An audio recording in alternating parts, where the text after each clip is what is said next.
know how we are going to take it. How do we read what they present as script, right? So this organic revelation, it would occur anyway in the world. And if you recall a book, I think it was written in the 60s, by Isaac Asimov, a sci-fi author. It was called Foundation. I don't know if you've ever read. Oh yeah, I Um, haven't read it. I've read quite a lot about it. They actually put copies of that in the trunk of the Tesla Roadster. And this is where I bring up where the laws that he brings up about how any sufficiently developed technology will be indistinguishable from magic. And right. I always bring that up with media. Let's not assume that what's we're seeing on TV is or all these crazy synchronicities. We can't assume necessarily that it's got some kind of higher power behind it. It might just be a very sophisticated technology we're not aware of. But anyway, Hmm. yeah, the Foundation series is key. It's a big because that's all post reset stuff. How do you start a new civilization on a different It's even world? no, but it's even before. It's even before, because the storyline in Foundation, and especially the first book, then it moves on to other things. But is that the Empire is predicted to fall. This is the main premise. There's a big galactic empire, right? And this empire is predicted to fall, and this scientist is tries hard to convince the power people in the empire that it's going to fall, and the power people first laugh it off because they don't. This is we're in the height of our power. How can you say that we're going to fall? That sort of thing. But then he finally convinces them, and so he convinces them to provoke the demolition of the empire to maintain power. Because the and this what is being said here is that the empire would organically fall, right? But the way that they would try to prevent the empire from organically falling and for them to lose their power and for the power to go to someone else, let's say for the tables to turn, would be to cause the demolition. And so you could control the opposition that would um, get the power in afterwards, right? Okay, I So, I think you might be really onto something here because there's all sorts of indications that there's this coming change. And so if you wanted to maintain power, you would want to stay ahead of it. And you mentioned that the scientist in the foundation is trying to warn them and they're not listening. They've reintroduced Noah as the scientist warning of the coming cataclysm. But to your point, if you look at what they're doing, they're deconstructing traditional religions, traditional value systems, structures, correct. even they're deconstructing everything. But it's not They're because all they're pedophiles. but they're Yeah. not liberating us. What are they doing? They're replacing it Yeah. with a new scientific religion that has all the elements of the old one. It's just another tyrannical system with a different pretext and a different set of authorities. A new priesthood being, of course, your high priest up there in the heavens, your astronauts, and then you got your virologist, who's really just your exorcist. You got your contact tracing, which is Yeah. your inquisition. But it's like they knew something was coming. The old systems of control were falling, so they've replaced it with this new technocratic system that's a one Yes. size Yes. fits all Do universal you remember? religion. Do you remember the Venus Project with that old guy Jack Fresco? Oh, the Venus Project. Yeah, why don't you Yeah. refresh me on it? I recall something, but Yes, it was basically a technocratic. It was a project for a technocratic wet dream utopia that was regulated entirely by experts, which links to Walden 2 by B.F. Skinner. I don't know if you read that book as well, because it was all about experts controlling the behavior for our own good, you know.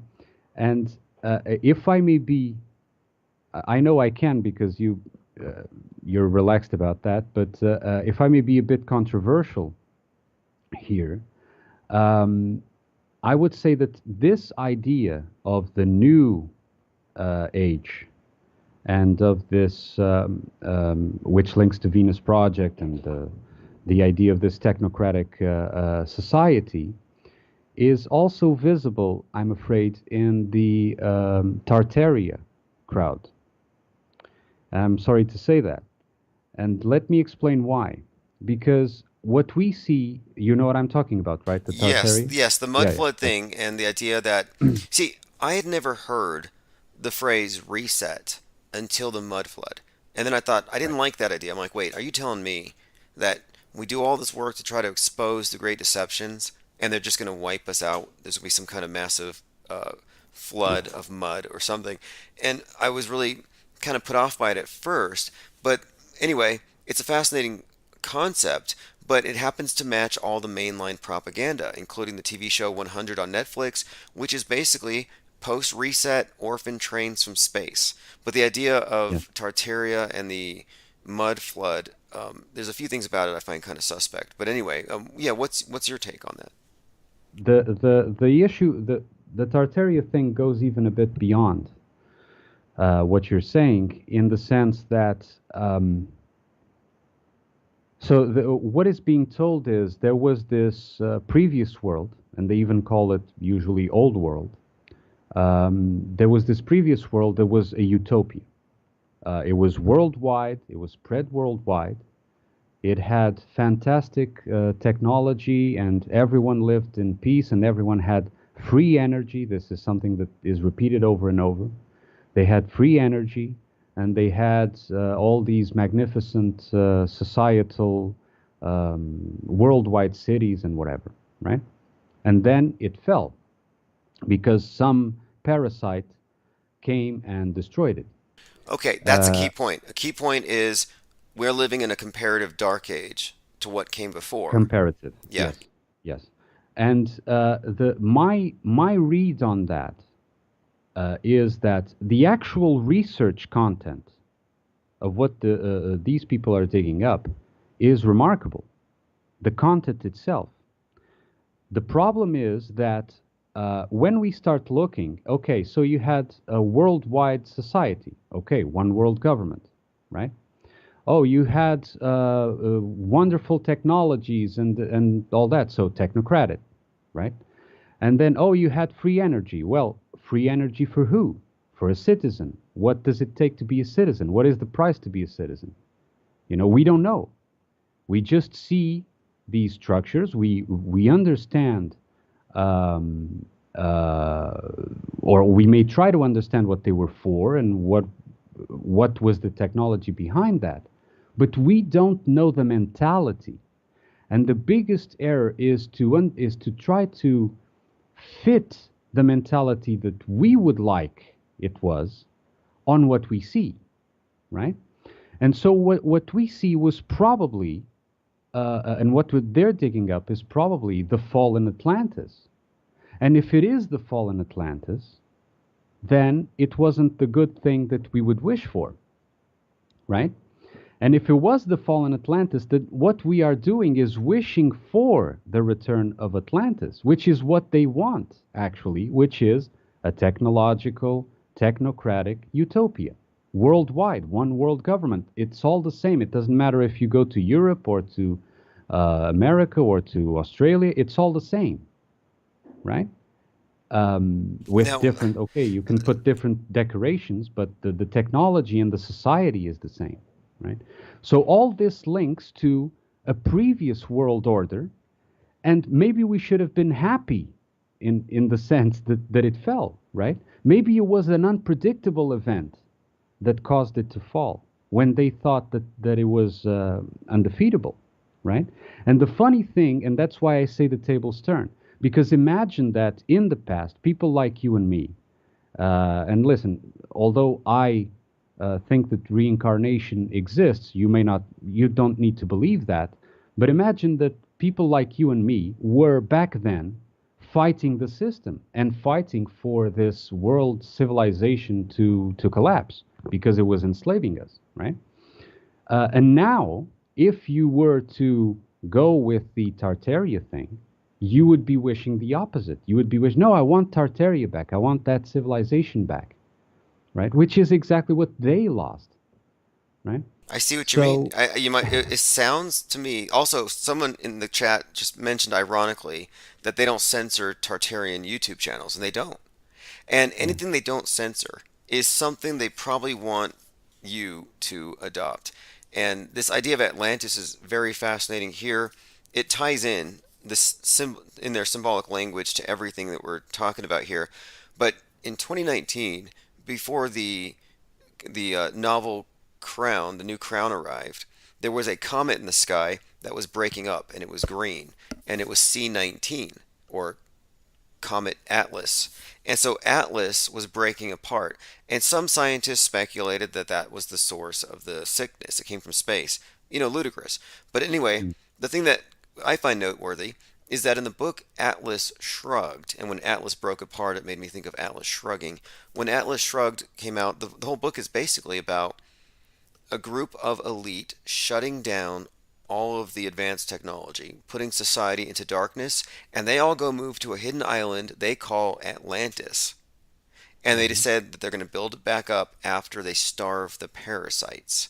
So you have a post reset, build back better after we get rid of the parasites narrative with Right. Atlas Shrugged. Again, the parasite, right? Again, the parasite. But the problem is, what if what is being said as parasite is you, right? You can be considered a parasite. You're not participating in the revolution or whatever you want to call it. So you're a parasite. I'm a parasite in that sense, and Yeah, there's John you. Galt didn't give me all my tax money back in platinum, and he didn't send me to Atlantis. I'm still here, and I got locked down, so I wasn't given the ticket to Atlantis. Yeah, exactly. Yeah. And another thing that is important, and you've touched upon it recently as well, which is that they don't want to depopulate, about the Georgia Stones and that sort of thing. And one thing that I would add to that is, um, if you look back, and you have certainly more experience in digging the details of history than I do. When was the last real war? When do you think? A Ooh, good real question. actual war. That's a good question. This is because when we say war, we know who writes the histories and who writes the accounts, and when we look at the news today and how fake it is. There's no reason to think that it was somehow realer before. So when you say the first real war, I would say maybe it's always been a war of an entrenched elite versus the masses. The war not really against the masses because they control them, but really it's Exactly. the elite and their proxy war through the masses against the individuals. Because the individuals who are the target of this infodemic, we don't have to worry about elitists coming down and dealing with us. We have to deal with their multitudes of true believers and followers that they radicalize, Precisely. who get us to. So I call the NPCs the elite. I call the mass Karens. Those are the elitists. It's like, Mask of the beast, mask of the beast, mask of the beast, mask of the beast, mask of the beast, mask of the beast, faceless cock, another NPC.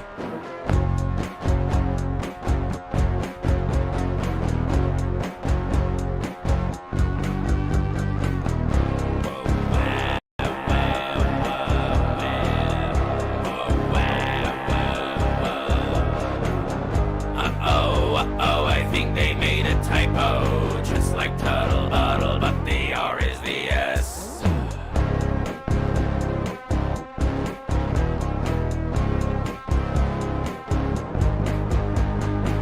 Everyone's gone totally retarded. Auto believers of the television programming. all right, it is June 28th, 2022, 1:30 a.m. Mountain Time. This is Mask of the Beast, Chief Crow and the Flat Earth Worms. We'll be back in a few seconds.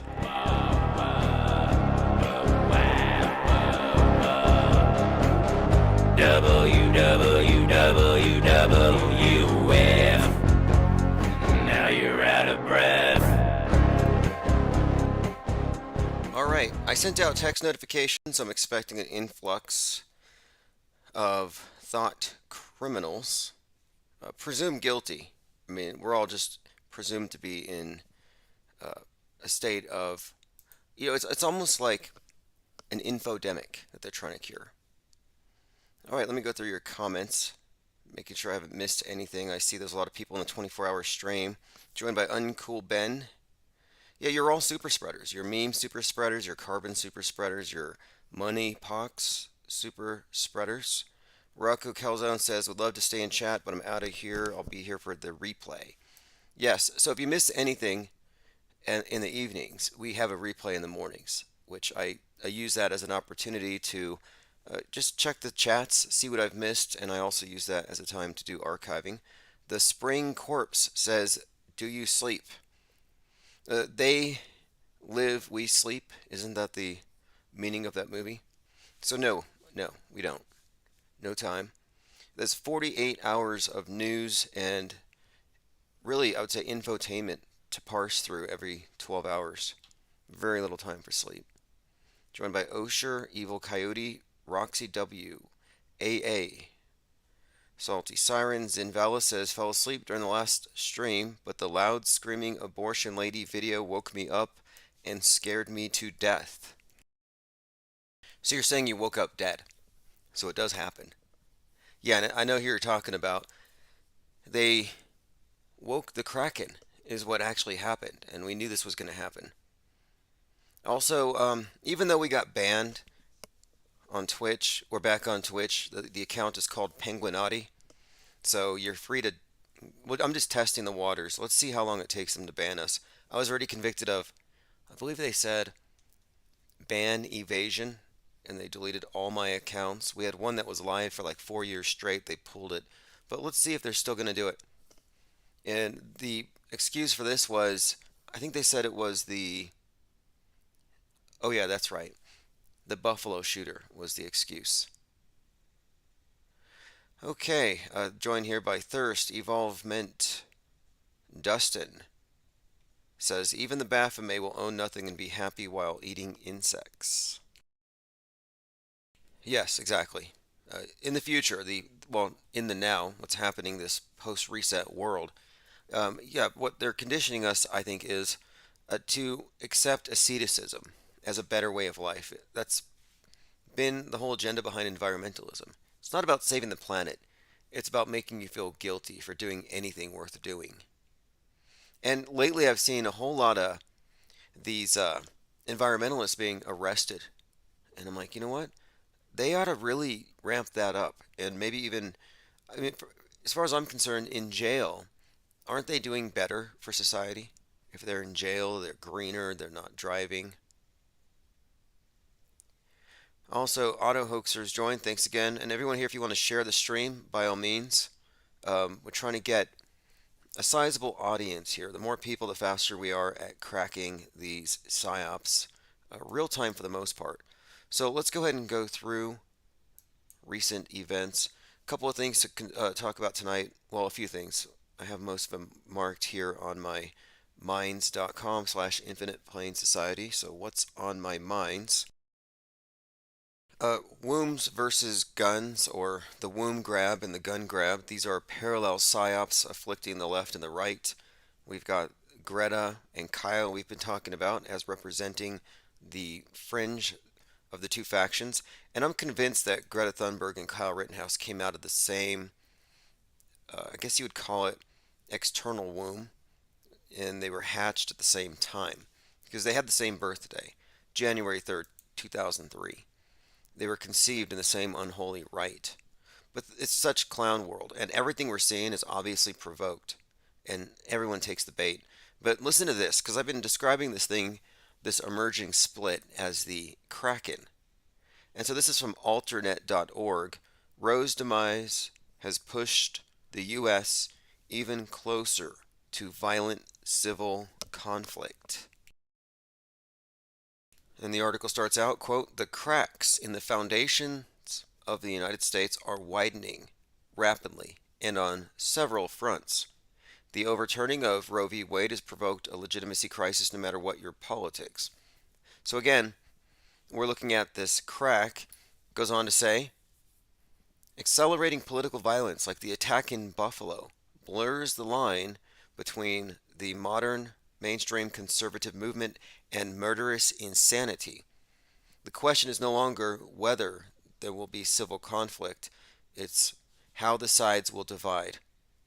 So anyway, what we're talking about here is the Kraken being a political divide, a psychological split, a split in values. I mean, completely alienated these two sides. The two sides are, of course, manufactured, but anyway, this is what the Kraken actually means, in my opinion.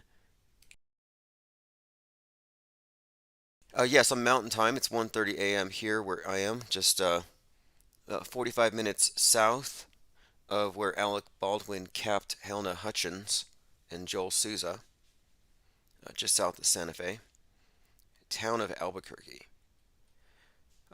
Okay, listen to this. Let's go through some headlines first of all. But one of the things I've been talking about is the space station, how it's going to fall, and how the predictive programming has all pointed this out, and how it all connects to 9/11. It's the space 9/11, how the new tower opened up on November the 3rd because 11/3 is some kind of a code. So, interestingly enough, there's a show on Netflix which is called The 100. And in the first season of The 100, episode 13, a space station comprised of 13 nations, again, these numbers are all very significant, falls to the Earth. So 113. By coincidence, I was watching that episode on November the 30th, on which day the astronauts were on a spacewalk, and they had to abandon the spacewalk to dodge space junk. So we've been looking at the predictive programming. But anyway, in this TV show, The 100, the people on the ground call themselves One Crew. It sounds like One Crew. It's spelled WONKRU, and it means one clan. So One Crew is a phrase I've been familiar with, having to do with the survivors of the space station. So, interestingly enough, there's an article here about the meaning of the space station, how it's this really a testament to the unity of mankind, how we rise above politics. And here's a video where the cosmonauts are saying, "We are one crew." It's like, that's interesting. We are one crew, right out of the 100. And again, we're looking at the takedown of the ISS. And there's a few reasons why it's going to come down. There's a lot being said about how it reeks on the inside, but for the most part, it's the dissolution of political unity.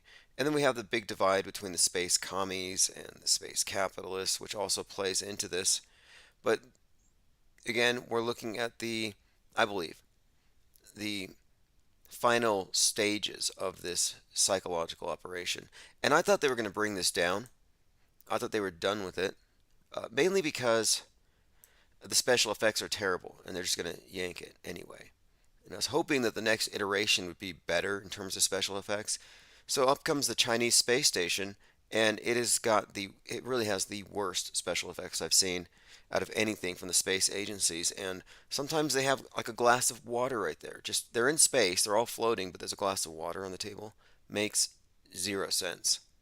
But anyway, let me go ahead and play a clip here, which has to do with Russia and the dissolution of the International Space Station, which symbolically represents a couple of things. One, it's the Tower of Babel, international, all the nations, one language, a mission from Earth to the heavens. So that's one part of it. And it's a dead giveaway that all the nations are competing, or colluding. They're not actually competing, they're colluding, because obviously they're all backstage up here. So I think it symbolically, though, represents this world unity that rises above politics. And it also provides visual confirmation from the ground of the existence of this thing called low Earth orbit. So anyway, what Russia's war means for the International Space Station. Let me play a clip here. As for the International Space Station, if Russia doesn't participate after 2024, things they currently control, like navigation, could be designed on the US side, likely with the help of private companies like SpaceX. SpaceX is already how many astronauts get to the space station. Their first mission in 2020 ended the dependence on Russia's Soyuz. The trampoline is working. That's right. So again, what happened here was Russia, if you recall, they uploaded some joke video which showed the cosmonauts abandoning the space station because, of course, there's this reliance that America had, that everybody had on Russia. And of course, Russia had toyed with the idea of not allowing anyone to go up there and give it a booster because it needs a boost every once in a while to stay up in orbit. So its existence has been somewhat tenuous. There's been comments about dropping this thing on America. And if you look at the style of it, the architecture, I can't help but see, and someone else sort of remarked too that they can't unsee, the Could be resemblance designed to on the the US side, likely with the Twin Towers. So if you look at the solar panels, if you can imagine folding them at right angles, you would have a couple of towers with the middles split. But many of the images that you see tend to look like, when you look at the solar array, like like the Twin Towers, whether you're looking up in the sky or down. And it all ties in, I think, to the bigger script. So the ISS is a prop in the Cywar, and I'm expecting something to happen soon. And I think we've already seen foreshadowing of the Americans losing the space race, and that was given away last year when Tom Cruise lost the race to film the first movie in space to the Russians who filmed a movie called The Challenge. And The Challenge and The Challenger are connected here. I mentioned 113 as the date that the new one opened, the newest of the replacement for the Twin Towers. And 113 ties into the Challenger, which exploded at 1 minute and 13 seconds. So there's a bit of foreshadowing. And yesterday we talked about the interesting bit of symbolism with Jeff Bezos and the Kraken taking his yacht down on 1/6, episode 6, season 1 of the Inside Job. A lot of foreshadowing.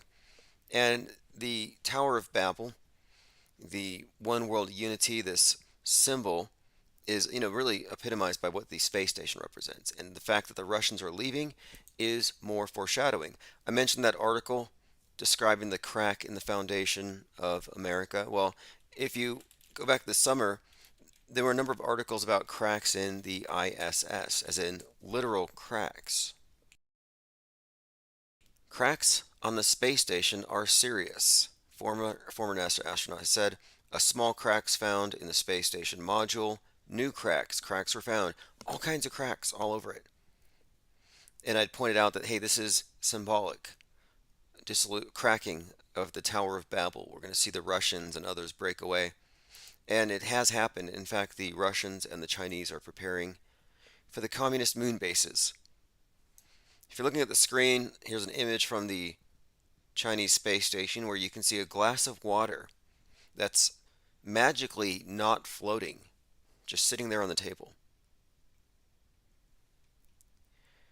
Okay, so phones are open, 833-311-1984. It's funny how some people think, okay, well, you can't call everything in space fake because space station, the SpaceX is private. So there, it's not NASA, it's not the government, and it's like, come on, you can't be fooled that easily. And the fact that Musk is now working with NASA just underscores how fake everything is. It's all super controlled. And if you're not familiar with Mousegate, you don't know how much of a joke this is among the billionaire blimp club. They love to mock. And on a mission where they were sending genetically modified mice to the space station, you can look at the outside of the footage. This was CRS-19. They actually had a CGI mouse on the outside of the rocket, which is meant to be a joke. They said we're crazy for seeing it because obviously there can't be a mouse on the outside of a rocket, but when you consider the possibility that you're looking at CGI, it makes perfect sense. Kendrick Lamar makes powerful message about Roe v. Wade during Glastonbury performance.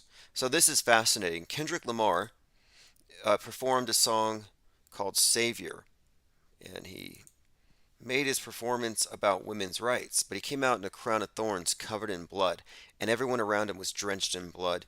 And it kind of matches up with a few other powerful images we've seen lately, like the cover of Vogue with Beyonce on the horse, the red horse.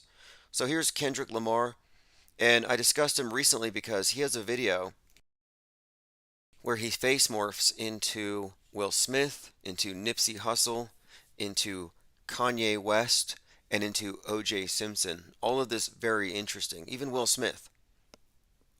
All these different faces tie in. On the cover, though, he's wearing a crown of thorns. So I'm like, okay, more Black Christ imagery. Then you look at Kanye West, more Black Christ imagery. Look at his Coachella performance and the imagery around him at the time in the Sunday school with the crown of thorns. And then, of course, morphing into Nipsey Hussle after he died. At 33, there were murals springing up with him with a crown of thorns. So, a lot of fascinating connections there. Well, here he is performing at Glastonbury, wearing a crown of thorns again. This is some very intriguing imagery. He ends the set with a message for women's rights where he says, "They judge you, they judge Christ. Godspeed for women's rights." So I'll go ahead and play a clip. Godspeed for women's rights. They judge you, they judge Christ. Godspeed for women's rights. They judge you, they judge Christ. Godspeed for women's rights. Now, if you look in the background, you have the red, black, and white. And of course, he's covered in blood and he's wearing the crown of thorns. I think it's an odd message, though, to combine the quote women's rights with Jesus, because she was what Mary, Immaculate Conception, was like 13 or something, so she would have aborted Jesus. So that's kind of strange that they would conflate these things. But let me play this clip again. Godspeed for women's rights. They judge you, they judge Christ. Godspeed for women's rights. They judge. Interesting though, you connect this with Beyonce's new track with the red horse and the message being to rage, and and the Beyonce cover for the GQ or whatever it was said something like, "It's heating up," and Cardi B's about to release a track called "Hot S Word," so there's a lot of stuff about rage heating up, and I think it ties in with this "Release the Kraken" thing. Okay, so let us continue. Climate activists are willing to risk fines and jail terms. Good. Arrest them all. I think they ought to do more extreme things and get longer sentences. Really.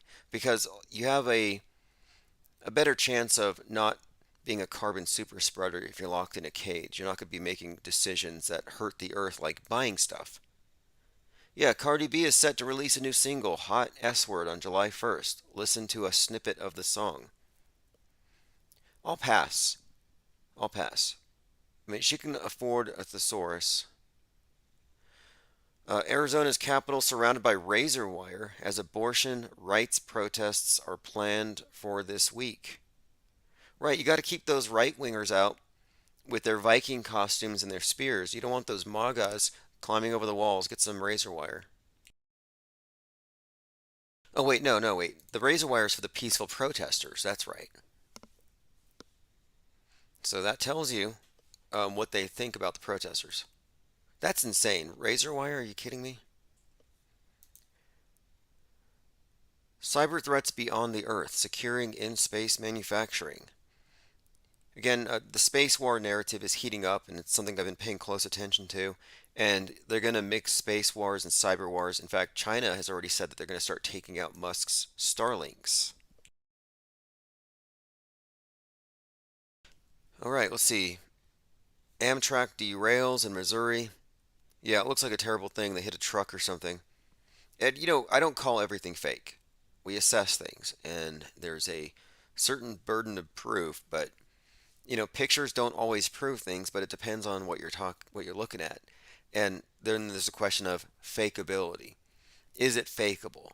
And my contention would be, well, obviously you could do something on purpose, but when you're dealing with that many people, it's like, well, no, you would need more evidence to call it a hoax.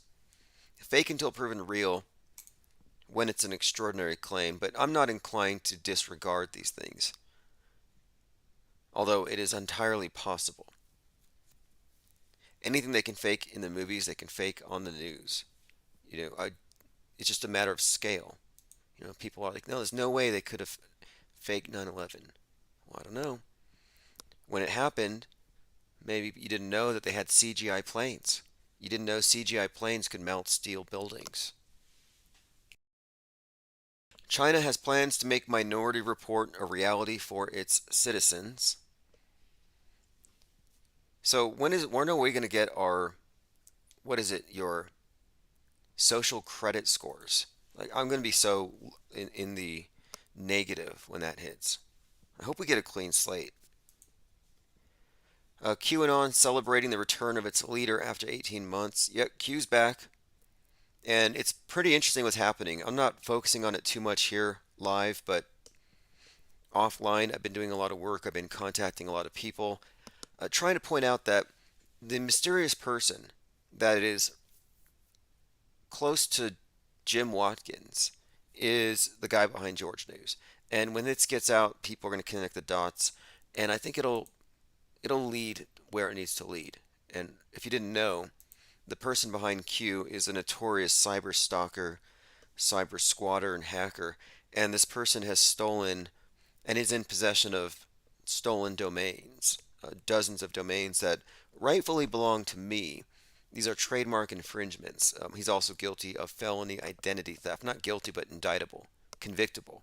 I have his confession via email with headers and everything. So the sooner this story gets out, the sooner I can kind of tie that whole situation off. And it's been a few years. This game is, I think it's getting kind of old. I'm ready to see it reach a conclusion. So yes, Mysterious Q crawled out from under a rock this weekend and resumed spewing nonsense on 8chan. And he said something like, "Want to play a game," which I'm pretty sure is what Jigsaw said in that movie. It's actually from another movie too called War Games. Kanye West joked about Kim Kardashian divorce. So Kanye West made an appearance with P. Diddy, and he's wearing some kind of black cloth over his face. I don't know the purpose of this. So I've been following the Kardashians quite a bit because there's a strange narrative building up around here. And I mentioned the Kendrick Lamar video where he morphed into Kanye, and he morphed into Will Smith, and he morphed into OJ. This is fascinating because a lot of people have remarked on the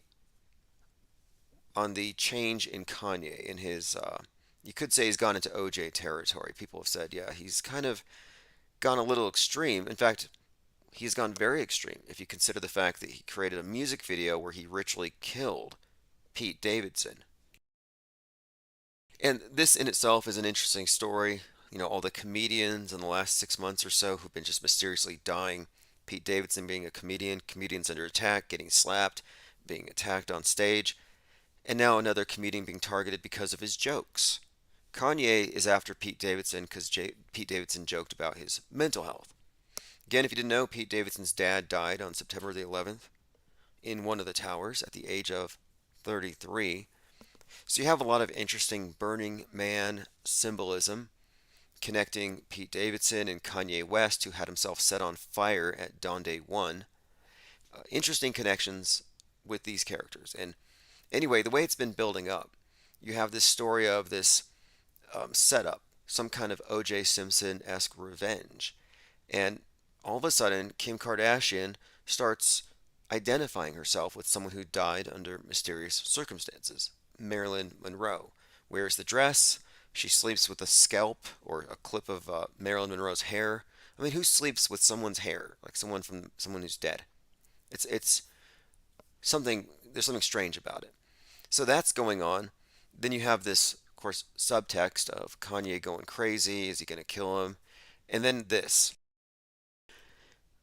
Kanye joked about a divorce and then said he wanted to declare himself legally dead after their messy feud. So he makes this return to the public eye, but he's got a black sack over his head, and that's weird in itself. His other appearance, he produced a song called Bloodstain or something, and he's wearing this black hood looking like the Riddler. Here he is again his face covered in black. Don't know what it means. He also wore a very strange white mask last Halloween season, around Halloween. Just pointing this out because he said he wanted to have himself declared legally dead. So, what's going on here? And if you looked at the Donde 2 event and the symbolism therein, there are some interesting connections here you could make where it does seem like we're being set up for something, and that's why it stands out that the Kendrick Lamar video had Kanye morphing into OJ. And weirdly enough, Pete Davidson was in a movie called The Home. They just filmed it where he was slaughtered. So I'm like, he's already been killed somewhat ritualistically. Is that predictive programming?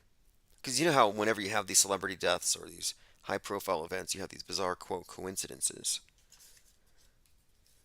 But the mask, I don't know what that means. And I haven't listened, but apparently he had a hard time breathing or something.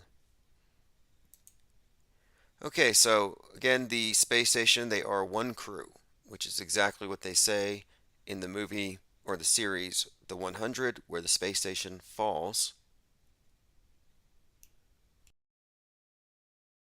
Now, the other day we were talking about the climate change deaths. Now, climate change is something you can put on your death certificate. So, climate change kills, misinformation kills. But if climate change kills, and that's what they're actually getting at here.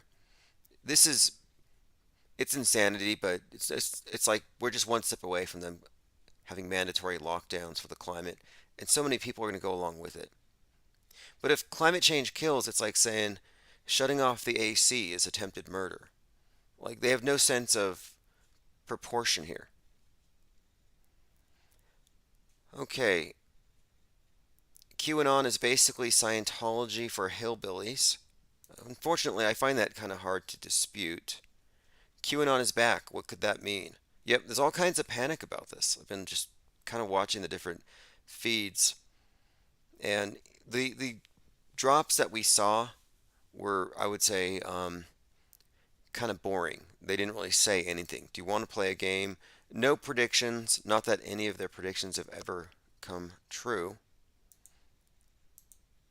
July 5th, CERN will power up by using the most electricity in history. Prepare for something unusual to happen. So, again, I'm generally inclined to ignore anything with CERN, but we know that this is part of the big psyop, and it does stand out to me that there's a lot of portals in the entertainment right now. I'm watching a movie called, or a series called Man in the High Castle. I'm seeing a lot of different TV shows employing, quote, portals. And then you have, of course, Roger Stone finding a satanic portal above the White House, Astro World portal symbolism. So there's something with that, and all of it ties in, of course, with the conspicuous 666s, which you get with the CERN logo. Pete Shea says Kanye West may be about to fake his death legally. Legally dead, like Bowie, Michael Jackson. Kanye's going west. Sure. And the Donde 2 event really stands out for a whole lot of reasons. The timing of it being, of course, Pluto return. But also, he did the Burning Man thing. He's done the Christ thing. And then the Black Star David Bowie album points to Kanye as something of a successor. There's quite a lot there. And I just went out and I watched the Elvis movie. And I found some interesting parallels after Elvis broke up with Priscilla, where Elvis had a real problem with the new man that Priscilla Presley was seeing. And he was sending a ton of death threats. He was getting unhinged, threatening to go over there with an M16. And so I'm thinking, the way that Elvis responded to Priscilla dating some other man is very similar to the way Kanye's been publicly reacting to this guy. A couple of similar dynamics. But again, when you look at the setup, Kanye's being conflated with OJ a bit, and Kim Kardashian with Marilyn Monroe. So we're talking about this killer, and of course someone who dies tragically. And then you add into this other elements. Like at the Donde event, you had Kanye hanging out with Marilyn Manson. Both of these things, both of these names, Marilyn Monroe, Charles Manson. Kanye's going Charlie Manson on the situation. Celebrity killings. Marilyn Monroe Marilyn Manson, obviously, Kanye's uh, killing on behalf of or because of Kim, who's of course obsessed with Marilyn Monroe. I mean, these are all just fascinating connections. Pete Shea says you can legally fake your death if you have 2 or more death threats against you. Okay, 2 or more. I've got plenty. And I believe, you're right, in the state of Nevada, and that there's plenty of people who do it. Michael Jackson, Elvis. I don't find that hard to believe at all. Michael Jackson faking his death, yeah, sure, great way to avoid a lot of negative publicity, sure. Weirdly, a lot of the QAnoners are waiting for Michael Jackson to come back and help them save the children. And it's like, why would you pick a guy that you would never trust to babysit children to, quote, save the children? Just such an odd pick. I mean, Never Neverland, the whole situation, none of it really seems to me like this is someone that I would entrust to, again, rescue children. He is a very enigmatic figure, but did he fake his death? Wouldn't surprise me. I'm pretty sure Elvis did. These things are too ritualistic. And of course, Michael Jackson marrying, uh, what is her name? The daughter of Elvis. You have this king of pop, king of rock. It's just, there's a story here. Again, it all seems too phony, though. Climate protesters who blocked the Sydney Harbor Tunnel could face up to 2 years in jail. Again, I'm in support of that.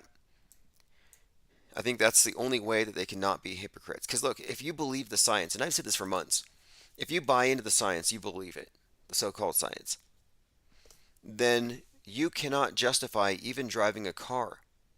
You cannot justify your lifestyle if you're driving. If you believe in the science that says that the earth is heating up, climate change, and all the rest. So the only way you could avoid being a hypocrite in my eyes is to lock down right now. Don't wait for it to be mandatory.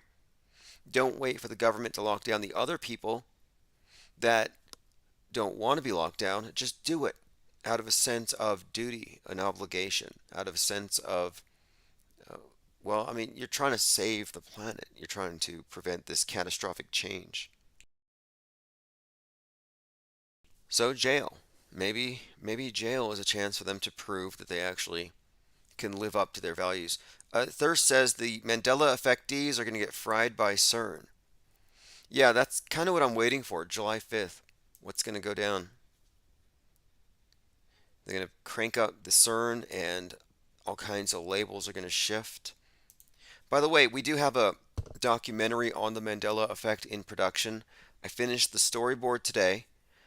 I'm adding a lot of nice transitions and original footage. We don't really have a physical in-person narrator, but we have a professional narrator. I'm not going to be in it as in like on camera, but I'm producing it and directing it more or less. I mean, I thought about being in it just to annoy certain people, but I don't know, I might still. And we're going to be releasing it to Infinite Plane Society members first. So you'll see it in a couple of weeks, but it's going to be released to the world for free on Nelson Mandela's birthday, which right now it's July 18th. It might change. We'll see. We'll see if reality shifts anytime between now and then. 1 year after his death, John McAfee's corpse is still being held by the government. Again, his last tweet was, "I'm content in here. I have friends. The food is good. Know that if I hang myself a la Epstein, it will be no fault of mine." And he had a coin called Whacked. So, what do you make of that? Thank you, Salty. We at the Infinite Plane Society appreciate the support. And by the way, I have a new book out. It's called Autohoaxology 101, False Flag Fallacy. It's available at the site for $3. I'm selling it as an ebook, but what I'm saving up for is the first run of the print edition, which will be longer. It'll have a nicer cover, and it'll be in paperback. I'll be ordering them in batches of like 50 or so. So I plan to order the first one in a couple of weeks. So anybody buying the digital copies, I'll be blasting out a free shipping coupon if you want to get the paperback. And I think it's an important book. I think it's very important to make this distinction between the false flag theories and the observations that we're looking at perception management. Because until you make that distinction, you're jumping ahead and you're assuming a premise which hasn't been established. And that's what I make clear in this book. Rooting the Dog says, after avoiding a bank for 20 years, I've been forced to comply. On the good side, I'll be able to help IPS in a small way. Yeah, I appreciate it. It's in a huge way because we just have to make it a little bit further down the road here. And then I think there'll be a point where my beef with YouTube will reach the courtroom and it'll bring a lot of things up. And I think basically most of what has held this channel back will be out of the way. I mean, all I'm looking for is a removal of the obstacles that would allow us to kind of operate on a level playing field. There were times where we went from 0 to 11,000 subs in 4 weeks. 1,500 people listening, a call after call, back-to-back phone calls, and then we get struck down to 30 people. So, to me, the more important thing is the long term, and I think we're about to get there. I just have to get through to YouTube's legal and get them to acknowledge that this person had been using a false trademark claim to get this channel shut down repeatedly. I mean, we must be on the 125th channel. By the way, there's a new one. If you look at Infinite Plane Media on YouTube, it's now live. Okay, pro-abortion protests escalate in America's major cities. So predictable. We talked about this thing, about the fringes being goaded into hitting the streets. So it's just starting. In fact, this whole Kraken thing seems to be about the midterm. Listen to these headlines. I mean, Trump asked Kraken Sidney Powell to be a special counsel. She confirms to January 6th committee. Again, 1/6, January 6th, the numbers here, they tell a story. And you look into Season 1, Episode 6 of Inside Job, a conspiracy theory series, Inside Job being a 9/11 reference, and 1/6 has a Kraken that takes down Bezos. So these are not coincidences. Okay, so I'm going to open up phones here in just a moment. 833-311-1984. So Godzilla's birthday, November the 3rd, we'll be acknowledging that, assuming the sky hasn't fallen. I mean, what's the worst that can happen?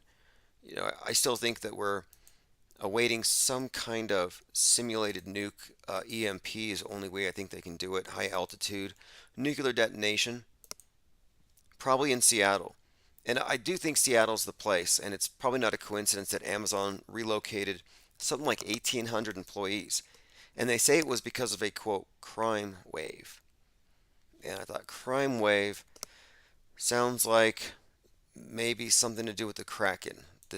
These references to water around this thing have been very consistent. For example, on 11/6, you had that Watergate documentary being brought up. And in fact, there's a comparison right now to 1973's special witness at the Watergate event, media spectacle.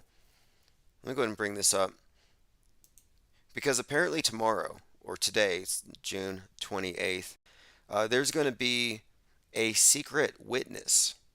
So listen to this. Unlike the previous 5 hearings, and we're talking about the J6, the panel did not announce who would be providing testimony. January 6 panel adds hearing over recently obtained evidence. So John W. Dean said, "This better be a big deal.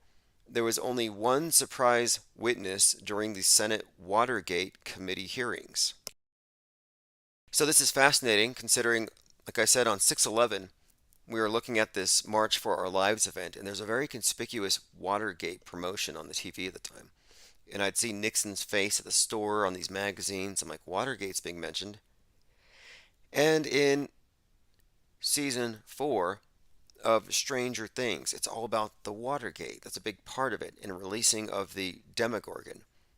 So there's a lot of this symbolism connecting, of course, with Watergate, even with the Roe v. Wade and the leak. And of course, flood the polls is what the GOP has been saying. And of course, the Batman movie had the polls literally being flooded. So very consistent symbolism. So interestingly enough, concurrent with the Watergate documentary, now you have sort of a parallel event with the 1-6 committee.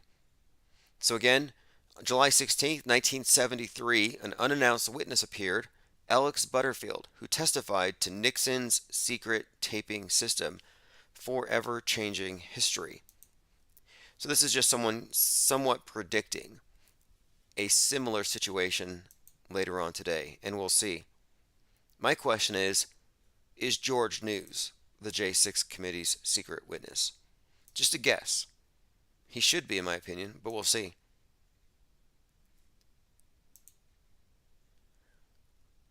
All right, let us continue. So this has been a very interesting couple of weeks here. We've really delved into concurrent programming, which is a kind of a predictive programming thing we've discussed, where you see stuff in the media that seems to precede in very conspicuous and coincidental ways things that happen, quote, in the real world. But more and more, increasingly, we're seeing things that are happening in entertainment that are adding to what's on the news. So on the news, you don't see any blood at the school shooting. You turn on Netflix and you see a bunch of kids getting killed. These things are not coincidental, and that's one of the things we've been studying here. I call it, again, concurrent programming. Just another area of analysis. And of course, the Auto Hoaxology 101 is available, and I'm going to probably send out a newsletter with the first couple of chapters in a couple of days. So if you're not on the newsletter, now would be a good time to join, because I'll be sending that out possibly tonight if you want to check out the newsletter. And I'll send out the first 2 chapters of Auto Hoaxology. And one of the points that I make here is that there are 3 distinct ways that people take media. It depends on how critical you are. And it's taking the media at face value, or critically examining it, as we do, and walking away believing less than what they tell you to believe. And then those who add on to what's already there, adding on additional layers to their story. So I'm subtracting from what they present because their evidence falls short.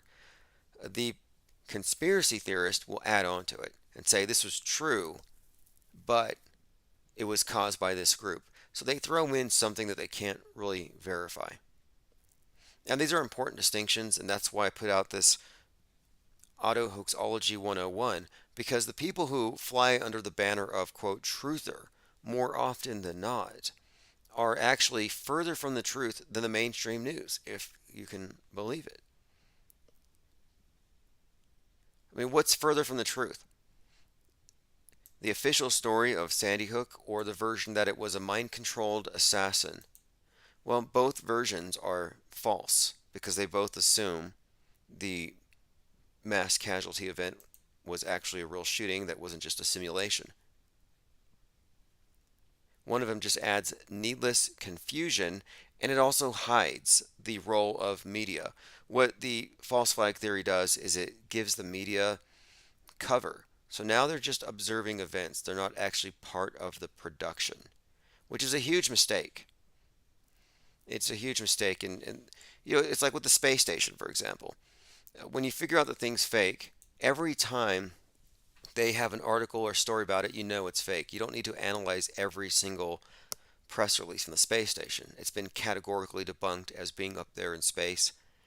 And the same level of debunking has already been done to the media. The media is not an impartial group of observers gathering facts.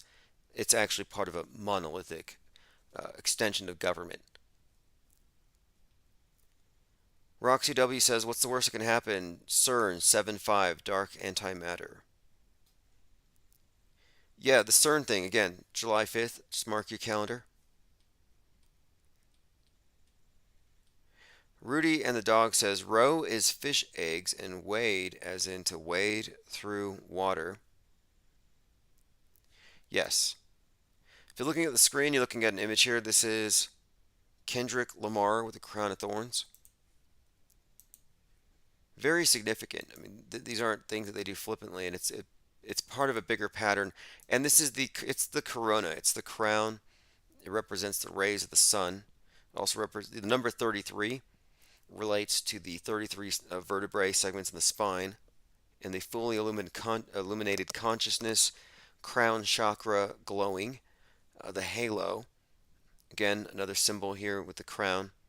All these Sun King symbols tie the crown, the number 33, the Burning Man Phoenix. Think about Kanye West at the Dawn Day event doing the Burning Man where he has himself set on fire.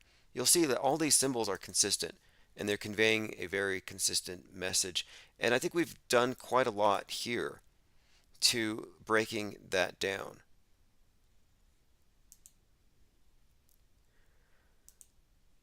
All right, so I'm going to put a link to my Twitter account below. If you haven't been following me there on Twitter, it's Real Tim Osman. Kind of use this as another place like minds.com to keep track of things that I am discussing here live. And of course, if you are on Twitter, I tend to retweet things. Piers Morgan is trying to block this photo of him and Ghislaine Maxwell from Twitter. You know, this is what Musk did too. Musk is saying that she photobombed him. Guilt by association.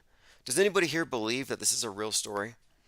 That Ghislaine Maxwell was into human trafficking, or do you think this is just made for TV? Did we ever see a mugshot? And the Epstein story. None of it, in my view, none of it really seemed real at any point.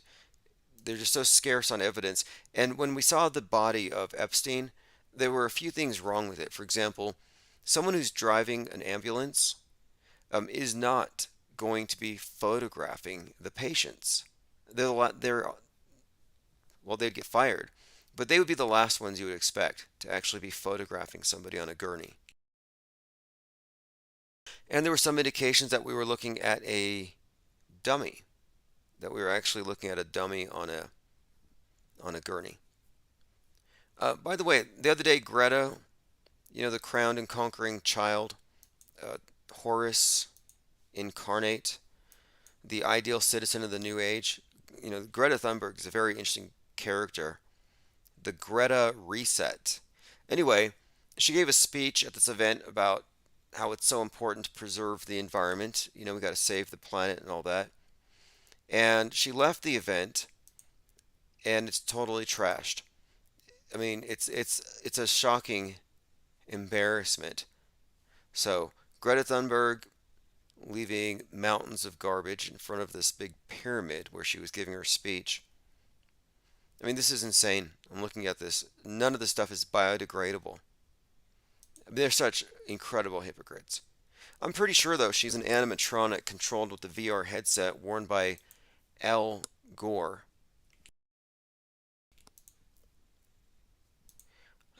I'm pretty sure her bedroom is the same way. She's probably a hoarder. Arizona with extra Civil War vibes tonight. Yeah, I'm seeing a lot of this Proud Boy versus the left. No different than 2020. I see a lot more masks being worn by people hiding their faces on both sides. So it's going to be a very interesting and entertaining summer. Man arrested for attempted murder after attacking LAPD with a flamethrower.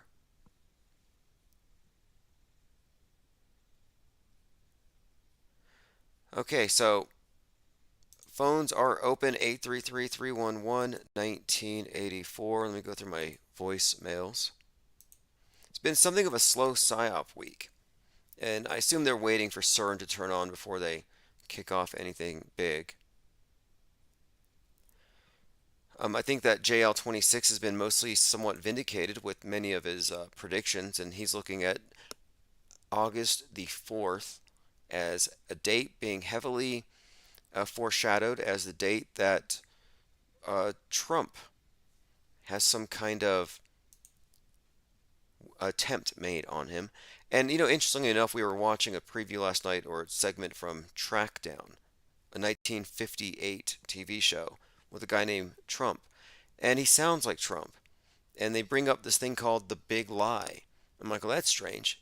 A Trump-like character, a con man, the subject of a movie or a TV show, 1958, also the big lie being brought up into it, which is what they call the claim that the election was stolen. And the guy even sounds like Donald Trump. I mean, it's the most peculiar thing. So, 8-4, though, is the date to mark your calendar. So, July 5th, CERN turns on, 8-4, Armageddon starts.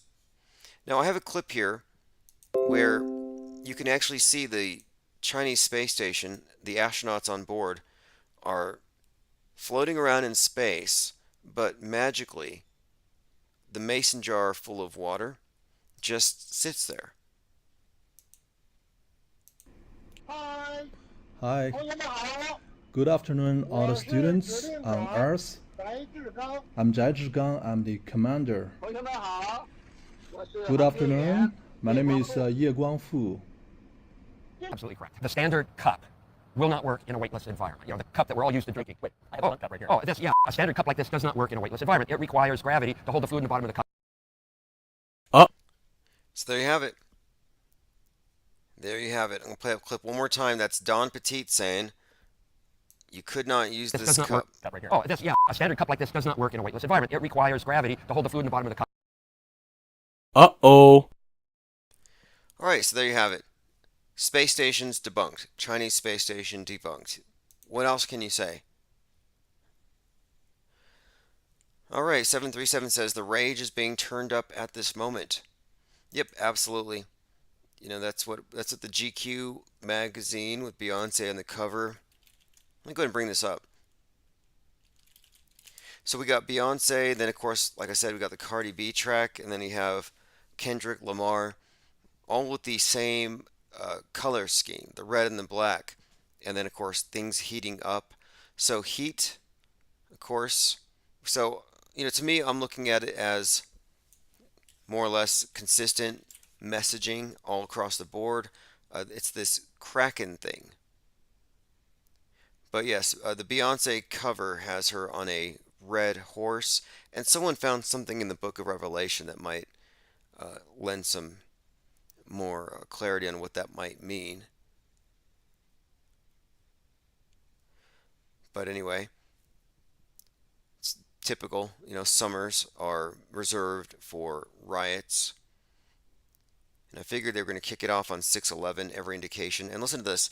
DHS warns of specific threats facing pro-life orgs, churches as Night of Rage starts. So the Night of Rage has become the Summer of Rage. So again, this is obviously predicted. I really think that the guy with Batman's name, Win Bruce, setting himself on fire in front of the Supreme Court, yeah, I think that was the thing that kind of predicted the summer. That basically we saw the Bat Phoenix, which is the catalyst, a major symbol if you think about it. COVID started with the bat. That was the catalyst for the reset, for everything starting over. So I'm kind of like, well, I think we had our sign. We know where it's going. Okay, so the terrifying phenomenon becoming increasingly common because of climate change. Scientists studying temperatures at which humans spontaneously die with increasing urgency. Climate change deaths, misinformation deaths. China to shoot down Starlinks. Now, space wars is a big topic, and even the Vatican is getting into it. The Vatican is talking about the need for cleaning up space junk and cooperating up above. And it's for the same reason that the Pope is all for the green agenda. This is the new religion. They're passing the torch. Wrath of God, global warming, space is the new heaven. China analyst urges possible attacks on Musk's Starlink satellites. So it says here, they need ways to hack or even destroy them. In a recent paper, a Chinese-based academic journal called Modern Defense Technology argued that China's military needs to develop the capability of tracking each of the 42,000 of these satellites sent to comprise the Starlink constellation in the coming years. So they want to explore a combination of soft and hard kill methods that will make Starlink lose their functions and destroy the constellation's operating system. So yes, China wants to take out Musk's CubeSats, and 2 of his CubeSats came very close to taking out the Chinese fake station. So Space Wars has already begun.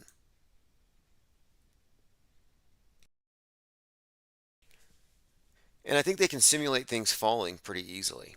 And of course, everything else just has to happen on TV for the public to accept it. Again, there's some foreshadowing here with the ISS referring to themselves as One Crew.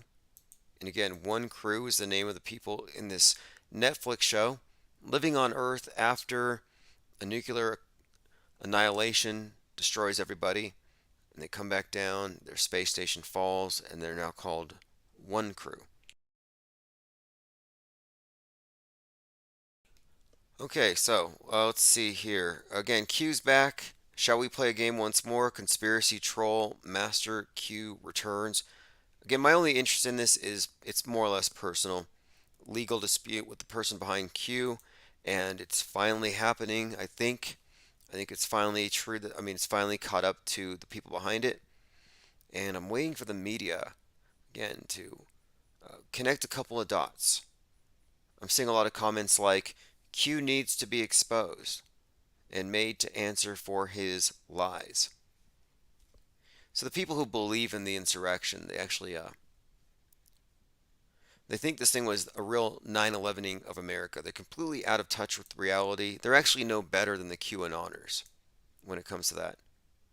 But a lot of them are somewhat disheartened, and I think it's given many people PTSD that Q just came back out of nowhere. So the people who thought they were going to get away from the cult just got dragged back in because it is an addiction. Billy Joe Armstrong from Green Day shouted F America during his London show, saying he couldn't bother going back to the US. Let's see here. Again, that's just another one of these celebrity-driven psyops manufactured outrage. And I've seen some reports suggesting that the protests are not really as bad as expected, that it might just end up being a huge nothing burger, which is what I've come to expect. Okay, let me go ahead and play a clip from a con man named Trump who convinces the world only he can save it by building a wall. And he says he's going to save it from a cosmic threat. So again, the wall and Space Force. So let me go ahead and just play it 30 seconds here if you haven't heard it. It's called Trackdown 1958. Trump sure having a wall. You asked, and I'm here to tell you. You're a liar, Trump. Trump's sure having his way. You're going to go back and tell him, Trump. What? You're going to go back and tell him it's a fake. You did a good job working him up into this mood, and now let's see you talk your way out of it. You don't think I'd lie, do you? You don't want an answer to that. No, I don't need you now. Every minute you're alive, my neck's in trouble. And there was a saddlebag. I'll take it. So that's foreshadowing of Trump being shot, just a heads up. And it's not the only time we see Trump die in the form of Biff Tannen. And again, Biff Tannen is the character in Back to the Future, which takes place in 1958 and 1985. Trackdown 1958. And that episode aired on 5/9/1958. 5/10/1958 is the date of the Quantum Leap episode that has a young Trump, as in a child, 12-year-old in a taxi with his dad. So, fascinating connections there. Russian rockets hit central Kiev residential blocks in attack this morning. Rescue and evacuation operation underway. If you look at this footage, it's all pixelated. And the reason I'm pointing this out is that one of the ways I've noticed that the media hides their poor production, that's just really easy to see through, is they pixelate things. Musk does it. his rockets land on a cushioning of pixels, which I guess maybe that's part of the padding. I don't know. I mean, how do they get these pixels to just manifest? It's so convenient. David Bowie dies, comes back to life. He's on Sky News. Pixels on his face. Whenever it looks too much like Bowie, they cover it up with pixels. Then you had the Buffalo shooting, where he goes to the store shooting customers, but it's pixelated, so you can't see anything. So I'm noticing pixels showing up as a way for the media to just hide their terrible productions. That's pretty much it. Just make it blurry. Leave it up to our imagination.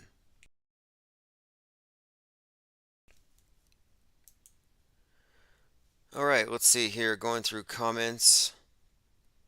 Joined here by Pete Shea. Yeah, I'm going to open phones for a few moments here, but I'm working on this Mandela Effect documentary. We're on a deadline. And what's interesting is Snopes has gone after the Mandela Effect. And I don't really care for Snopes very much, but when it reaches Snopes, it means that there's a lot of people looking at it. And this was just the other day. Mandela Effect, Ed McMahon, and Publishers Clearinghouse. Again, Snopes isn't a source for most things, but facts are facts, and so sometimes the fact checkers are kind of useful. And yeah, in the recent weeks, I've noticed there's been an uptick on Mandela Effect debunkings. And I've even found a few articles of people advocating for auto-hoaxing over false flags. And these are all good developments. So I think our documentary is right on time. And I notice a lot of bitter clingers who want to say, well, you've debunked 100 of them, but there's still a couple that you haven't debunked. And they think that you have to debunk every single one. And they all want to cling to one. They'll cling to one Bible verse that changed. And I'm like, if all you have is one Bible verse, then why do you call it the Nelson Mandela effect? Why not call it the Bible effect or the God effect? Like, there should be a split. You have flat earthers that are split into Bible flat earthers and then non-biblical. There should be Mandela affected, who have the more science fiction or new age explanation, and then the Bible Mandela affected. You could have a completely different set of people. But my point is, you don't have to debunk every effect. If you can debunk it categorically, then that's all you have to do. Just like once you expose the world stage, you don't necessarily have to start off with the assumption the next thing is real. You can be hypercritical because you are, in fact, looking at a psy-war. It's about shifting the burden of proof. And what the Mandela effect does is it makes the burden of proof, well, it shifts it to the person being asked. And again, it's a mind game. And the documentary, I think, will more or less make it clear. And people can make their own decisions on what it exactly is and why people are attached to it.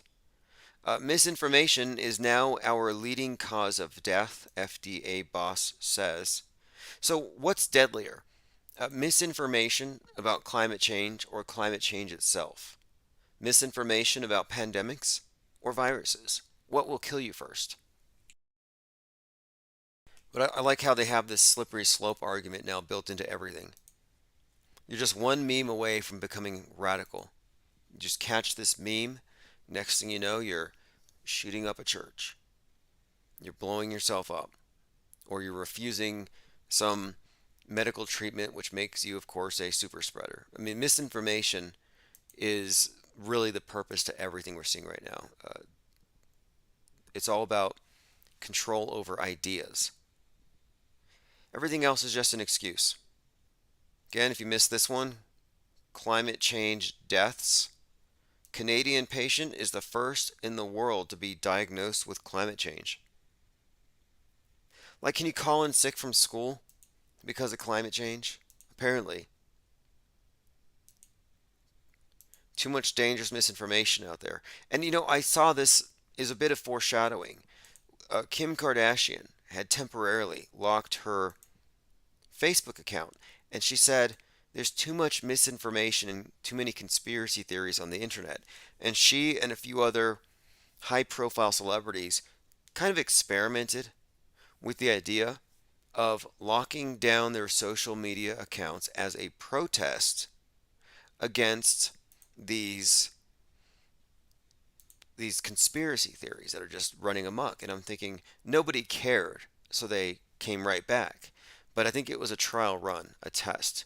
So they're getting us up to the point where the public will agree, hey, look, the celebrities say we need to lock down and get vaxxed and wear masks.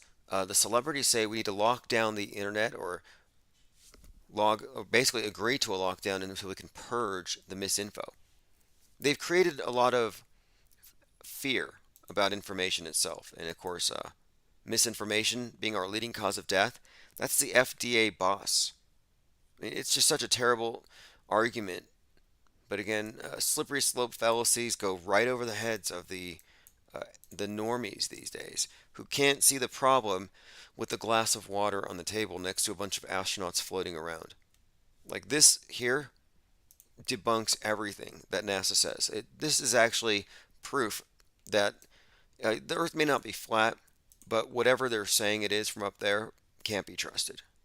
And this is a big problem, for the space station's existence or the claim that it exists, because it also implicates anybody who's ever been up there in the space station or anybody who's sent anything up there. SpaceX, they're all part of the scam. And you can't really walk this back. And I don't know, are they mocking us? Is that what we're seeing here? Is this mockery or is it ineptitude? A lot of people think they're mocking us, and I don't know.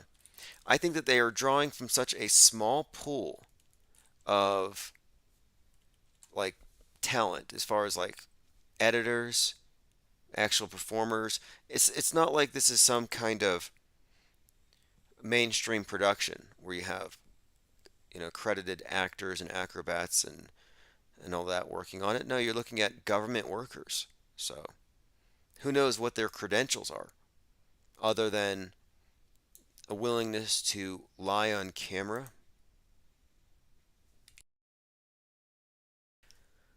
Okay, let's see here. Rudy and the Dog says a poll in the UK revealed the public is misinformed. They get their news from the MSM, showing that they are the source of misinfo. Yes, I would agree. And the truth is, though, the right wing is all conspiracy theory and the left wing is mainstream news. But when you get down to it, each is just another version of the same basic story, but from their own. It's like conspiracy theory versus conspiracy theory. But are they both rooted in reality? No. They're both on the world stage. It's like competing conspiracy theories. Like InfoWars, are they any less credible than CNN when it comes down to it? Well, no, they both believe the same basic lies. They just have a different take on it.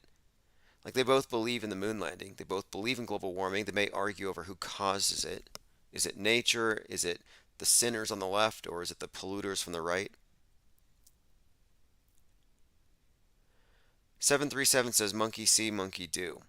Yes, that's another part of it too, the groupthink. And you know what they do? There's a war on the individual. World War III, this infodemic, it's a war on the concept of individualism.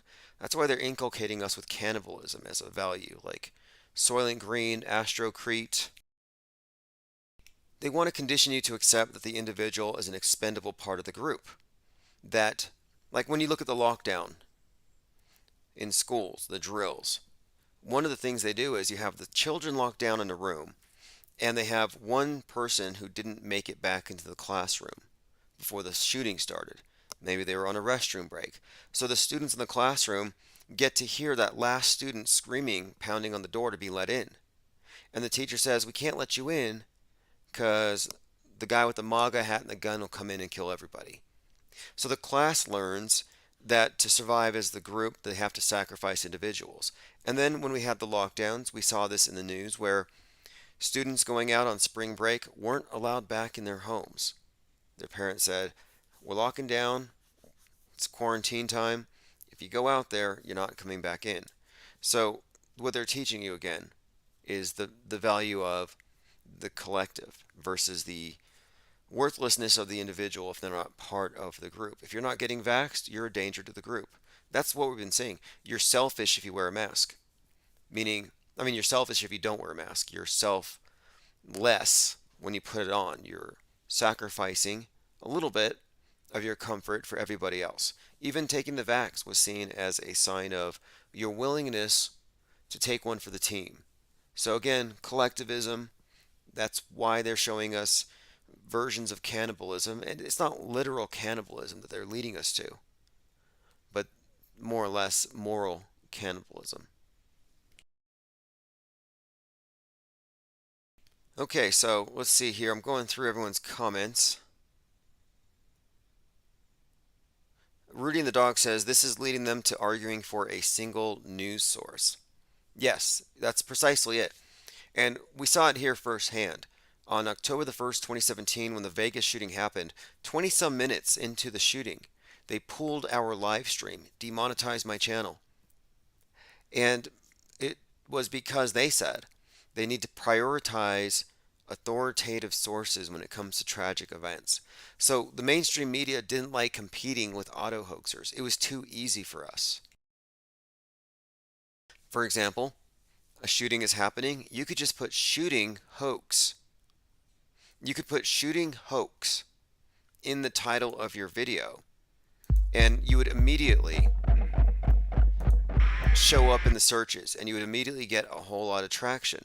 So you would be able to, if it bleeds, it leads. You'd be able to do that. You'd be able to act like the media and jump on the tragic events and offer your own spin. You'd be able to expose crisis actors real time. And they hated that, and they made it impossible. So you can no longer build a channel by being quick to call out hoaxes.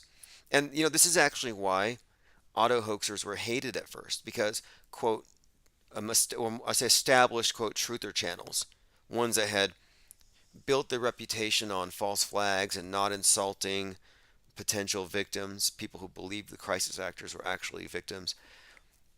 They didn't like auto hoaxers because you could just come out of nowhere and get more hits than the more established channels if you were willing to take the risk and call it fake. And they'll say it's too soon to call it fake. It's like, really? I'm calling tomorrow's news fake right now today. Is that too soon? Yeah, just a heads up, pre-auto hoaxing, the news next week is going to be fake for the most part. If it's an extraordinary claim, if it's something that can be used to advance a political agenda, it's fake for the most part. We have to wait for the evidence, but just giving you a heads up. Next week's news, fake, fake, fake. And I can say that, and I'm probably going to be right. But if you say, nope, next week's news is all going to be real, there's no way you can make that claim, and there's no way you can substantiate it. The burden of proof is the key concept here. Okay, so let's move on. Look, I said months ago, when the Batman movie came out on March 4th, I said it's March 4th, right-wing terrorists. And on 6/11, as we predicted, we were going to see the face of it, the face of the Kraken, left and right, and we did. We saw 33 members of the Patriot Front in the town, where the Aryan Nations has its headquarters. So we're predicting the news, and so that shows you too how fake it is. It's so scripted. It's either that or we are prophets. And what's more likely?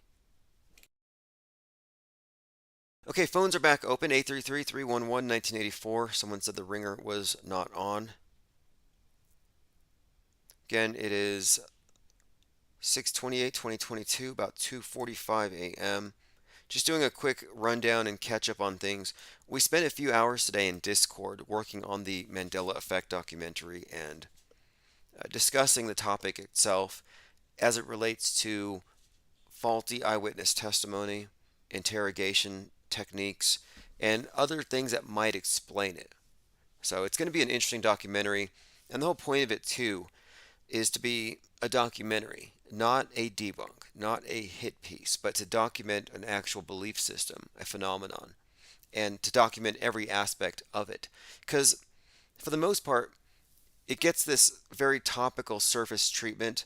People talk about, oh, they're confused about these logos changing or these mascots, but there's more to it. There's the community. There's the related areas of research or other conspiracies that people also gravitate towards. And so there's a lot there. There should be a deeper documentary on such a topic. Like even on Flat Earth, there hasn't been a decent Flat Earth documentary. They're usually hit pieces, or they're one-sided, or they're not technically documentaries. For example, the last documentary, I think it was called Level by Hibbler Productions, the ones that use the Nazi Black Sun logo, the ones with the Nazi Eric Dubé on it. Their documentary seemed to miss like 90% of the relevant news around the topic from the last 5 years. Amazing how they do that. Okay, if the phone's off the hook, it's probably the phone bill. I just need to pay it. More than likely, I ran out of minutes. I'm up on credits, though, for text alerts. So I can put the backup number on the screen. Yeah, I'm going to have to update the phone number. No big deal. Thanks for letting me know. Yeah, I'll get the phone set up here, and like I said, we'll be taking voicemails, and I'll be responding to those. This is COVID-19 84 by Chief Crow and the Flat Earth Worms. Get on the newsletter. I'm going to get this sent out here in about an hour. I'll put a link below. I want to get everyone the first couple chapters to the Autohoaxology 101. So again, sign up for the newsletter. I'll get that out tonight, and we'll be live tomorrow morning. I'm going back to the Discord server to continue working on the documentary. Thanks again to the chat, and I'll get the phones back on. And again, this is Chief Crow, COVID-19 84.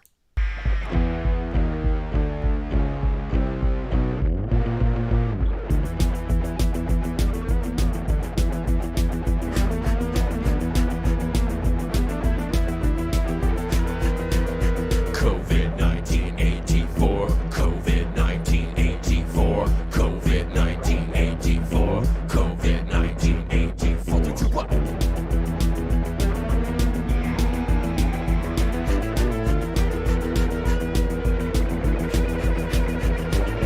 Empty streets, data or deceit. Shut up, shut the door. Government media bent you over like a whore. COVID-19 84, COVID-19 84, COVID-19 84, COVID-19 84.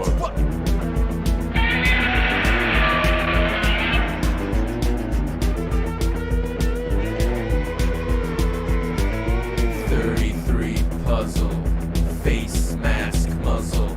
I'm going to my grandma's house. Shut in, shut up, cover your mouth.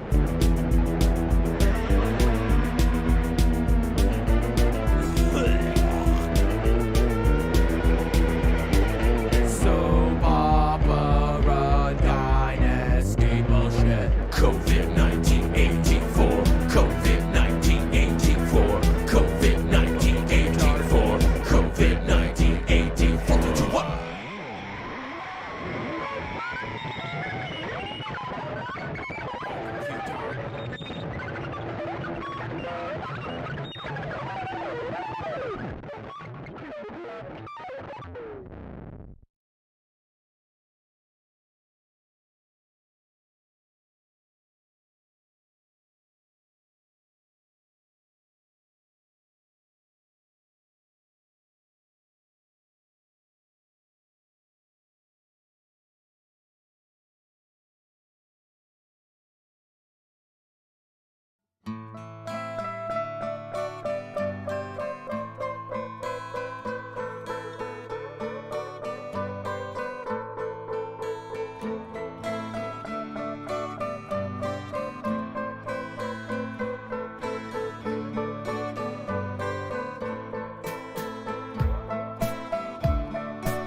The edge is in your mind.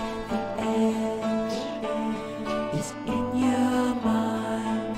The edge is in your mind. The edge is in your mind. The edge is in your mind. The edge is in your mind.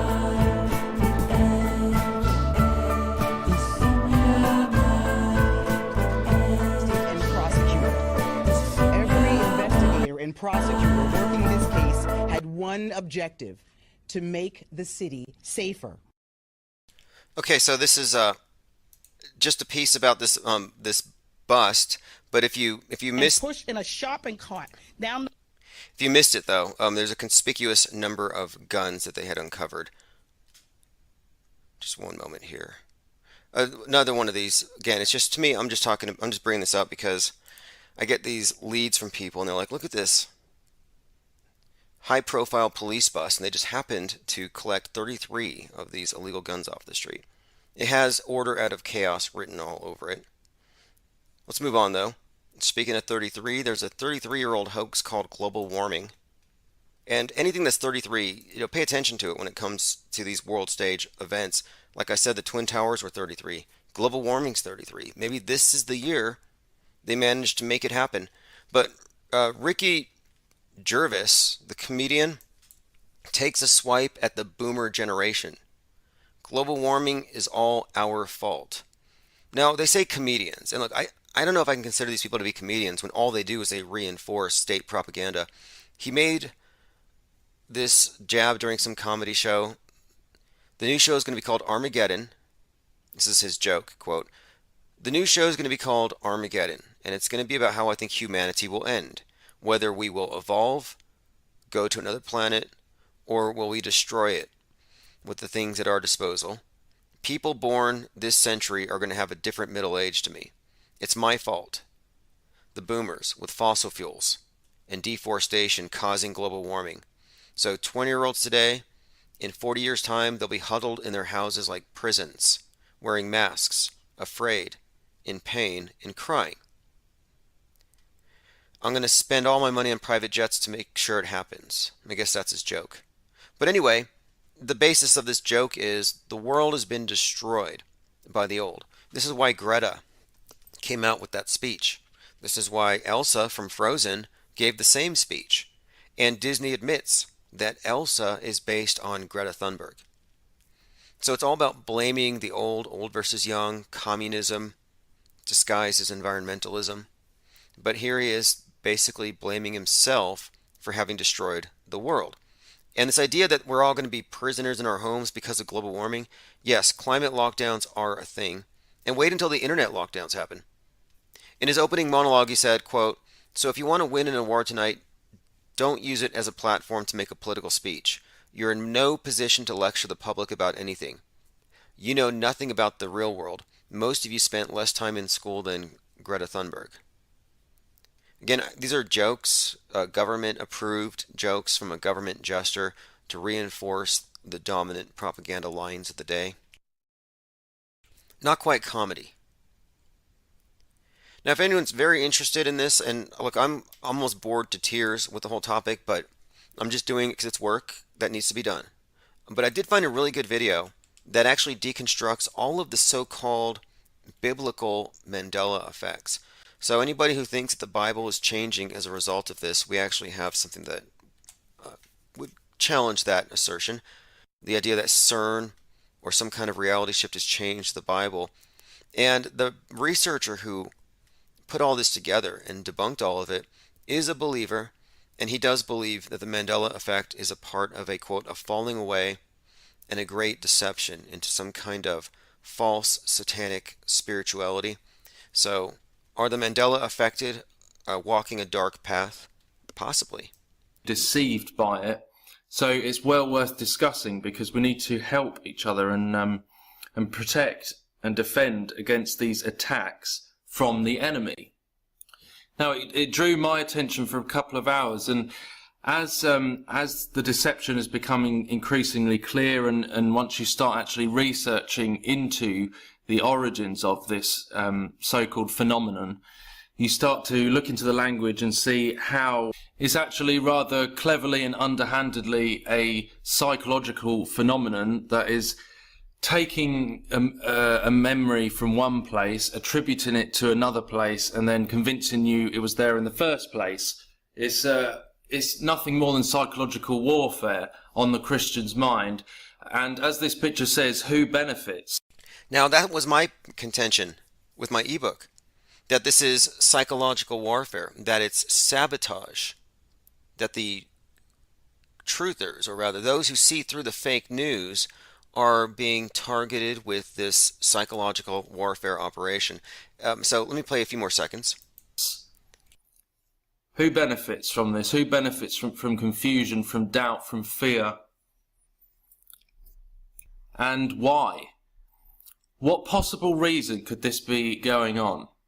And why would it be focused on the King James version primarily? The one version that people have at least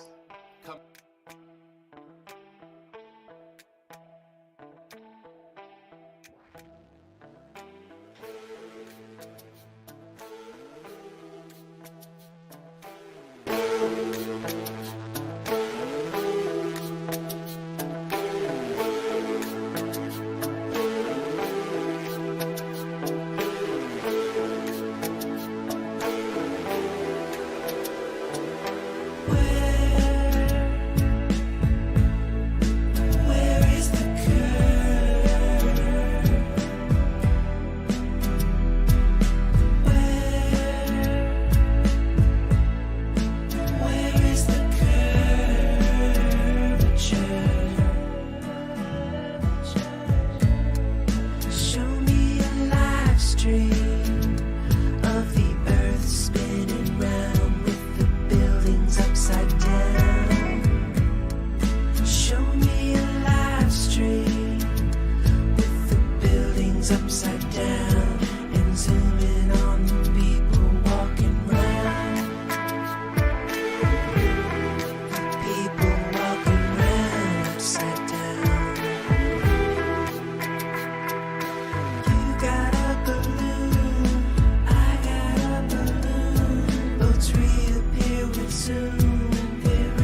Alright, that's Where's the Curve, Chief Crow and the Flat Earth Worms. I put a link to the track in the chat.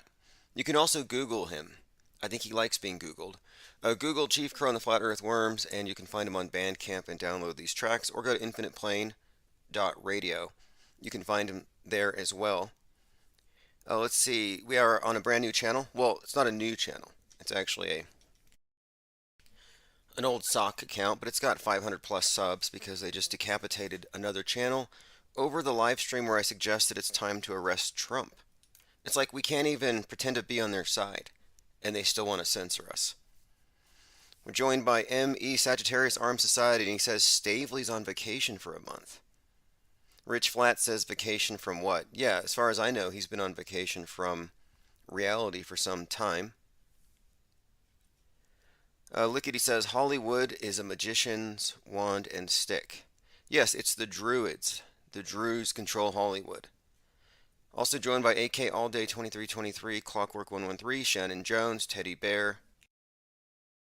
Just file in an orderly manner, say hi, and I will put a wrench in your hands. Abuse the power responsibly. You all know the drill. How many times have we done this? This has got to be channel number 118, 119 now. Interesting. Alright, so I have notifications. Have I sent notifications out? Okay, if you're on Patreon, you got notifications. Okay, excellent, cool. Benton G, thanks also those of you who've been buying the NFTs like the one on the screen. If you're in our Discord server, even though I haven't been live for the last couple of days, I have been busy there. So that is a place to catch me. And I've been working on some animation techniques for a feature we have planned, and that's kind of where I've been focusing my attention. We have an episode of South Pole that is really just a few hours away from being published, so I'm hoping to get some time to put into it. I took a few days off to do some work out there in the Meatverse, but I'm back in the Metaverse here, joined by Pippi Langstroth. Yeah, all those Patreons, I appreciate it very much. We have almost 130 or so, and there's more people on the Infinite Plane Society site. I don't know if I've sent them a message. Let me go ahead and go into our headlines, though, and hopefully everyone catches up with us. There was a shooting in Sacramento. Obviously, we know what it was. I have some information about that, and this is one that was brought to my attention by Chalkbody Outline. Alex Jones is a crisis actor. We've all known this, and hopefully YouTube doesn't pull us for saying that. Like I said, you can't even pretend to be on their side. Now, he's being called a crisis actor by the Sandy Hook side of the fence, who agree that he's some kind of a monster, and so they're calling him that as a pejorative. But no, he might actually be a crisis actor playing soldier. Here he is playing Ukraine soldier on TV. And it's not as far-fetched as it sounds. Last I checked, Zelensky was on the Grammys. Like, how much more in your face can it be? It's so obvious, but if you state it too obviously, they will delete you. They will block you. I wonder why. It's like they have something to hide here.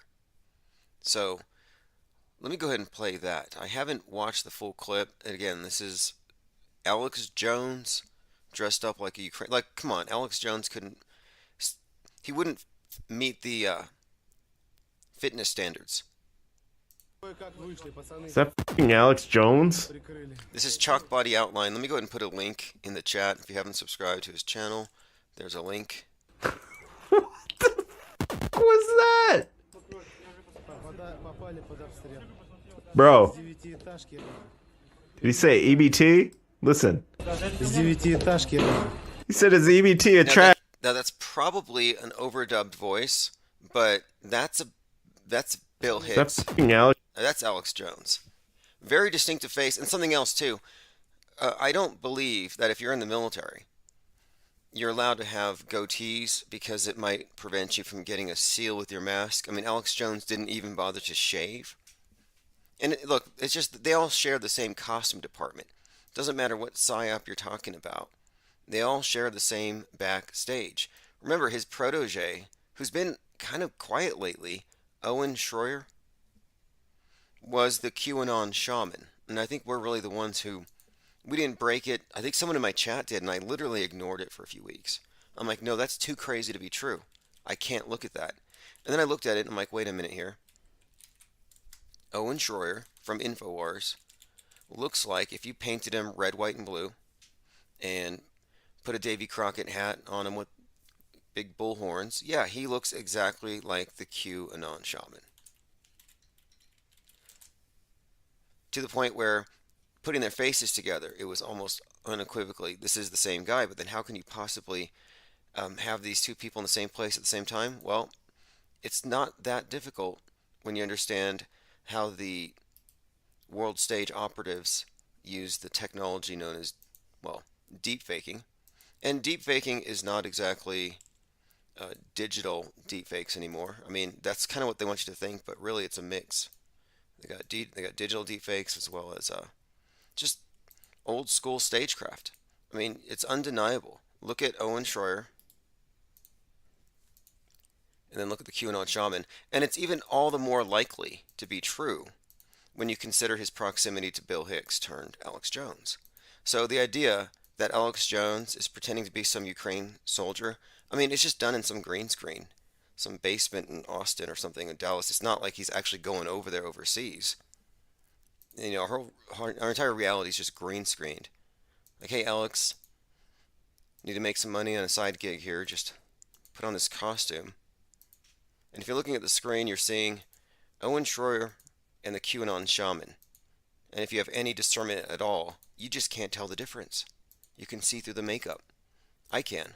My facial recognition software, hardware, works. They haven't exactly damaged me that much to where I can't see what's in my face. You know, they try to do the whole 1984, how many fingers am I holding up? They hold up 3, but until you answer 4, which is what they tell you the answer is, you're considered to be wrong. Gaslighting. And that might actually be the purpose behind deep faking, where it's super obvious to your subconscious, but you're consciously not allowed to recognize it. It might be some kind of elaborate mind game. Tominoid says, Zelensky said 153 dead children at the Grammys. Interesting number. Yeah, let me know what you find with that.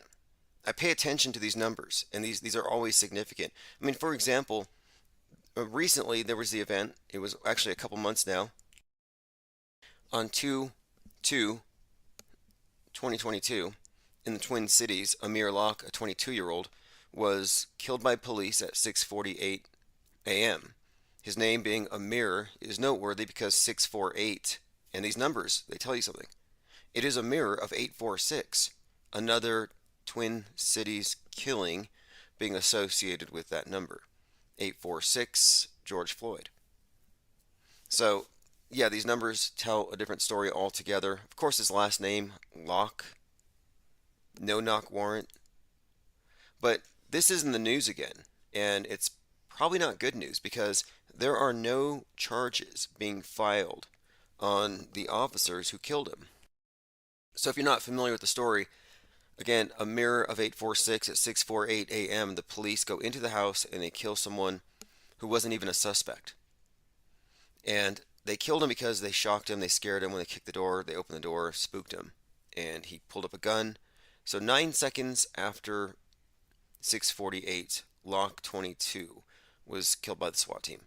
So no charges are being filed, and if you look at the people associated with it, it's all the same activists that are associated with all these other highly charged psyops. Now the coding around this one, the numerology, the numbers, the timestamps, tells you everything you need to know about it. It also tells you that it's funded. I mean, these are all coordinated protests, and these aren't things that they do when it's cold outside. So I was waiting for the weather to warm up, but you can look here at the picture, body cam footage, 6:48 and 9 seconds. His name is Amir. It's a mirror of 846. How much more obvious could it possibly be? If you want to call in, it is 833-311-1984. And anyone in the chat commenting gets a wrench. There's 34 people hanging out on the YouTube alone. have a number of people hanging out on Twitch, DLive, and also on Twitter. Twitter is actually doing a really nice thing here, is that you can stream there 24/7. They store the videos. On YouTube, there's a limit to how big the file can be. So these large files are there. I have a 42-hour video. Just hit play. You can scrub it all along, 42 hours. All right, let us continue. Just wanted to bring this up.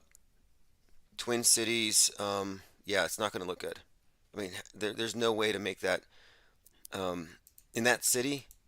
No, that's coordinated. It's an agitation. Here's an image of Ghislaine Maxwell in 1985 hanging out at Disneyland. Here she is speaking with Donald Duck. Happy Family Disney Day, 1985. What would a human trafficker be doing at a family day at Disney? Now, this has other connotations. We can kind of look at this in the context of the bigger picture here, where we're looking at human trafficking has everything to do with, we're talking about Disneyland here. Well, we were talking the other night about Disney, Walt Disney hanging out with Werner von Braun, and the idea of simulated worlds, simulated space travel. And we got into the topic of Epstein Island and how the Jeffrey Epstein worked at a school, and the guy he worked for was the father of A.G. Barr, the Attorney General under Donald Trump. Well, Donald Barr wrote a book about trafficking young people to islands out in space, and he hires Jeffrey Epstein, who has these islands where he does just that. And then I'm looking at shady characters like Richard Branson involved in Hyperloop, and Branson's rumored to be something like an Epstein for the royals. So I'm just thinking here, when you look at Disneyland, you can't really separate it from Walt Disney, his whole sickness, and his Nazi buddies, and their agenda, which involves simulating space travel in order to send captive, brainwashed audiences to distant gulags that are, well, gilded cages. Like Truman type shows. You wouldn't want them to know that it's all a ruse. But yes, there's something very sinister when you look at this Ghislaine Maxwell at Disneyland in the bigger context of human shepherding, which is what I think we're actually looking at here. Human shepherding. Tyrone McCloskey says, what would a lion be doing at a gazelle convention? Well, it's a dark trail to go down if you want to follow where Disney and the Nazis, occultism, intersect with Satanism and other things. Okay, so heads up, phones are open. 833-311-1984. Apologize for the ringer. Took me a minute to get to the button. Infinite Plane Radio. Hi, how's it going?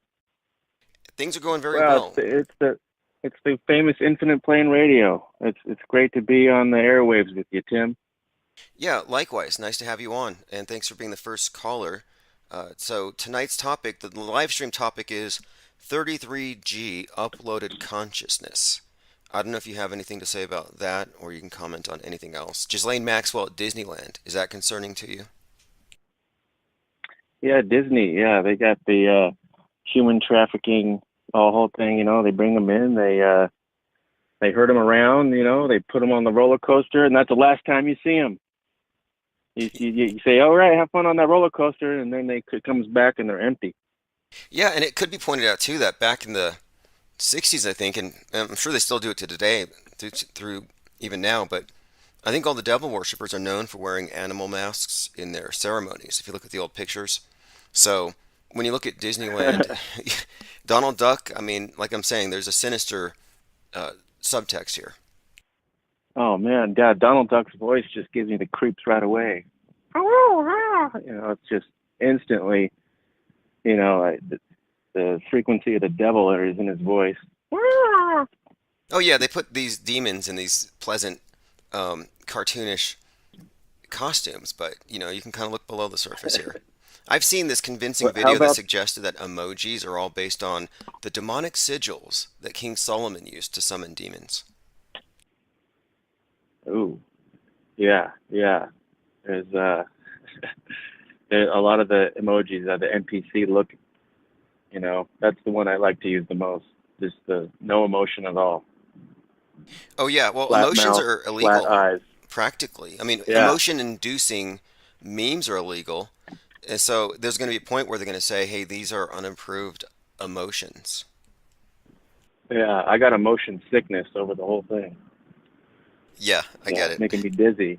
What about the Pinocchio movie where they take the kids and then they turn them into donkeys? And then, like, the guy, like, they go to that island, they go to the Epstein Island and they turn them into donkeys. And then they got the dude kind of has to pick through them to make sure that they're, how do they turn them? I think they turn them into donkeys with the booze and the cigars or something. And then he's like, "What's your name, little boy?" And then it's like, "Ee-ah!" And then they put them on the boat so they can go, traffic the donkeys. And then he asks one of the donkeys, "What's your name, little boy?" And he goes, "My name's Alexander. I want my mommy." And then he's like, "Oh, well, put him in the cage with the other ones." And then they probably have to just give him more booze and cigars, or Yes. maybe they harvest them for their organs. Who knows? No, you nailed it.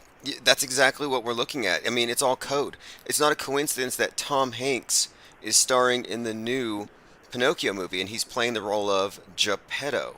Like it doesn't get any more obvious. He's making the boy, and there's some stuff there. Yeah, man, Pinocchio is a creepy movie, but for some reason, I still like to watch it. There's something wrong with me, man. I like to watch Pinocchio. Well, it's a cautionary tale. Don't ditch school. Don't do drugs. Yeah, don't play hooky or get turned into a donkey and sold to human trafficking, like organ harvesters. But you have to say, yeah, Disney's got That's some it. kind of fetish for trafficking people, and I feel like Willy Wonka is kind of the same thing, where these kids get taken on this nightmarish ride down the tunnel to Oompa Loompa Land, and I'm like, how is that any different from what Elon Musk or Richard Branson are planning on with these Mars vacations, one-way trips? Yeah, yeah, that's going to be a great next Disney movie. Willy Wonka and the Trip to Mars. Would you agree that we're living in a Disney movie? Oh yeah, definitely. I feel when I wake up, it's hard for me to snap out of all the, mind control that they put on me growing up as a kid. I wake up and I want to narrate everything in song and dance when I wake up, and then it's the outer space and everything about it. Disney. And, I never actually even noticed the 666 in the Disney logo until like a couple of years ago. We got some old school VHS Disney movies.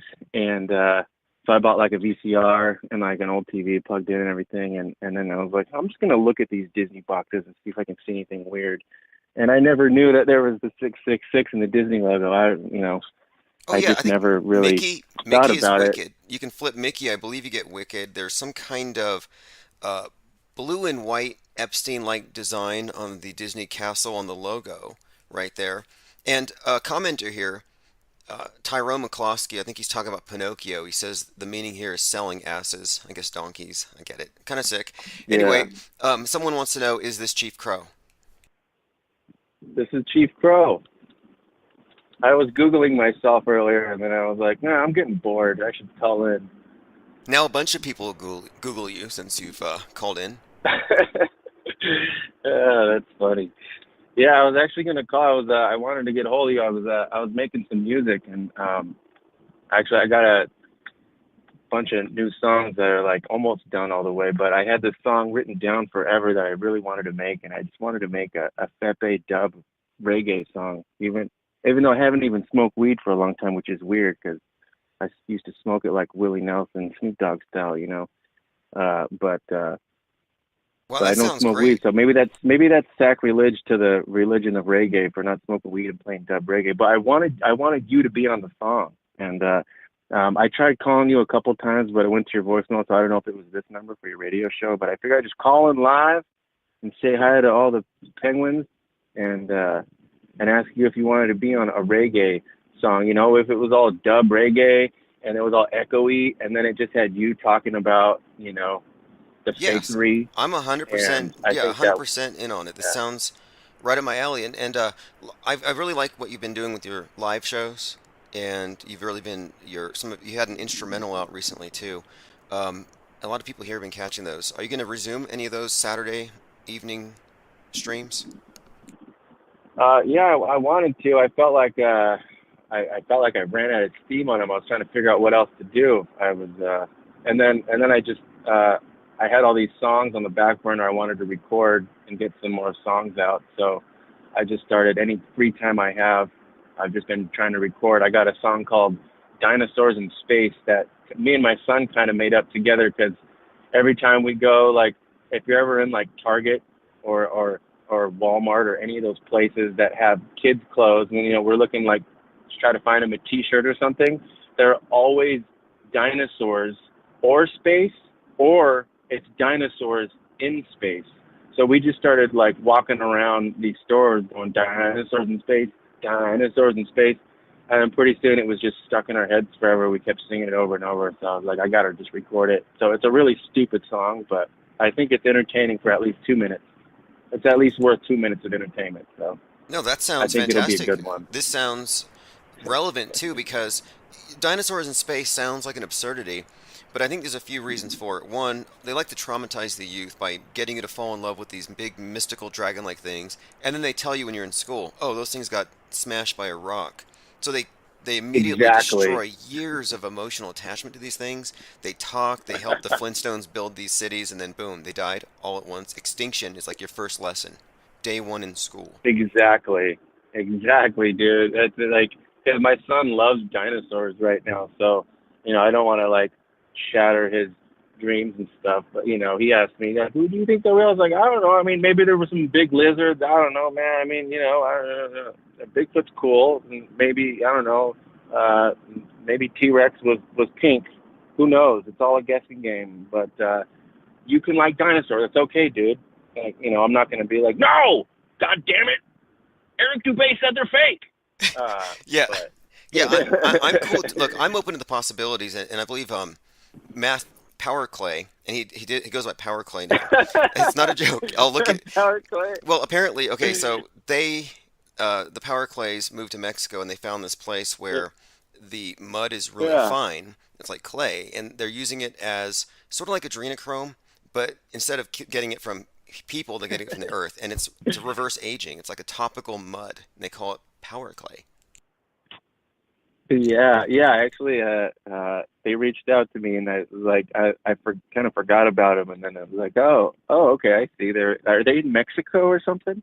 I think they fled to Because they were Mexico, saying, but they okay, fled. yeah, they were saying I should out there, that it was really cheap and stuff. And then I also just saw the other day, I watched a live stream with Santos Bonacci and David Weiss. Were like, we're in Mexico. I'm in Mexico. Yeah, you guys all should move out here. We're on the beach. You know, we're out here. I'm playing Spanish guitar. You know, guitar. The word guitar comes from gay. You know, I'm gay, and there's a tar. There's tar in the street. You know, there's tar. And he starts doing that whole Santos Oh Bonacci yeah, thing. Santos But, you know. Panachos, and I heard he can whip up a mean plate of nachos. Sorry, inside joke from South Pole. You'll see. Hanging out with Flat Earth Dave. And the reason I brought up the power Yeah. plays though is he was saying he believed that there are dinosaurs beyond the ice wall, and that the elite get to go hunt them, and we can't. Oh man, that is cool.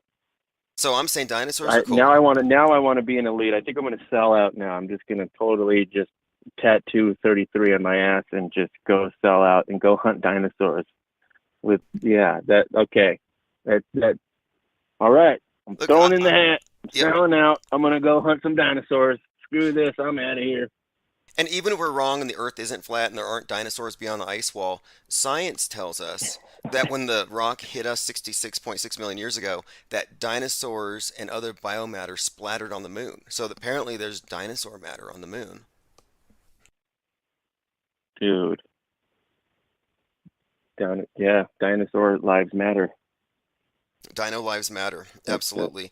Dino lives matter. I Yeah. mean, I'm not hoping for a major catastrophe or calamity, but I have to say, 2020 was made better by a lot of the music that came out of this think tank and people associated with it, yourself and many others. And so, because of that, Mask of the Beast, that track alone, I think, was almost worth the whole thing. Are you hoping for any kind of major league psyop to inspire more music? Yeah, I don't know. I guess so. You know, it's, I think I just wrote something about, everybody talking about end times and stuff because it just is really boring to me. So I was like, I just got to make a song about it because it's boring me to death. So I got to make something interesting. But You know what? yeah, I mean, That's you because guys are always inspiring, well, they want us you to know. think short term because they don't want us to think infinite. They want us to think finite. And I Yeah, think that's part of the programming. So if we get rid of the doomsday programming, I think more possibilities open up when it comes to contemplating things beyond this little frame of reference they've given us. yeah, yeah, dude. If you flip the World War III, that's if you flip those W sideways, you got 333. You get three threes there. So that's kind of cool. Actually, yeah, it is. And the Westworld season 3, if you look at the three pillars, it looks like you're looking at the Twin Towers through a window. And then anyway, it's got the encoded 33, all these things, but I'm thinking 33 Gs when we get to upload our consciousness into the interwebs, whatever that happens to be. At least that's what the propaganda is selling us. Yeah. Yep. It's time we go to Burning Man and upload everything. Burning Penguin, we're planning one. We're going to come up with one. We'll Yeah. find our own because I don't think at Yeah, Burning Man Burning Penguin. you can't get in unless you got the goo blood, unless you've been 4 times boosted. So we're going to do a Burning Penguin. If you have any ideas on where we can, have space for such a thing, we'll be open to it. But it's going to happen. Well, yeah. I mean, Idaho, they seem pretty cool here. That there's the mind virus is not around where I'm at. It's pretty cool. The only people that have mind viruses, they're always like, "I'm from New York. How's it going?" Or, we could travel here from Portland, Oregon. I'm like, "Oh yeah, that explains it." But for the most part, everyone here is just, they're they either think it's completely fake or they're like, "Them damn China's," but at least they don't. They're not like so deep into it Is that it it's strange? controlling their everyday life. It's literally like a mind virus, and you go to more concentrated areas where the populations are thick, or just like big cities, and more believers, and go out where people aren't as in contact with the media or with each other, reinforcing the media's echo chamber, and it's not there. I think it's about proximity to the TV, which makes me think the whole thing is really just a mind virus, a form of hypochondria that's contagious. Yeah, yeah, exactly. It is the ultimate mind virus. That's that's I hear that a lot too here in Idaho. People, "Oh, look, it's another New York guy who's got a mind virus." I work at a place. It's an event space where a lot of people come in from different parts of the country and different parts of the world. And look, another guy from New York who has got the mind virus. It's like these events where there's like 100+ people and nobody's wearing a mask, and two people walk in with a mask, and they walk in and they're like, at some trade show, and they got a thing, and we're from New York, or we're from, Los Angeles or something, and it's like, you're here with like 150 whatever people, and nobody gives a fuck. Everybody thinks it's bullshit, and you're in here, and you're the only ones with a mask on. Wouldn't you be freaking out? That's funny. And another thing is, like, if I tried to walk into one of your events in LA with everybody with masks on, and if I didn't have a mask, you guys would throw a fit and kick me out and call the cops on me. Yes, the It's tolerance really only funny. does run one way. That's why I refer to the mask these days, if it's not mandatory, it's simply a fashion statement, and more specifically, it's a fascist fashion statement. And it says, I'm in solidarity with taking away all of your rights, and I'm going to go flaunt it. Because if they really believed in the science, they would be at home, scared for their lives, hiding Yeah, their TV sets. Why are they even walking around? It's dangerous. yeah, exactly. Yeah, yeah. It's really hard. I work at this place, and I have to like stop myself, and I just want to ask them, like, are you gonna wear that forever? Are you, what, why are you wearing that? What? You're here. You're working in the dirty laundry department of this place. You're here sorting people's dirty laundry. Is it because of that, or are you wearing it because you're afraid of this boogeyman thing, but yet you're sorting through everyone's dirty laundry? Yeah, exactly. You're right. You're talking about, and very early on, they made it very clear everything is contagious, everything can carry it. They walked it back so far because I think the hypocrisy was just so out in the open. I mean, 2020 was definitely for me a huge awakening, and I believe in NPCs now, and I don't even have any sort of like negative feelings towards them. I tolerate NPCs. I have friends that are NPCs, but I Yeah, believe in them now. yeah. NPCs, it's like whatever. The ones that I get a little pissed off at are the right wing people that are like, damn commies and the damn TV's lying to me. But I'll tell you what, that virus came from China. And I'm like, no, it's just completely fake, and you're an idiot. Yes, yes, So because they're stop just as saying it wrong came as from China. they're just as wrong as the other side. And that's what happened after 9/11 Yeah. was one group blames the Muslims, the other group blames Israel through the Skull and Bones Society or whatever, and both sides are treating it like it was real. And I'm like, you guys are both wrong. Yeah, exactly. Yeah, yeah, they both yeah, either way, like that you think it's real and that you got played and you're getting tricked by Disney. You're all turning into a bunch of donkeys. Yeah, absolutely. A bunch of donkeys being pimped out by Tom Hanks. I mean, Geppetto. That's I can't believe they chose him to play that. And this is right after he was selling hot dogs at the MLB. I'm like, between selling hot dogs and then Geppetto, he checks off the boxes. Like, Oh,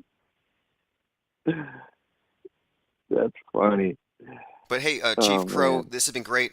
Where can people download your tracks? Because YouTube won't be there forever. Hopefully, they get nuked in the space wars to come. So, assuming that happens, where would someone go if they wanted to download your music tonight? There you go. I think Bandcamp. I think if you Google me, but I think if you Google Chief Crow, I think it still is like the Buffalo Soldier Warrior with a crow and the reservation party of five Okay, I like will this. come up. You've got a You have to a penguin. You got to do Chief Crow. Yeah, It's like a penguin you got to beak. do Chief Crow music. Is that a penguin in the Oh yeah, eye? did you It's like find a it? Illuminati penguin sigil here. Yeah, it's lovely. Yeah, someone. Yeah, but it's yeah, I think you can download them on that site. But and I'll have more up and I'm gonna figure out a way to get my CD out to anyone who wants it, even though CDs are totally played out and lame. But yeah, man, I thanks to all you and all the other penguins and everyone, because you guys really inspire me to make the music. Everyone else is boring, and you guys make the best memes, and you guys are all like really funny and really smart, and I love listening and watching. And somebody was it Exploring Again posted the show from Las Vegas that happened a couple years ago. He just posted it the other day, and he has it so like I'm kind of in the corner playing the music, and then all the memes are up because the memes are being projected while I was playing, Oh yeah, the meme and you stream. can yeah, the meme stream was on, and it's really good footage. Just the meme stream alone is the best part, really.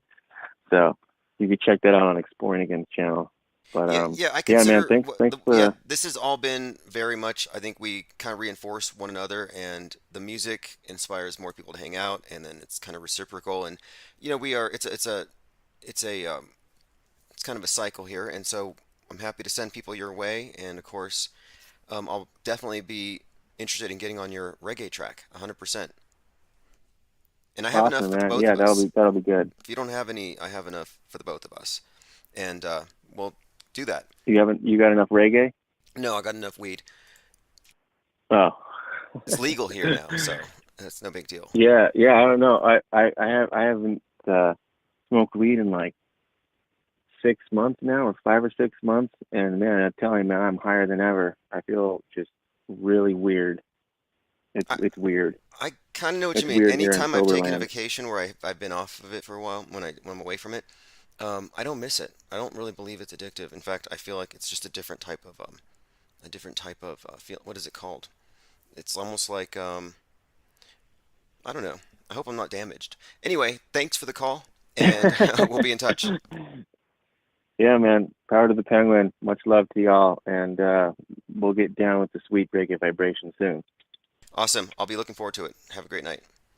All right, All everyone. right, you too. Bye. That Chief Crow and the Flat Earth Worms. We opened up with one of his tracks, and yes, actually, Ball Earth Cult was easily probably one of the first tracks, one of the first couple of tracks that came out of the think tank out of nowhere.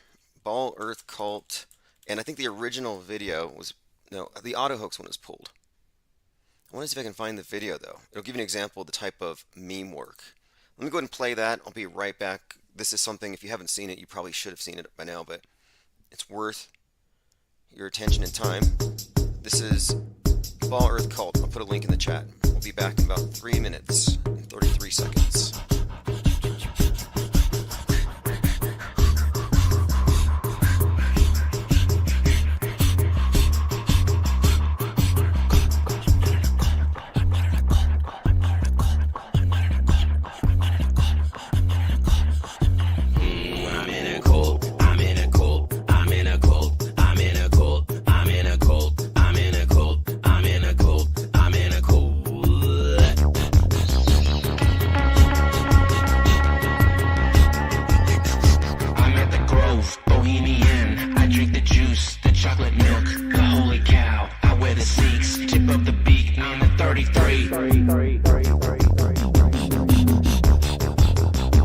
Charles Manson, ranch dressing, goat heads with the number 9. It is so divine with the holy grail, shape of the snail, the Fibonacci sound of the conch.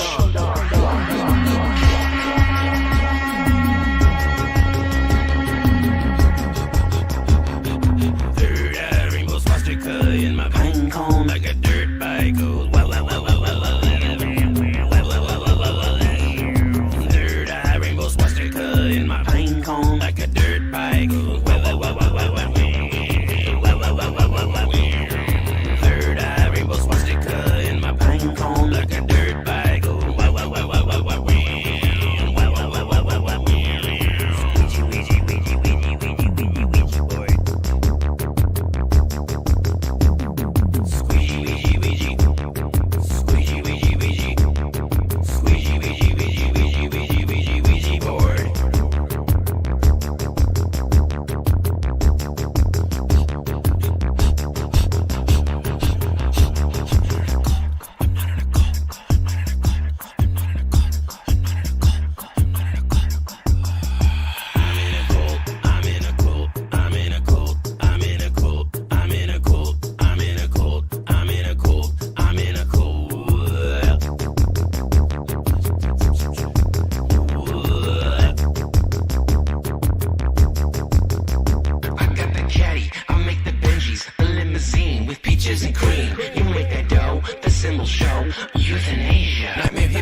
Chief Crow, who just called in, and that reminds me, I believe I had a message to relay, and I have a Minds account which I use specifically for this purpose. If I see anything on the 24/7 stream that's worth noting, I will take that note and put it in my Minds, where it is pretty much blockchained. I mean, this is going to be a permanent record. Echo Charlie said, hello, Intimate Plane Society. I have a bunch of important numbers for Chief Crow 362436. So I hope he gets that message. 362436. Okay, I have another voicemail. Let me go ahead and play this one. A couple voicemails. Not to be reminded again. Okay, that was about my non-existent car insurance. Okay, next one. Hey, I think it was last night. I was listening to 5 Minutes of Fame phone call, and you guys were talking about where he came up with stuff that he thought it was going, and it sounded pretty gloom and doom. And I don't know how people, if you really think that's what's going to happen, I don't know, man. But he brought up resets towards the end there, and going them, they wrecked it. They get us. We're attacked. We're defeated. The way I see it, we are all to blame for being defeated. We are all making the reset happen. It's about personal responsibility. It's also about people that are being greedy and hating on each other and all of that. I mean, the masses destroy themselves. Yeah, there's a group at the top, and but they're on the top of whatever. And the world stage thing is a good aspect. Now, I get what she's talking about here, about the doom and the gloom, and that's one of the things that I brought up with Chief Crow. We're talking about he's doing some track based on this idea that people are obsessed with the world's going to end, and it never does. I mean, it ended in 2020, but the way it ends is not in the sense of it being the final say. I mean, it's just the beginning of a new iteration. It's like right now this great reset isn't about just burning everything down. It's about building back in a different form. But with this doom and gloom, I think it's about limiting your frame of reference to a short amount of time and space, an area that you're going to inhabit, and then shrinking your world, which is what they accomplished with the lockdown and the lockdown culture. And of course, the replacement reality, meta, and this whole metaverse thing is, it's a replacement reality. The title of tonight's live stream is 33G, Uploaded Consciousness. I've been watching a lot of television shows on Amazon and HBO just to, read the writing, the scripting. That's just right out there on the wall for you to know what's coming. And a lot of the TV shows right now are about the uploading of consciousness. So recently I was having a lot of these synchronicities with the very important number 13. And I have a few reasons why I think that number is associated with the phoenix and death, and the idea of the cycling of time. And it all makes sense when you look at the logic behind some of the numerology. But anyway, I just happened to be having all these synchronicities with that number, and I was looking into the concept of it. Because in the Tarot, 13 is death, but it's not the end. It's a new beginning, and the idea is that the death is merely a more or less a stopping point. And I was like, well, if the soul moves on, then of course death isn't the end. And then the question is it recycled? And this whole concept of the cycles of time would seem to suggest so, if you go by the symbolism as presented. So anyway, my point is I recycled my iPhone 6 into an iPhone 13, and it reminded me of the transmigration of souls watching the immaterial data flow into another device. Hey, Infinite Plane Radio. Aloha, Tim. How you doing? This is Rocco Calzone. Oh, awesome, Rocco. Thanks for joining us tonight. Do you have a wrench? Probably, yeah, on YouTube, yeah. Okay, just making sure. I'm handing them out. Got a new channel. They chopped off one of our tentacles, but we've got like 8 more to replace it, so we haven't missed a stride. How are things going over there? Oh, great, man. No more mask mandates? Right, no more mandates, so the fascists can stand out and really stand apart. You can actually recognize them now. Yeah, it's tough here on the Hawaiian Islands. It's really religious, so like people, I don't know, religion and government are entwined here. It's pretty blue state, but there's a lot of people who wear masks just 'cause. It's like a blankie. It's like a comfort thing.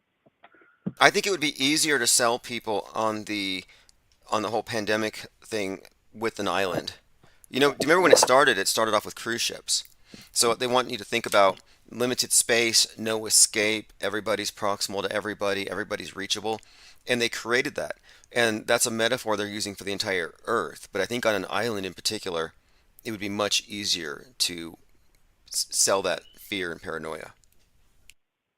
Yeah, you're right. They shut it down. Next day, nobody had a problem with it.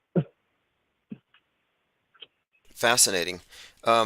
So, what else is out there? Okay, now I got a question for you. Shape of the Earth, undecided, shape agnostic. What's your take on it? Because I'm assuming that you've had a lot of perspectives of boats going over the horizon, apparently, right? Yeah, and also I've gone really high and seen like a 360 degree around the island. It's all water, you know, and it looks pretty flat. But that's just my perspective. But at the same time, I allow for ambiguity. Like, it doesn't have to be this or that. I don't know. But it's not some spinning ball floating out there. Yeah, I don't know. That's one of the things they're trying to get rid of. Because, like, what do you mean you don't know? We told you. And that's why they don't like question marks, and they're trying to get rid of the question mark. And I'm waiting for the Chinese troops to come down the street in their tanks with their blue helmets from the UN, sent to take the Q's and the question marks off your keyboards. Like that movie, Don't Look Up. They don't want you looking up. They don't want you to think you should, because the answers have been provided. And so the fact that you don't have to have a firm concept of what the world is, the big picture, that's tantamount to blasphemy these days. But yeah, to me, I'm the same. I'm cool with ambiguity. Yeah, and it's actually better that way because you don't have to deal in absolutes. Like when you know things, you can't, like, your brain doesn't allow you to other possibilities, so it limits your thought. If that makes sense. Absolutely. I was reading this about one of the first Roman geographers, talked about how the equator was a ring of fire, and there's no point in going further south because you'll just burn up. You can't live past that. And so if you accept that, you know, it's like the Truman Show where Christoph says people accept the world that's been presented to them. Or maybe that was The Matrix. I mean, these movies kind of overlap in that sense where, yeah, it does seem like the mind expands to the size of the cage that it's placed. Oh yeah, within. like an old map in the distance, it says there be monsters, you know? It's like, don't go there. Don't think about, yeah, they want you limited on an insignificant speck of dust in a universe. Yeah. The Village movie, the movie The Village, another example where they say, don't leave the village. There's monsters and wicked people if you find another village. And, of course, they had to keep them dumbed down and ignorant so that they wouldn't even contemplate there might be some 20th century Simple. out there. Simple. Yes, precisely. Precisely. And, you know, what's fascinating to me, though, is that it's easy to imagine we're the most sophisticated we've ever been because we got iPhones. But when you notice how people can't tell the difference between real and fake, I'm like, is that really an upgrade? Or have we been dumbed down in another fashion to where we're kind of lost? Something about the human psyche likes to seek a leader. You know, like when you're in a group of friends, there might be one or two of the friends that the others look to. You know, when something happens and they don't quite know how to react, they seek their favorite or their buddy or their bestie and see how they react, and they mirror it. It's a big group think. Right. There have been plenty of studies on this where in the study, in the room, most of the people are in on it just to see how the person who's the candidate or whatever, the one being tested, responds. And yeah, people do, they do in fact measure their actions and responses to everybody around them. It's just part of survival, I guess. But yeah, that's definitely something that the media understands. Netflix, the founder of Netflix, one of the first founders and co-CEO, whatever, related to Edward Bernays. So they worked out the science of mass manipulation generations ago. And now they're just doing it in front of us. And just got better. Yeah. So I've been watching some TV recently. I've been watching HBO. A lot of the DC comic movies? Oh yes. Like Watchmen or something, or which ones have you watched? No, the Superman and Wonder Woman. Wonder Woman's definitely a guy, by the way. And the Suicide Squad is, I think, the one you're going to be interested. It has it all, man. Predictive programming. It has like a tentacle monster at the end, and your buddy Saturday Night Live character guy, he dies in the first 10 minutes. Oh really? His name.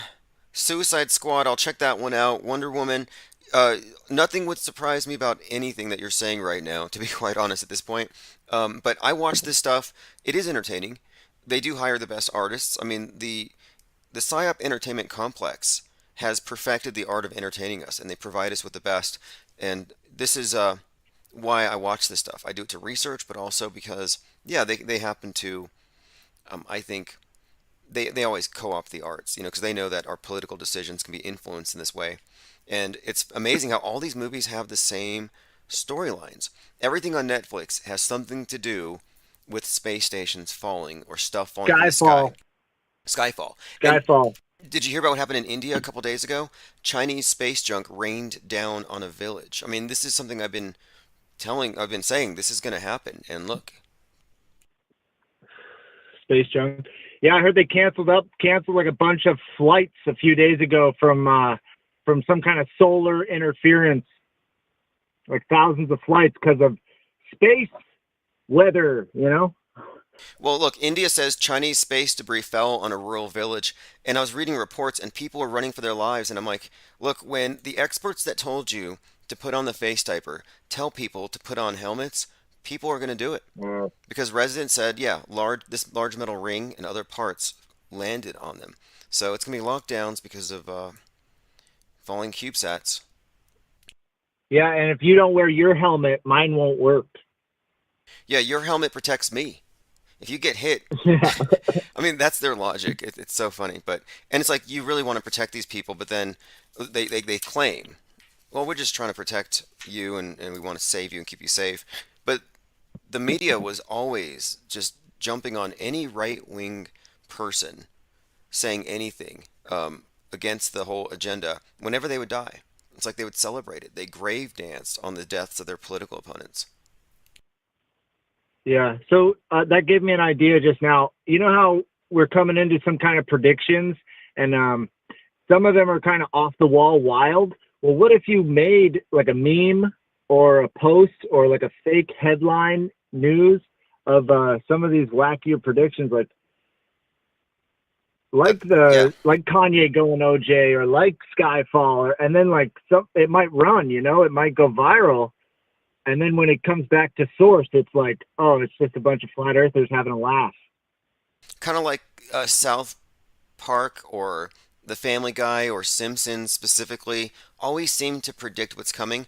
And in our South Pole animated series, we actually kind of worked some of these predictions. In fact, we had a prediction in season 1 where the Cuomos, Andrew Cuomo and Governor Cuomo, they're hanging out in a ping pong I guess a dungeon with the ping pong table beneath CNN, where Hillary Clinton's running around with a human face mask.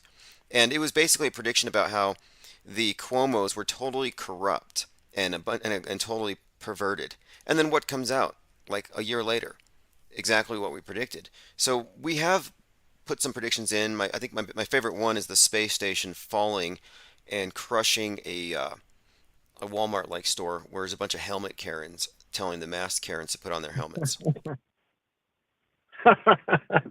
So we put it in there. Oh, that's good. Yeah, I would definitely check out the HBO DC movies, even the Justice League.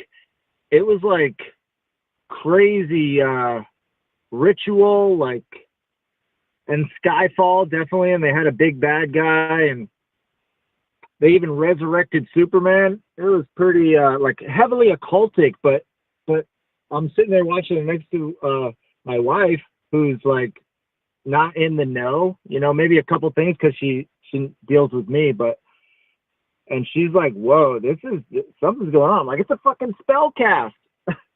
It really is. I think that there's some validity to that. I think we're looking at magic in many ways, and magic isn't what people think necessarily. I mean, we're taught to laugh at certain things, like laugh at the idea of flat Earth, laugh at the word magic. These are things you're taught to ridicule from a very young age, which makes me wonder, are they hiding something? Like, are we run by a bunch of witches and warlocks that know the Earth is not a ball and it's some kind of realm? Yeah, like when they tell you about Santa Claus and then when they take it away, you're like, oh, fuck the North Pole. Never looking into that again. Yeah, right, exactly. Yeah, that's exactly my attitude on it too. You never get past, you get burned. You never want to look, and then, yeah, they kill your curiosity. And just like they traumatize you as a kid with the dinosaur friends and Barney, you want to hug Barney, you love dinosaurs, and boom, Oh, you go to yeah. school. Yeah, they smashed them all with a rock and extinction. It's like, wow. You're Yeah. barely learning how He to, told, yeah, kindergarten, you learn about extinction, mass extinction events. yeah, we just had a baby and we told all the grandparents no space, no Disney, no dinosaurs, and that leaves them hard pressed. Now, okay, so earlier I was talking to the previous caller, Chief Crow, and we were talking about space, and are we living in a Disney universe? And if you look at Pluto, it's literally got the face of Disney's Pluto Yeah. on it, and both of them were discovered. Well, Pluto came out in 1930, and the planet was discovered in 1930, and of course, the superimposition of that, the silhouette of the dog on the planet, that's just too much. That tells me we live in a Disney universe. No, but the lies are so big. For you and I to look at that, it's immediate. Don't even have to look at it any farther. The silhouettes, you can see it and see it. Simple, simple. But for any one of my friends to look at that, it's a joke. It's an absolute joke. They can't. You have to see show them. past it. It's such a big. It's hard to get people to look at this stuff, but I find like you want to convey how fake things are. Show them Pluto on Pluto, and then show them Mars that has the Star Trek emblem, the Game of Thrones wolf head, and I believe it also has like there's all these entertainment tie-ins. Is my point. The Death Star.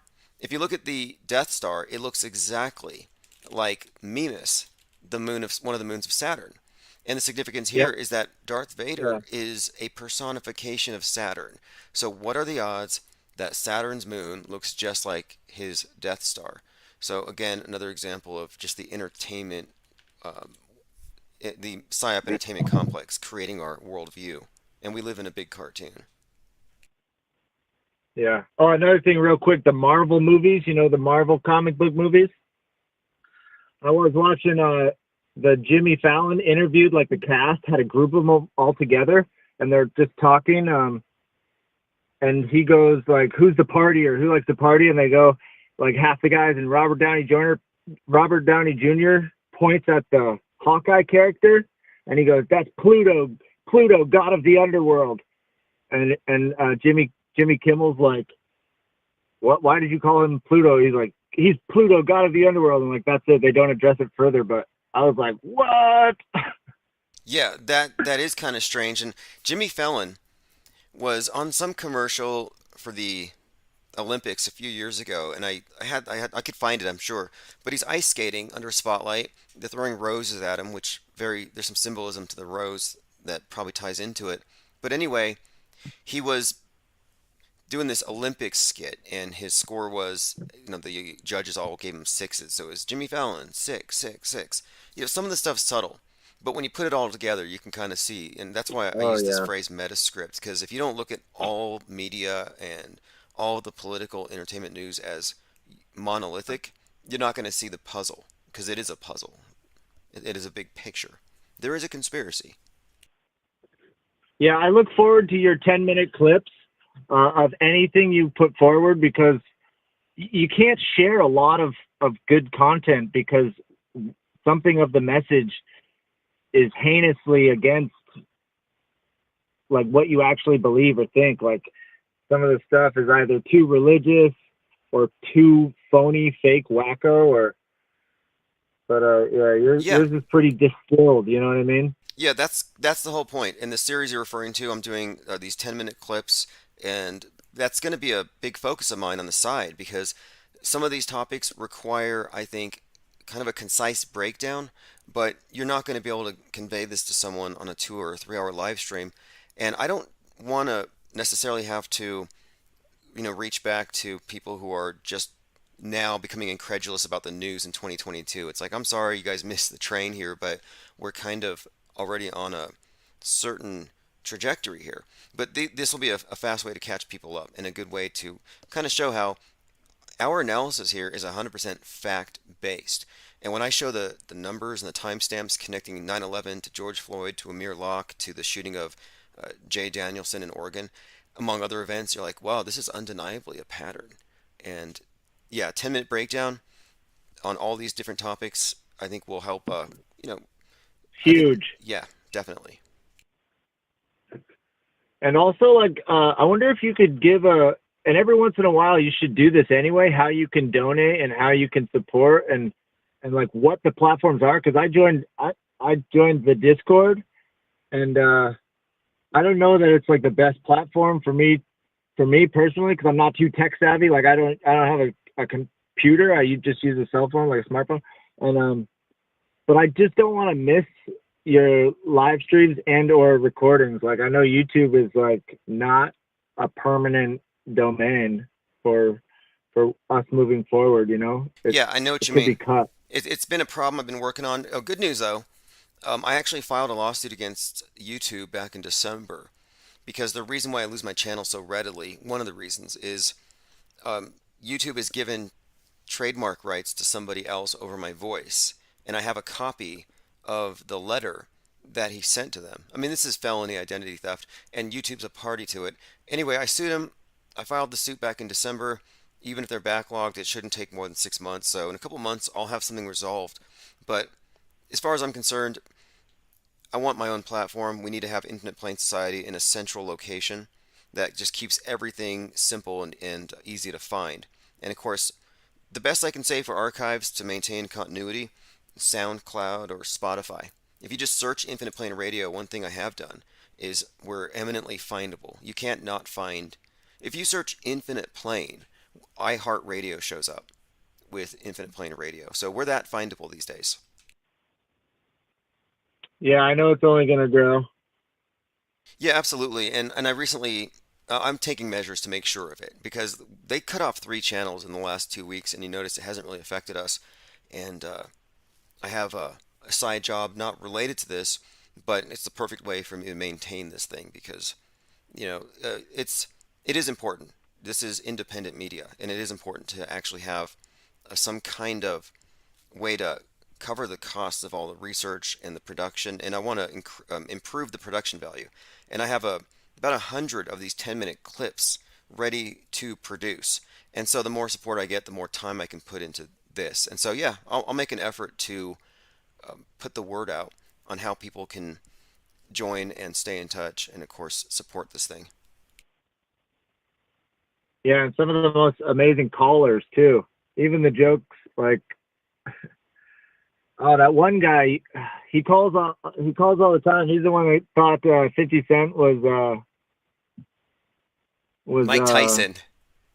Mike Tyson. That's a great caller. Is he on YouTube? He is. He is on YouTube. In fact, I'll find that call and I'll put Shout it on out. Yeah, that was a great, like, I'd listen to that call again. That was a good one.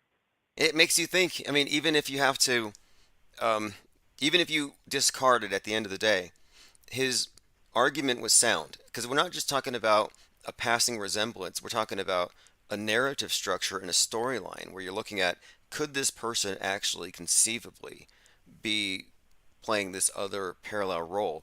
Well, I think they do that. Like, I've seen enough deep fake masks now that I think they just, like, it's like, yeah, you want a vacation? Well, I can go play 50 Cent this weekend in Vegas and have a good time. Like, why not? You know what? You're right about that. I remember reading somewhere about people like David Bowie would wear masks to go to New York. Sure. Just to not be recognized. And all these celebrities have this stuff. It's amazing to me. I look at, like, The Weeknd. This guy's got to have his own makeup department downstairs because every time I look at him, he's got some advanced prosthetic special effects employed on his wardrobe. Yeah, there's a bunch of celebrities here on Maui too. Actually, like I see Owen Wilson and Woody Harrelson and Willie Nelson lives in Spreckelsville. Like I see him and his family all the time. Like they could just put in some dentures or like what that CIA clip he showed. Like I went and watched that whole thing and they all you need to do is minor alterations. Like one book I read, The Born Identity, it was written like back in the 50s when you were doing real spy shit, and like all you gotta do is change your gait. Maybe you have like a bum ankle or something. You can like alter your body really easily.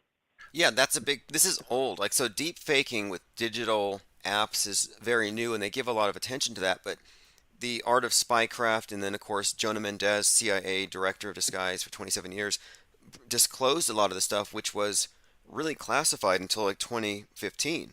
But yeah, I know you can recognize people by so many subtle little clues, and they have there's an art to it where they just reverse all your expectations. Clean shaven, give them a beard. Thick bushy eyebrows, pull their eyebrows, and all these things make sense. And then of course you can recognize somebody by the way that they walk, and so you just make a change to that, and it gets past most people. And so the idea of some of these celebrities having, we see body doubles a lot, and people, they look at these celebrities and they, to me, it's like, yeah, you could Or how definitely about clone them. celebrity impersonators? Yeah, exactly. Celebrity impersonators. Like, come on, it's easy. Okay, well, there's a theory that Justin Bieber is the Weeknd. So the Weeknd's just a disguise, like a weekend job or something. And there was a really good channel on YouTube called Super Recognizer, and he was looking into this one, trying to debunk it. And what he found was there were times where they had overlapping concert nights on different parts of the world. And what he walked away from was both Bieber and The Weeknd have videos where they're surrounded by clones.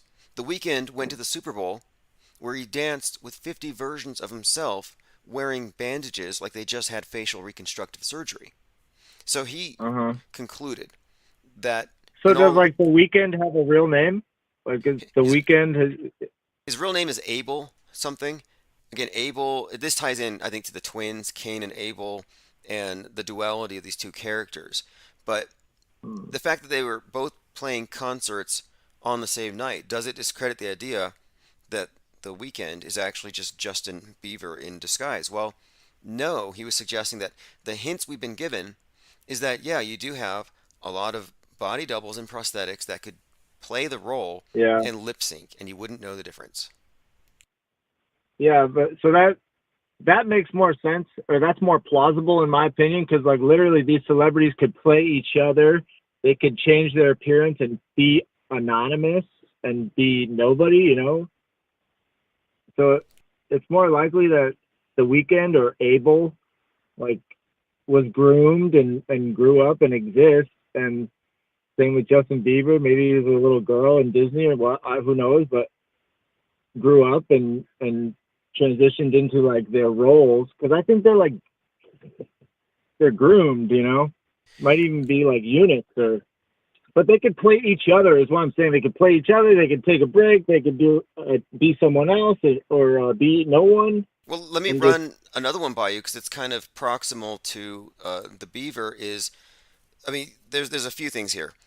The spouses always give these things away too, but there is this rumor that Miley Cyrus is Aisha Curry, and of course it's the wife of Stephen Curry. And this whole thing it has a story that supports it because it turns out that Aisha Curry was on an episode of Hannah Montana, but they were never in the same shot, Hannah and Aisha. And what's more, Hannah Montana was about what? It's a Disney show about a girl who's a rock star, but nobody knows because she puts on a wig, so she deep fakes it as a rock star. So she has two identities in everybody's face. So that's the alias? Yeah. Yeah. So Hannah Montana, the TV show, is about a deep faker playing the role of a rock star on a stage and nobody knows. And so Aisha Curry, who's got a cooking show, completely different person, has this curious resemblance to Miley. And the thinking is that, yeah, this is Miley Cyrus with some of this advanced disguise. And I find that one as plausible, even more so, than the Beaver Weekend thing. Yeah, I think they're just playing dress up, or they might even be like enslaved. You know, the celebrities, like they could be like a slave race in this caste system. Because how else could you get away with the evils of the world?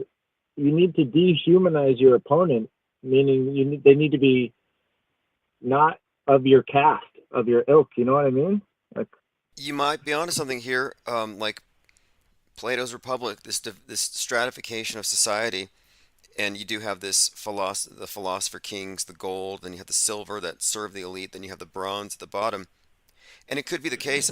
I recently watched a movie called Utopia with John Cusack, and it's about 2020, loads of predictive programming. Definitely worth watching Utopia, the American version.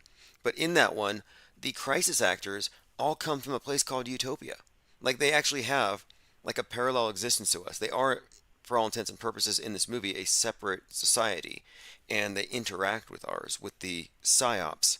But yeah, in that movie, it suggests that these people are slaves to another system. Sort of like Britney Spears has been claiming. She claims she's some kind of Illuminati slave who had to, I guess they gave her blood transfusions and drank her blood or some crazy stuff, but she claims she was a slave for the last 13 years or something. Or her whole life, but she's been fighting it. right. I think they might be. They might just be. Like, Well, Disney Mouseketeer, isn't that the common denominator here? Just to get back to human trafficking, Disney, Nazis, and mass mind control. The fact that they're all Mouseketeers kind of says it all. And you know who was also a Mouseketeer was Kenneth Anger, who was a first-hand witness to the depravity of Walt Disney, but he was the co-founder of the Church of Satan. So you have another Disney, Satan, human trafficking, Disney connection. yeah, I'm not doing Disney. No, when I saw that I've been there. Disneyland, I mean the whole thing is it's a facade if you ask me. I think there's a deeper level to it. The idea of a totally manufactured world is what we're looking at. And I think Disneyland is kind of like a model. And I think that's why I think it's so ominous when I look at Disney hanging out with Von Braun, because ultimately I think outer space is going to be nothing but contrivances. Like your Mars base may as well be Disneyland, and it's probably going to be beneath Colorado or Arizona or possibly in China. Von Braun. Yeah, Von Braun is the last caller, as I think the guy who served drinks to the werewolf said. That's a Mandela effect. Yeah. I let them slide. Hey. I'm Mandela affected. There's this place down the street called Tuesday Morning, and for about 10 years I called it Ruby Tuesdays, and I couldn't figure out why, and I swear the sign said Ruby Tuesdays, and I think it's because of some Rolling Stones song that I had associated with that. But anyway, I'm not going to suggest the universe changed. I'm willing to admit when I'm wrong, unlike the Mandela affected who insist that they're never wrong and the universe is always fluctuating to accommodate them. Oh yeah, no, it's a perfect. I thought that joke you did about me. It's all it is. It's the person just being dumb. Well, yeah, we'll see. It's gonna be interesting. You know, some of the leading proponents of this thing are not happy about the people who are calling it, well, the misinformation effect. They're not happy about it. They get antagonistic, and so, you know, to me, it's really not about is it real or not. Let's look at all these different examples. It's about is this even a plausible explanation? And the answer is no. You might as well just say magic. Oh, I should have had an A on the test. I got a B because these answers changed because magic. It's a divine fallacy is what you would call it. It's just 100% fallacious, and I'm surprised that it still sells. Well, actually, I'm not surprised. No, it doesn't make any sense because, like, if it's Jiffy or Jif, what about Skiffy or Skiff? Like, it's not a thing. It's not. It's like get a new thing. The Mandela binary forces you to an either or. And that's probably why its leaders are so divisive, where you're either on our side or you're not. And they've turned it into a sort of a religious faith. And you're either with them and the supernatural changes or you're gatekeeping. And I wrote a book about it, a short pamphlet, they derisively called it. And basically, they called me a God blocker because they're actually selling the Mandela effect as a path to immortality. That this is your way out of the matrix. It's fascinating, but Yeah. that's how it's evolved. Yeah, well, if you're really a truth seeker, you wouldn't like stop the investigation. You wouldn't oh, I'm satisfied. I'm gonna go with this. You would keep going and like you wouldn't plateau. It's like, why is that there like hill? I don't understand. Yeah. Anyway, Well, anyway, hey, this has been a great call. Appreciate you calling in, Rocco. And yeah, definitely call anytime. And let's see, this is going to be pretty much a standard time for me, except on the nights that I work late. So might even mix it up and do some mornings since I'm working night shift now. So we'll see. But anyway, appreciate the call very much. I appreciate the callers. Yeah, feel free to call in, guys. Like, this Yeah, is what and it's I'll all take about. you An up. open dialogue is huge. I'll take you up on your suggestion. I'll make sure people know how to support this channel so that we can, I want to make this my main priority. It really has to be. And so we can make that happen. I mean, we've been doing it so far, but as you've seen, it's kind of against the grain. I got a video terminated, a live stream channel terminated for my video that said it's time to lock up Donald Trump. It's like you can't even talk about the election in any context without them pulling your plug. Oh yeah, you need to do the conspiratainment radio. That could be your next channel because like that makes so much sense. This is entertainment. This is for entertainment purposes only, not like this isn't gospel or true. This is for entertainment. Yeah, exactly. And it's also just, to me, we're just doing very highbrow film criticism or media criticism is what we're doing. And it's what we're doing is in that context should be uncensorable. It's purely academic. We're not even getting our hands dirty and joining in these marches. We're actually media. So anyway, appreciate the call. Have a great night. Aloha. All right, aloha. That's Rocco. If you're in chat, say hi. I'll hand out wrenches. Let me see if I've missed anything. Flatfax says I'll have to rewind when Chief Crow calls in. Yeah, he must have felt us Googling him. He called in. Lickety Split says River Phoenix and the Children of God. Oh, speaking of River Phoenix. Now, I'm glad you opened up that particular can of memes. River Phoenix went to a city council meeting. Kind of, I guess, a tag along. What do you call it when somebody copies somebody else? I'm trying to do a Stein. Infinite Plane Radio. Yes. Can I speak? Am I speaking with them? Yes, you are live. Thank you for calling. Oh, awesome. Okay, so I was watching the American Horror Story double feature the other day. I don't know if y'all have caught that, Not but yet. they have two different sections. The second part of it is about like alien abduction, and they go into like it like goes back and forth between present day and back in like during the Eisenhower and JFK administration, and they talk about how Eisenhower signed an agreement with an alien race to allow citizens to be abducted for testing and to create a whole new race of beings. And then they even go into how the moon landing was faked, and they talk about Kubrick directing it and everything. It was insane. I was like, they just throw it in your face. Like they throw the entire thing in your face. It is insane how out there they are with it. I don't know. It was crazy. I was just floored. I'll have to check it out. So, American Horror Story. I had to put it out there because I wanted you to see it. If I'll take a look. You get a chance to catch it. It's not the first part of it. It's the second part of the double feature that they have out there.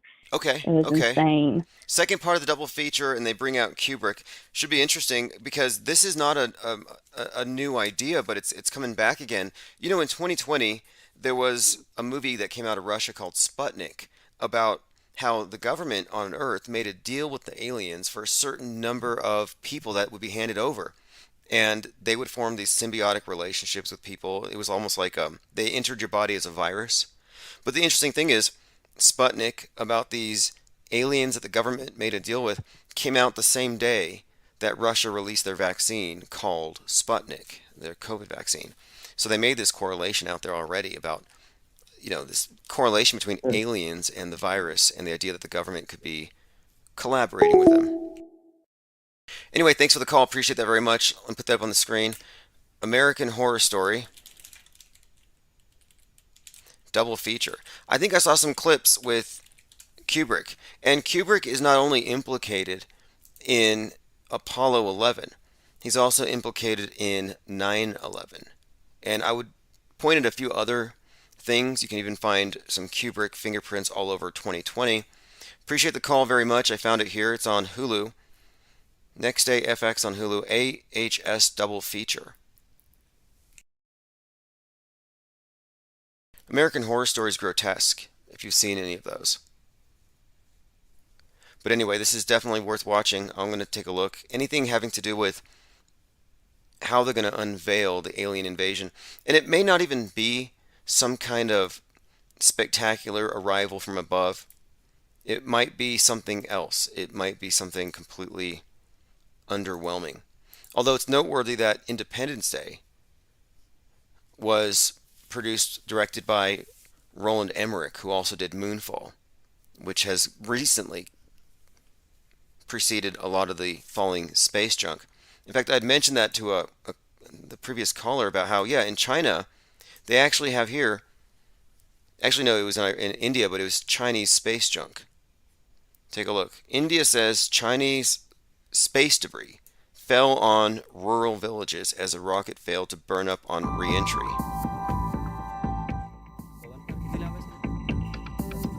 So you're looking at space junk. The debris typically burns up as it falls, but some pieces can survive re-entry.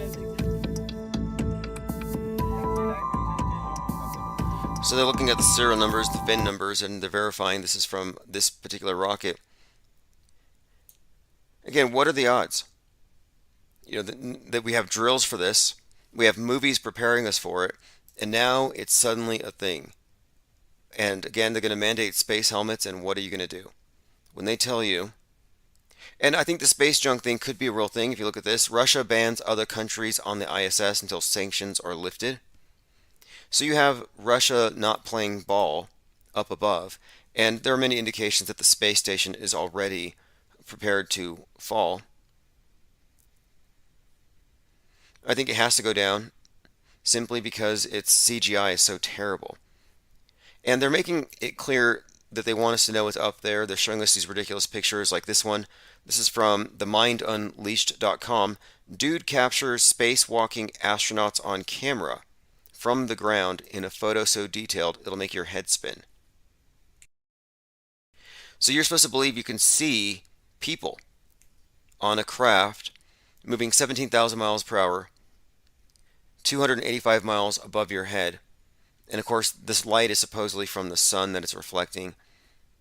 But people will believe it. I don't know why they wouldn't. Nothing contradicts it. Don't look up alternative answers. Other news here, just an update. QAnon surfer who killed his kids was radicalized by lizard people conspiracies. They're throwing David Icke under the bus.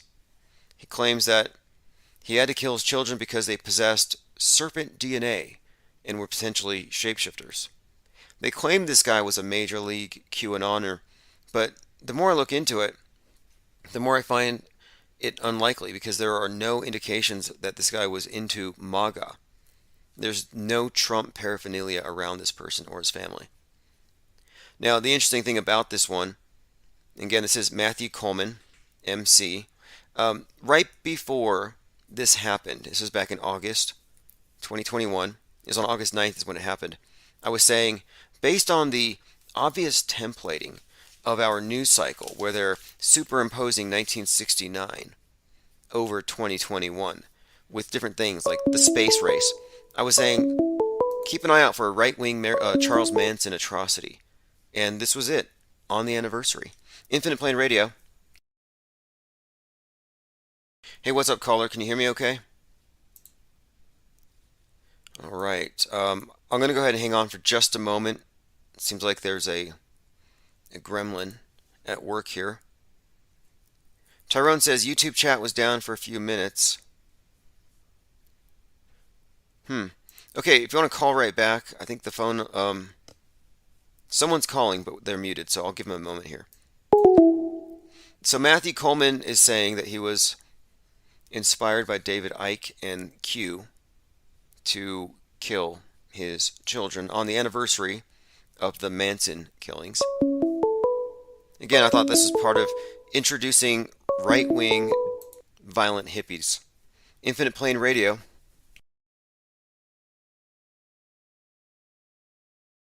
Okay, caller, you might have something up with your mute. So if you want to call back in just a moment. A couple of other things to catch up on. Ivanka Trump is testifying to the January 6th committee. It looks to me like MAGA is falling on its sword. That's what it looks like is happening here. And I think it's all scripted. It's all meant to be. Ivanka Trump will testify to the January 6th panel. That was on, well, she kind of stirs things up. In other words, there's less and less plausible deniability. And most recently, Dan Scavino, Trump's social media guy, is being held, I think they're going to hold him in contempt for... By moving... I'm just going to find this. He's ignoring subpoenas. And why this matters is Dan Scavino is the guy that was using social media posts on Twitter to send out dog whistles to the QAnoners. Hey, I think I can hear you now. Yeah, it's lickety split there. How you doing? Very good, very good. Thanks for calling. What do you think of the callers so far tonight? We've had Chief Crow call in and... Oh. Yeah, fantastic. You were just talking about, oh God. Child trafficking? Sorry. By the elite, yes. Ghislaine yes. Maxwell at Disneyland? Yes. and I was trying to bring up Ted Gunderson, but there was also something else that you just brought up. Sorry, I totally forgot. And I'm also cooking too. Let me call you right back. Sorry. Wait, what are you cooking? Are you Breaking Bad in your RV? Oh, a burger. I'm cooking a burger, but like I know like we don't want to make jokes about that. We might go somewhere. Okay, that's cool. Anyway, yeah, that's fine if you want to call back. But anyway, yeah, we've been covering a lot of these topics. I don't know where you want to start, but before you go. Oh, there's so much to talk about. Yeah, go ahead. Okay, so most recently, Will Smith slapping Chris Rock, real or fake? Oh yeah, fake, totally fake. So like anyone can go look up California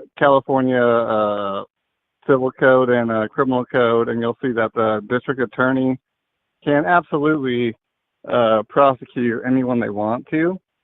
So you don't need this whole like idea of like, oh, Chris Rock has to make a report. That's all like pure TV bullshit. Like you don't have to make a report. You don't need the victim. Like it's just you're already empowered. And you know, like that gets into a whole nother topic, which would be like a really long topic of like what used to be here before you had a police department charter, you know, a city charter for a police department versus like a county sheriff, you know. So yeah, that's all fake, definitely.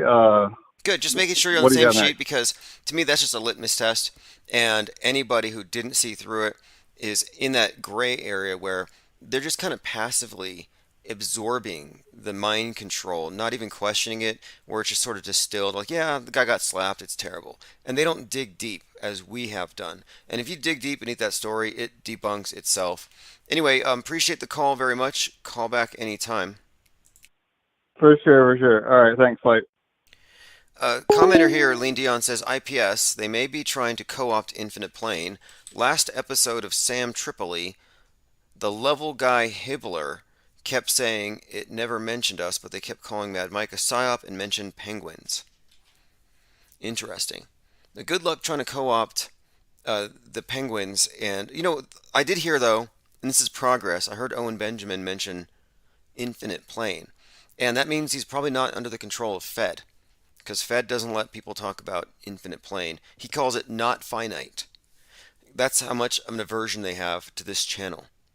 I wonder why. You know, I guess oftentimes I find myself, you know, asking, you know, why am I not on their Christmas list anymore? Then I go through my meme folder, and I'm like, okay, that's why. A corpse of dead rapper propped up at a nightclub while audience dances the night away. Yeah, rapper Goo knew.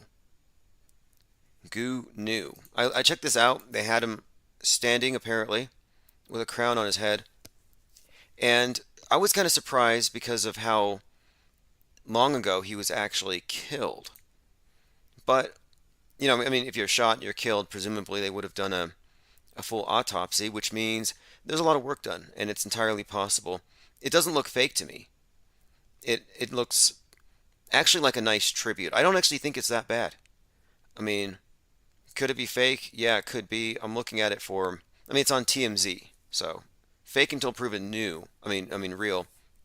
Goo knew. Goo knew, whatever the heck that means. His sweatshirt says Amiri. I don't know if that means anything. He's got a crown. I haven't really done a whole lot of research into his work to know if he's a death faker or not. However, his real name is Markel Moreau, MM, and a lot of these high-profile death fakers have the MM33, and then here you have a dead king, the crown, dead king standing. So it could very well be some kind of an elaborate ritual, but it doesn't look fake to me, is what I'm saying. It doesn't necessarily look fake. It's just an open casket funeral, but a little unorthodox. Yeah, rapper Gunu's corpse propped up standing at a funeral in a nightclub. In 2020, the biggest selling rappers were all dead. It's like a business model. Yeah, you got to find some way to die. That way you can rise up above the others. Jungle Jim signed up for the text notifications. Nice. Yeah, we are going to be sending notifications out again. Ran out of units though. Just one of the operational costs, but it's totally worth it. So Rocco had mentioned this. If you want to support this channel, go to infiniteplanesociety.com or infiniteplane.media, and the whole purpose to supporting the channel, of course, is you get, well, the channel stays alive, but moreover, you get the newsletter, you get live stream notifications, text messages, and of course, if there's any kind of development in the channel, any kind of special events or exclusive content, you will be the first to know. Also, you get access to the Discord server. So if you go to infiniteplanesociety.com, member Discord server, there's almost 500 people in our think tank. So it's 1,000 eyeballs looking at this big puzzle. All of us, more or less, as the Daily Beast put it, we are clear-cutting a forest of information. Shitposting into oblivion.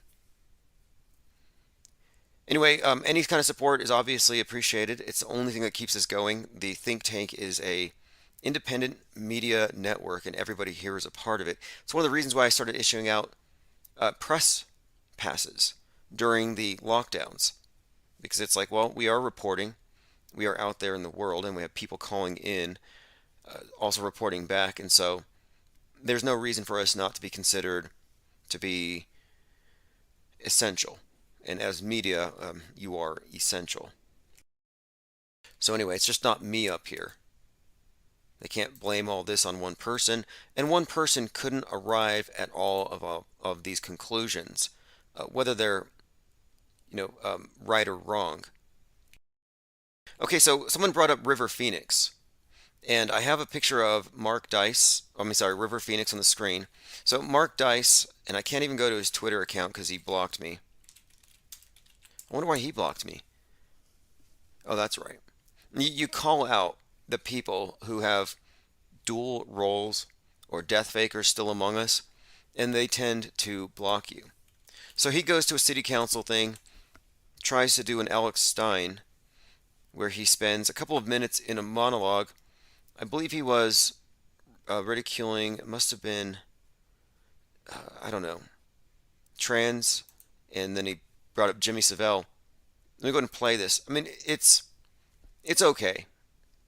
But my point being, it's just, I'm not all that impressed. I'm more impressed that this is River Phoenix, pretending to be Mark Dice, pretending to be somebody advocating for whatever he's advocating for here. I mean, this is just a Poe, deep satire. But let me go ahead and play a few seconds of it. This is River Phoenix, aka Mark Dice. And then my wife had been reading articles on BuzzFeed and watching TikTok videos about gender identity, and we learned that gender is just a social construct, and realized that Timmy was assigned male at birth, having been based on external characteristics with nothing to do that was based on anything in reality whatsoever. And that's when we realized that Timmy was a girl. We transitioned Timmy into Tammy, and that's when the problems started. The other parents at the daycare center were uncomfortable with our decision, and even the child care workers. Didn't you adopt a boy, they said? Well, haven't you seen TikTok, I said? This is what all of the parents... He goes on for a few minutes. It's a prepared written statement. I don't know if it qualifies as funny necessarily. It is interesting, though, that they're using this as a platform, but they're using it for recycled, kind of boring, right-wing talking points. Like, nobody's going up there and saying that NASA's lying and nobody's going to Mars and it's all just secretly a project to put us all into some kind of a communist gulag system. Nobody's going to talk about that at City Council. All right, we started off today talking about Bill Hicks, aka Alex Jones, caught playing Ukraine soldier on TV. And I'm convinced this looks more like Alex Jones every time I look at it. I mean, what is this? Is he hard up for money? It's like he's got to pay out these libel settlements, so he's doing any kind of gig the NWO handlers throw his way. Looks like it. Definitely looks like it. All right, everyone, this has been excellent. We'll definitely be doing this again consistently. Get on the newsletter for sure. Don't want to miss out on any of the new developments. There's so many things going on right now. Cultured meat could keep astronauts fed in space. Yeah, the fake meat industry is about to take off. And I believe they start the fake meat with a single bovine cell.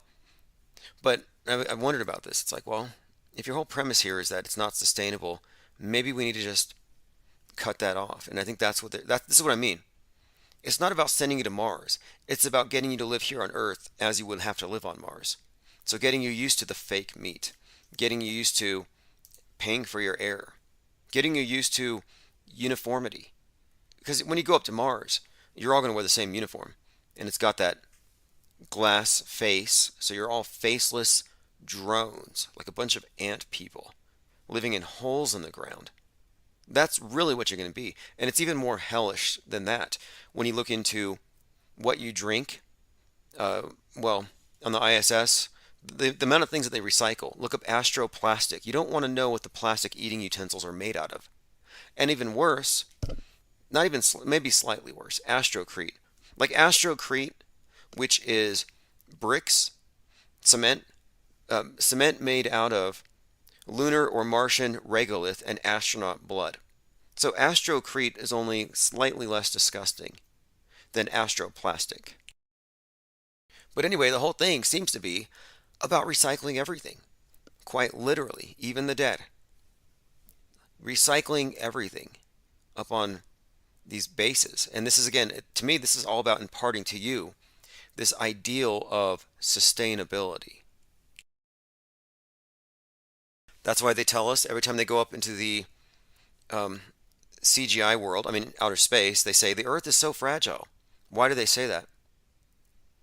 Because they want you to think that the Earth is so fragile that we need to change our behaviors now in order to prevent it from, well, prevent mass extinction. Like we got to change our ways.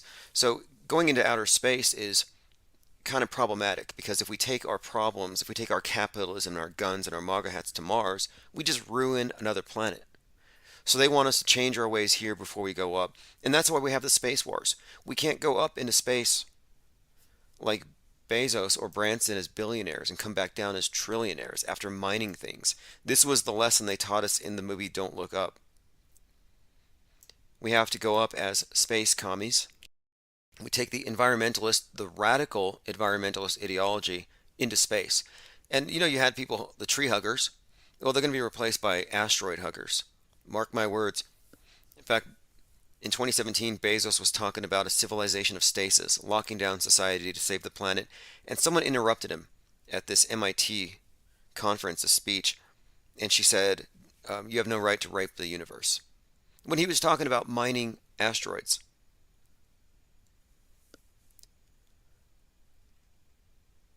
All right, and going through some comments. Ali Goering says Alex Jones's wife was defending herself. What are you referring to? About when she beat him over the head with the shampoo bottle and it wasn't no tears. He cried, and then of course I think she hit him with 5-pound balls. That was a bizarre story. I was like, Alex Jones's wife has 5-pound balls and attacks him. Alex Jones's wife struck him 20 times and tried to hit him with a 5-pound ball. Anyway, yeah, it sounds horrific. Here's a picture of this if you want to take a look. I didn't go too deep into it. I think it was like New Year's. But if you look at the script, if you look at the Bill Hicks to Alex Jones script, Bill Hicks wrote a script about a Rush Limbaugh type who goes so extreme so far that one of his own radical listeners comes and takes him out. That's actually part of the Alex Jones Bill Hicks meta script. So I'm looking forward to seeing how that turns out. I'll put a link in the chat below for the newsletter. Sign up.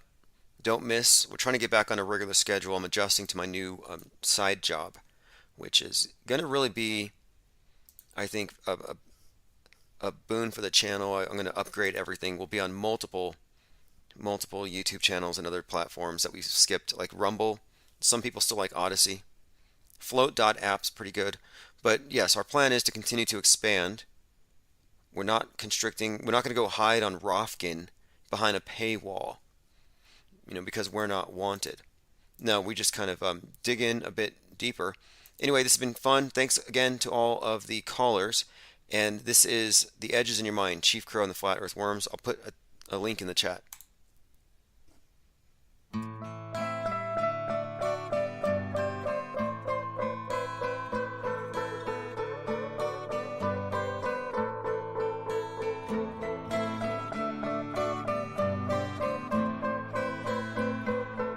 And right after this, it's going to go back to the 24/7.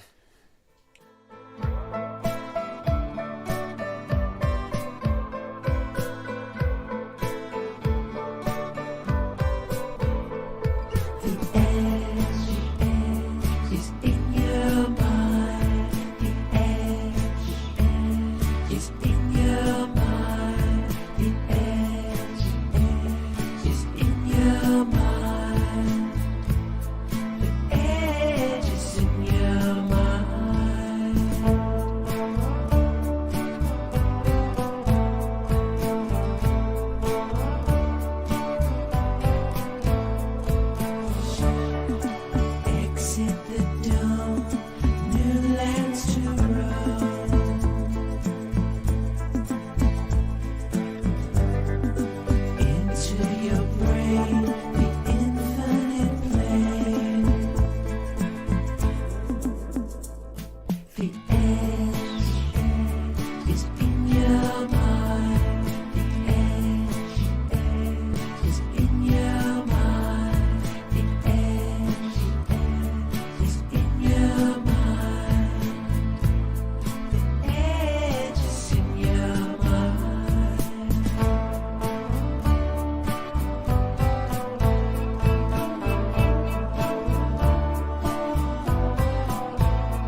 Okay, apologize for that glitch there again. I think you should just refresh your browsers. Again, it's 4/1/2022. Phones are open. I'm putting the number on the screen, 833-311-1984. Joined by Celestial Wonders. First one, only one in the chat. What happened here? There we go. It's working for everyone else. Just say hi in the chat. It looks like we had a temporary, I don't know, some kind of a glitch. Okay, phones are open. I'll be addressing some voicemails. But let me go ahead and go through a couple of the notes that I've taken today. Should be an interesting weekend. Trump's gathering in Michigan. I've seen a few things there indicating there might be something worth looking at. Also, here's a creepy video, and I don't know what's creepier about it. I'll let you see it first. A couple elements to it. I know most of you are probably Mandela fatigued, as am I, but here's a guy actually showing real-time Berenstain to Berenstein bears. It's actually changing when it exits the bedroom. Now, obviously, this is a hoax, but most people don't think so. This just creeps me out, man. I don't even like to be in this room anymore, but I sleep in here. I mean, look at that. That shit is changing right there. Anyway, this I just know something weird in that room. All right, here you go. That's a guy who believes that he's been afflicted with an alternate reality shift. Earlier today, if you got my newsletter, I admitted that the Mandela effect's real and that I'm actually gatekeeping the issue in order to prevent people from finding out the level of control they actually live under. And that, yes, they're tweaking with your reality just to mess with your heads. Like, check this out. I mean, whether or not they actually had that power, they kind of do. You got to hear this if you haven't already. Talk about a reality shift. Vaccination is to get infected yourself. And so if she really has the flu, she definitely doesn't need a flu vaccine. If she really has the flu, she should not get it again. No, she doesn't need it because it's the most potent vaccination is getting infected yourself. So there you have it. Again, reality shifts as the norm. We've been discussing a number of things this week. I think a lot of people also are tired of the Will Smith getting slapped in the face thing. But, you know, behind all of the drama, there is a context in which it makes sense. And it can be directly correlated with this slapping of the king ritual from ancient Babylon, story, myth, whatever you want to call it, that involved the king getting slapped in the face and being brought to the point of tears. Well, we saw that. Albert Frederick says, you should probably ban me because I'm a silly little attention whore. You're allowed to say whatever you want. You know, we're not going to ban you for that. I mean, we live in the age of, TikTok. And it's nothing but people just competing for attention. Just, really, there's very little you could do in the chat that would get you kicked out. You can call in, 833-311-1984. Roger Stone... And Roger Stone has a tramp stamp of Richard Nixon on his lower back. Roger Stone hits Kevin McCarthy for denying Cawthorn's claims, adds fire to GOP's drug-infused orgy controversy. You know, this whole thing has gone full swing the other direction. I seem to remember a time when the right was accusing the left of this type of activity. But every time I look, it just seems like projection.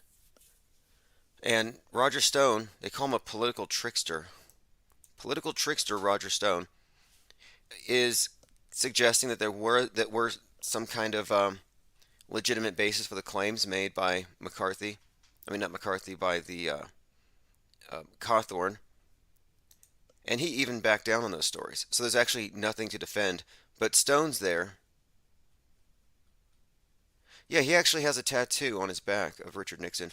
And when I saw him associating with Trump around 2016, I thought, you know, this cannot be anything other than an indicator that Trump's going to be some kind of Nixon-esque figure in the future. I mean, this guy's just toxic. And I think that's happening. every day I see more and more references to Watergate. Now, here's another interesting piece. So, Ginny Thomas, wife of Clarence Thomas, the one who's a major QAnon cultist. You got QAnon cultists in high places. And I'm looking at this as likely an indication we're looking at some kind of a government-run operation with this Q thing. Because it turns out that Ginny Thomas was associated with a major cult in the 80s. So here's a video of Ginny Thomas talking about that weird cult she belonged to. It was a self-help cult, but it's been described as a fat shaming cult. But in this video, and this is Clarence Thomas's wife, who's been busted for trying to get the election overturned, calling for the release of the Kraken in recent days. Yeah, she belonged to this bizarre cult, and she was one of these cult escapees. It was called LifeSpring. And so the group that formed around escaping the cult was called Expose LifeSpring. And I don't think it's a small deal, considering that General Flynn and the way he structured this movement, General Flynn seems to be borrowing a whole lot straight from the Church Universal Triumphant. So it wouldn't surprise me that someone else high up in QAnon would also have involvement in some major league cult. And these cults are, like I said, run by the government. I don't think these are organic organizations. So here we go. I knew Ginny Thomas. She was in a cult, LifeSpring. Here she is in 1989 at an event for former members. And it's also very suspect that she's a former member. Scientology has plenty of, quote, former members who really just go out there to fish for the enemies of the organization. So it just says to me, high-level mind-effing operative. But take a listen. I think another issue that maybe hasn't been discussed is when you come away from a cult, you have to find a balance in your life as far as getting involved with fighting the cult or exposing it. And kind of the other angle is getting a sense of yourself and what was it that made you get into that group, and what open questions are there that still need to be answered. And I think I'm struggling with a balance between that. I want to expose LifeSpring. I want to keep up. Okay, just a typical I escaped a cult story. These were really popular back then.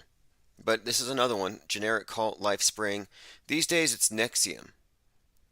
And I'm inclined to think that a lot of these cult escapees are in fact members of the cult fishing for enemies, controlled opposition, and also I think they're part of the structure. Because every cult has an us versus them dynamic. You can't have Scientologists without suppressive persons. You can't have... Well, phones are open, by the way. Infinite Plane Radio. Yeah, hey, I'm about to have dessert with my wife and some. It's a coital smoky mirror. How are you, sir? Oh, very good. I thought this was Albert Frederick, who seems to have some complaints he wanted to voice. But anyway, good to hear from you, Coyote. No, and it was. You're calling right now? No. I thought that was him, but no, you're good. Yeah. So what's going on? We've been looking today at. I've been looking closely at this Slapgate thing. I'm not quite fatigued with it yet. What do you think about this whole issue? Well, I tell you, it's as you I think I might have indicated to you earlier. I'm formerly a 30-year Hollywood industrial professional who was fired from his agency because I protested workplace discrimination for people who based on people's own personal medical decisions. I think you know what that means, right? Right. Yes. Yeah, so they wouldn't take the Donald Trump warp speed mystery injection, so they were not allowed to work on Hollywood sets. So publicly protesting that, I was let go. But because of my years of experience in Hollywood, of course, I do have a little bit of expertise that I think it's only right that I would share.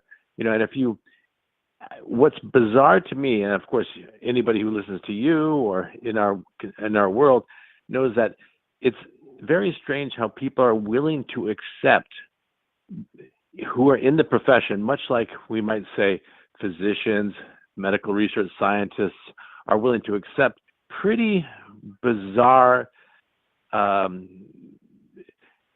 interpretations of how, for example, a virus might be handled. Okay, so in the same vein, are you still with me? Yeah, go on, please go on.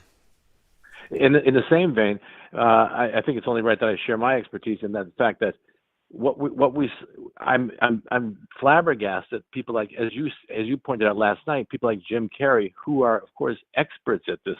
I mean, my God, the guy's one of the greatest actors in the world. He knows when he complains about Will Smith's assault of Chris Rock. Jim Carrey knows that that's a stunt, that it's an on-camera stunt slap. It didn't actually occur. But of course, we see all these Hollywood players. I mean, we're talking about experts in the field of acting and mystery, and Yes, Carrie's outrage looks real. It feels real, and it's contagious. And I think that a lot of people who are outraged by this follow the cue of these actors. Right, and so in other words, kudos again to Jim Carrey for actually letting us believe that suddenly he's not capable of recognizing an obvious, stunt staged on-camera slap, which never actually occurred. Because anyone knows who watched a Western in the 1950s knows that when the guy punches the other guy in the saloon, they're not actually connecting with the fist to the jaw, correct? Right, no sell, as Hulk Hogan's son said. There was no connection there. And it was... Right, yeah. Plus, TMZ released a video where Will Smith was teaching people how to... He was doing a clinic on slapping, a slap clinic. Here's how you make it look real. And a lot of people were watching. So, yeah, TMZ exposed this back in November. So, no, the guy's no stranger to fake slaps. So, once again, we have literally experts in the field, which would be every single person in the Hollywood industry, going along with a imaginary agenda, much like we saw in 2020. They're playing much like we saw scientists and medical research physicians going along with what's an obviously incorrect assessment of something that happens every winter and every fall, which is the sniffles and the coughs and the achies and the fevers and the whatevers, right? Is somehow a plague that's going to wipe out humanity. Yeah, fundamentally no different than saying if you don't sacrifice to us, the sun's going to die. And you do this predicting it with an eclipse. This idea, probably fake, of these Aztec priests sacrificing people. Yeah, and that's a fantastic example. I mean, as a matter of fact, I'm literally a half-breed redskin. I'm literally 50% Mexica, which is what us Aztecs call ourselves. In real life, I'm actually half Mexica, half European. And yeah, that's exactly correct. I mean, we know in the past that the Aztec Empire was probably at its death throes by the time the Europeans arrived. And we're if you want to know what's going on right now in the United States of America and the Western world, go back and study my ancestors from the the 1400s, late 1400s. What we're talking about, it's a priesthood that claims power because a failing empire. Just a priesthood. But they have this power because apparently they are able to convince people that they control nature or can, and they have this ability to kind of have their prophecies more or less vindicated just by knowing the cycles. And they can predict the sniffles, they can misattribute the cause very easily. And it seems like people have no attention span to really follow along with all these various psyops. They just replace one with another. Yeah, and kudos to you and all your listeners, Infinite Plane, who can kind of.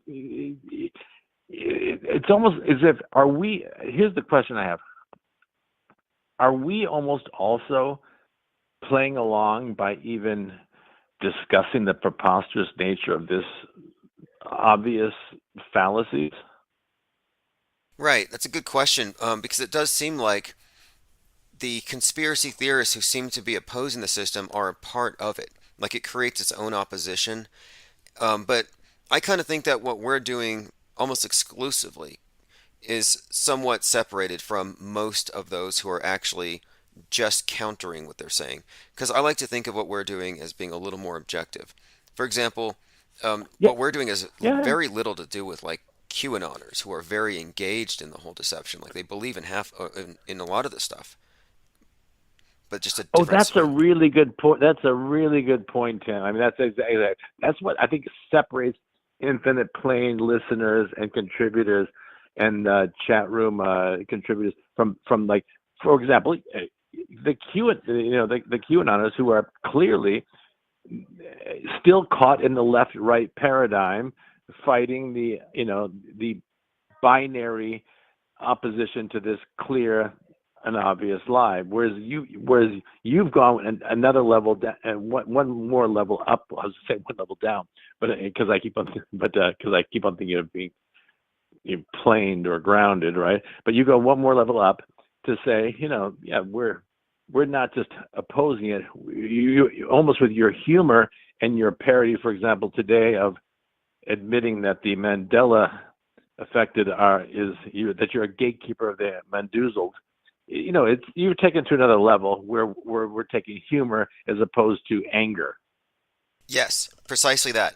And this has been, I think, an agenda on their side, on the side of the big media, to always mischaracterize the conspiracy theorists or the people who see through the matrix as somehow wanting to destroy it. Like Neo, what do? They arm up. And they come out with the guns, and then you have the Littleton shooters who look just like the Matrix people. And that shooting happened right after the Matrix. And the media reached for that association. And ever since then, the association is always with the media has been conspiracy theorists are radicals. They're domestic extremists. When in reality, they're mostly philosophical. They're actually breaking things down that most people would never even consider. That is a brilliant point because, of course, yes, and of course, Columbine was almost essentially saying, "Look, here's a guy who was actually that's almost precognitive, wasn't it? I mean, Columbine was before the Matrix. Wow, I just realized what I just said. But anyway, they're making a connection between the Columbine alleged shootings and to the point where they're trying to make it look as if yes that the conspiracy theorist is a violent person when you're absolutely right. The Infinite Plane listeners and contributors are really, we're intellectuals in the true sense of the word. And we're philosophers in the true sense of the word. Yeah, because I noticed this pattern where they want to get rid of the wrong answers, call it dangerous, and then remove it from our view and remove it from the internet.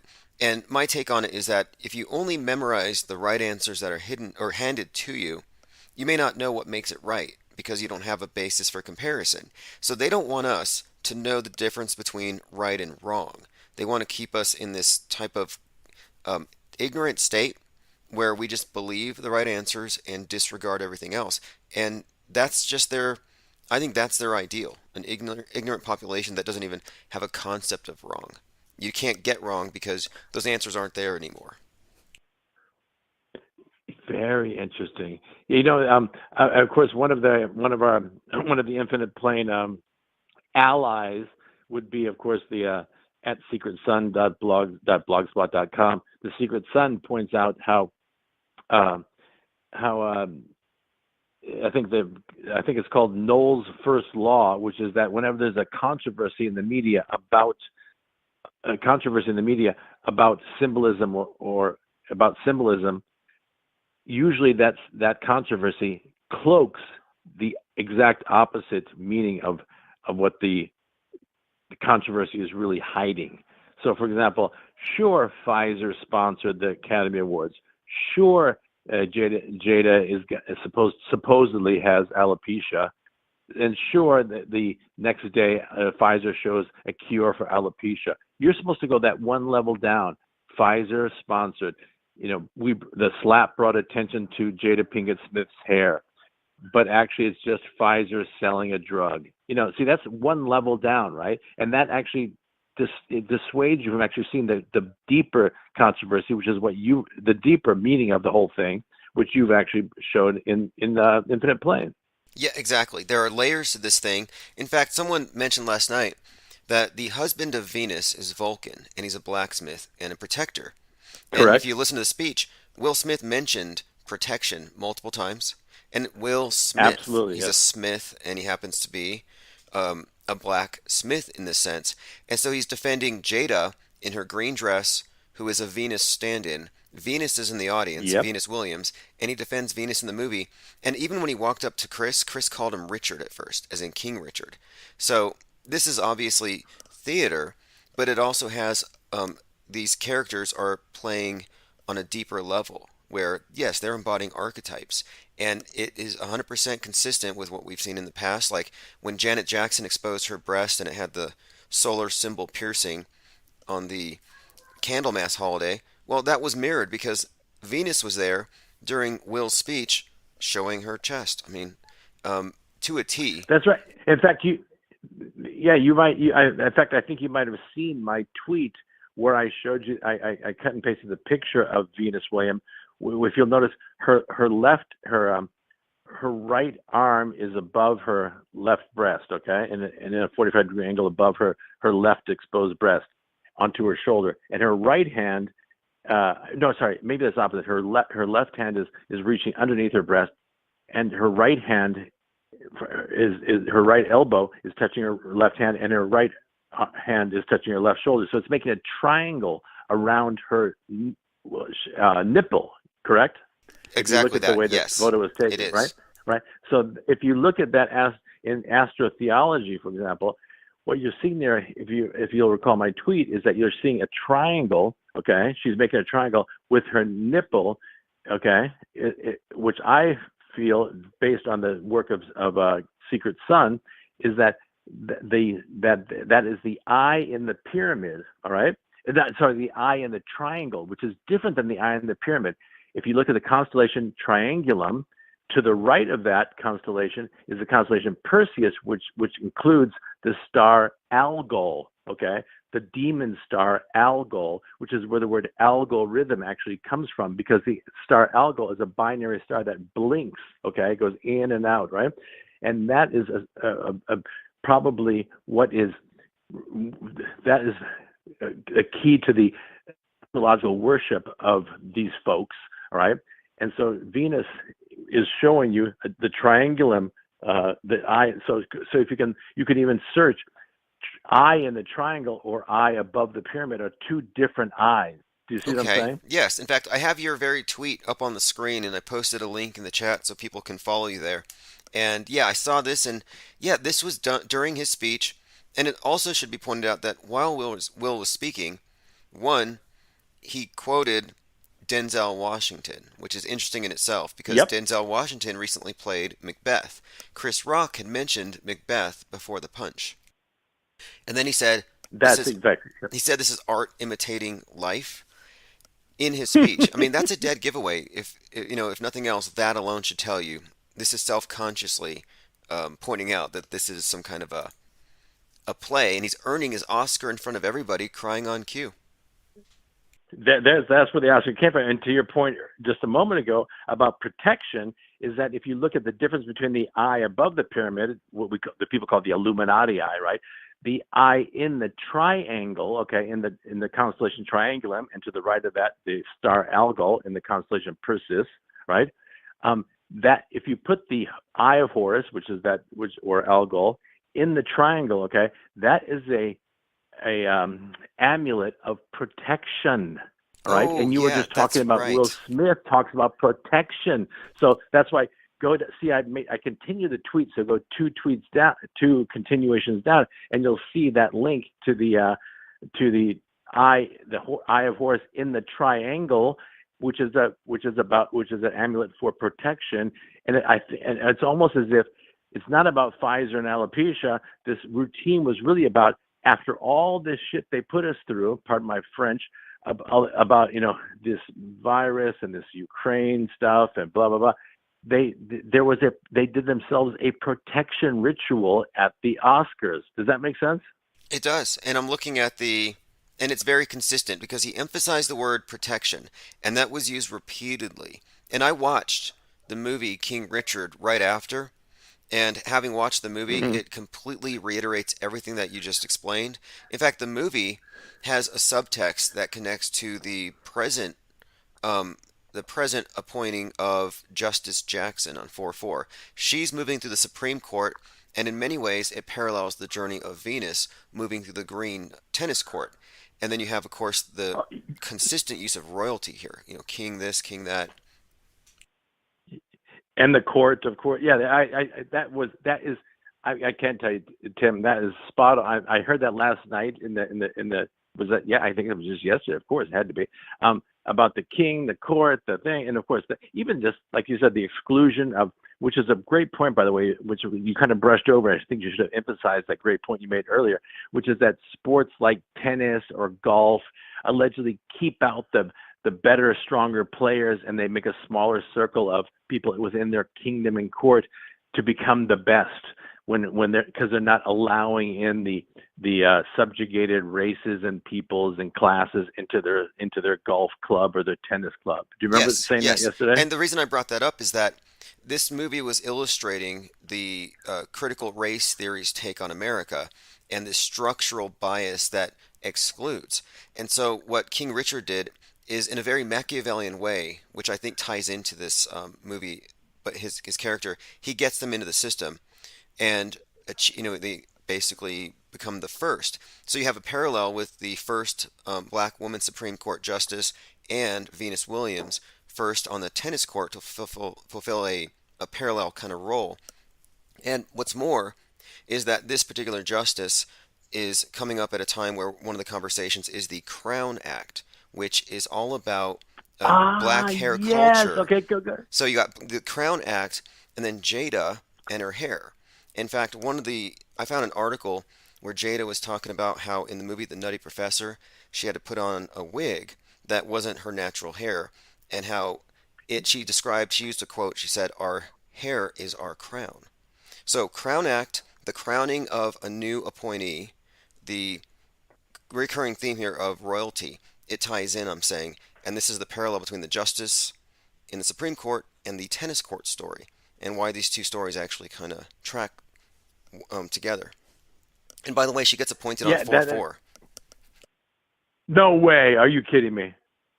Yep, on 4-4. And that's also the 75th. This is the 75th anniversary of Jackie Robinson, who broke the color barrier into Major League Baseball. So you have Venus doing something similar. Jackie Robinson, number 42. And do you know, just take a guess, how much money Venus won on the courts in prizes? $42 million. I'm going to go for $42 million. You'll find 42 all over the civil rights thing with all of these psyops when they script them like this. Rosa Parks, guess her age when she did that deed on the bus where she refused to move to the back. She was 42. Yeah. So anyway, I'm just pointing this out. It fits the same pattern. And yeah, these stories, you have the level the public sees, the slap. Then you have the story with all these various archetypes. And then you have it tying into the political narratives of our day. So they're blending fiction and reality perfectly in front of us all the time. Oh my God! Oh, Tim, hold on one sec, honey. I'm talking to Tim Osman. I'll be right there. All right. All right. Sorry about that, Tim. We have in fact, I've got a attorney general over at my house for dinner right now. We're having a dessert right now, and I'm getting some good scoops on the January 6th police guided tour of the Capitol building. So I'll tune you into that later. Okay, on, hey, right? let me run one thing by you, because I was trying to get a hold of an AG. No, please, incidentally. please. Okay, so please. I have evidence in the form of an email with headers that was sent to YouTube on behalf of this person who had actually committed identity theft against me and claimed my voice in order to get me kicked off of YouTube for a couple of years. Right. That's felony identity theft. So I need to have this person indicted. He works for Trump. I can prove this. We actually know the company and everything. So I need someone to advise me on how to actually go about indicting this person. And I think right now Trump is so vulnerable because this guy was instrumental in 1-6. He's the one behind George News, which promulgates the whole JFK Jr. thing. MarcusGoldfinch.icu. I have evidence there. This guy's committed felonies. He could be indicted. He could be dragged out into the public spotlight. It could be epic. Yeah. By the way, assistant, not the AG. But I've got here Someone close enough would know. I'm going to put her. Yeah, sure. Yeah. She's a former assistant district attorney. Blah blah blah. From my hood in the South Side of Chicago. I'm a half breed Redskin, born and raised on the South Side of Chicago, by the way. So anyway, I'm gonna get her. What you know how to message me either through Twitter or whatever, but hook me, DM me as the kids say, and she's here right here in Los Angeles, and we will figure this out, and we'll get some consultation for you about that, which sounds like a very strong case you got there. Yeah, it is. I'll DM you a synopsis. And honestly, yeah, it's ironclad, and there's no rush on it. I think the process will serve. It'll do its thing. And yeah, anything at all would be interesting to hear from that, because I think this person might know. So anyway, yeah, definitely, and appreciate you calling as always. And Plus she's got some great Epstein info, by the way, because she was in St. Thomas Island when all that stuff was going down. She was assigned to some of the enablers of Epstein to prosecute them. So you'll find that fascinating as well. But sorry, you were saying? Oh, interesting. Because I was really looking into the idea that McAfee was involved in the drone footage of the Epstein Island, and people had said he had a dead man switch, and I've been waiting for that, but it never actually materialized. But I was open to the possibility that McAfee had faked his death, because he had faked a heart attack before to avoid some kind of troubles in the past, but nothing so far. But yeah, I would be interested. Epstein has a ranch close, about an hour and a half from where I live, and supposedly, according to is that New Mexico? Where yes, is that? By it's the in way, New Mexico. I think it's north of Santa Fe. Yeah. And supposedly, in the basement, there was a life-size portrait of Ghislaine Maxwell naked with a knife. And I would like to see that painting, but it's only been described by contractors who were involved in something having to do with that mansion there. Interesting. Yeah, that's fascinating. Listen, you guys, I'm gonna go have some dessert, but you keep, we'll be in touch, and I keep up the great. I love all your chat, by the way. There's so many great comments coming to your chat, and so many suggestions, and in your live stream and in your what's the other one, Discord as well. It's fun to keep up on that as well. So kudos to all your listeners. Thank you to all the listeners of yours and in the chat, and who are keeping the humor going as Tim Osman and his folks, we decode the world. Absolutely. Hey, thanks for the call, and I shared your Twitter feed. I recommend it because, we have a massive puzzle here, millions of pieces, but we have a lot of people putting it together, and it's a lot of fun. So, hey, thanks again for the call. Have a great evening. Godspeed, brother. All right, awesome call, and yeah, he was the one who provided the images here of Venus Williams and this corresponding constellation. These aren't accidental. There are no wardrobe malfunctions that aren't coordinated. All right, let's see what's going on. I'm going through some comments. Dumb S says Epstein isn't dead. Infinite Muse says it starts buffering here at the mention of Ghislaine. Yeah, totally. Infinite Muse says, I'd rather offer the Lucian Biber's laughter energy than fearful energy. Well, I agree. And the thing is, what we're doing, I believe, is best described as an advanced criticism of the media itself, treating it as a monolithic zeitgeist shaping apparatus, which it is. It's not a lot of independent companies trying to find out facts for your edification. No, it's all worldview warfare. Nate Dizzle 187 says intermittent DMT trips and IPS in the background, can't go wrong. Yeah, this thing with Goldfinch with George News is a thing. So I'm not even going to bore any of you here with it. Most of you already know, but yeah, this channel has made some enemies, and one of our enemies happens to be one of the main promulgators of the JFK's coming back to save us conspiracy theory. And he happens to be close, as in friends with not only Ivanka and Trump, but Don Jr. I have everything that you could possibly need to make this case. But the best part about all of it is that he admitted in a bragging email, he admitted his methodology to how he was able to subvert our channel for years. In fact, if you go to my blog post about it, I have links to everything. I even have some screen caps where you can see George News had a correspondence with Ivanka Trump, and this is all on 1/6. He's been a part of it before and after. But the interesting thing about it is that the media has yet to uncover him, even though it's all there. He's a carrier of a White House key. So some people get keys to the White House. Apparently the guy behind the QAnon PSYOP, a major insurrectionist agitator, has one of these. But one of the things that I brought up on the call here is this. I'm scrolling down. He's in the White House Correspondents Association.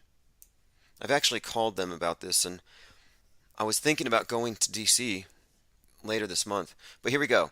I have an email from him where he admits to identity theft. He admits to cyber squatting, and he admits that he used this method to scrub 60 of our channels off of YouTube. I have the email with the headers. I have the recipient of the email, which was YouTube's trademark department, and this was used to effectively kick us off of YouTube consistently for a couple of years. I called the FTC about it. We're talking about identity theft, and I looked into it where he is, and identity theft is a 4th-degree felony. So you actually have someone who's in possession of stolen property in the form of several dozen web domains connected to Infinite Plane Radio or Tim Osmond. I hate to name these domains, but he actually buys all the domains that might get. He does cyber squatting and typo squatting in order to divert and steal traffic. But he has admitted, again, he has admitted how he duped YouTube's legal department. So this is a conviction. This guy can be indicted. He needs to be brought before a jury. He probably needs to serve time for this. And the best part about it is I have a 29-page damage complaint for the cyber squatting, and where he is, it's $100,000 per domain. That's statutory damages, max. And I think I can get the max because this is a very obvious case of malice. It's not some accidental thing. And they take this stuff very seriously, cyber squatting. It's not a minor crime. So he's in possession of stolen property. He's committed multiple felonies. He works for Trump, and he is behind most of the QAnon nonsense, believe it or not. So the sooner this guy gets dragged out into the light, the better. Because what it'll do is it will probably be very entertaining for all of us at a minimum, but it'll also help this channel get the reach and maybe even possibly even bring us back to where we were originally in our original forum, where it was also about organizing these art shows. We were kind of more active at one point before the demonetization.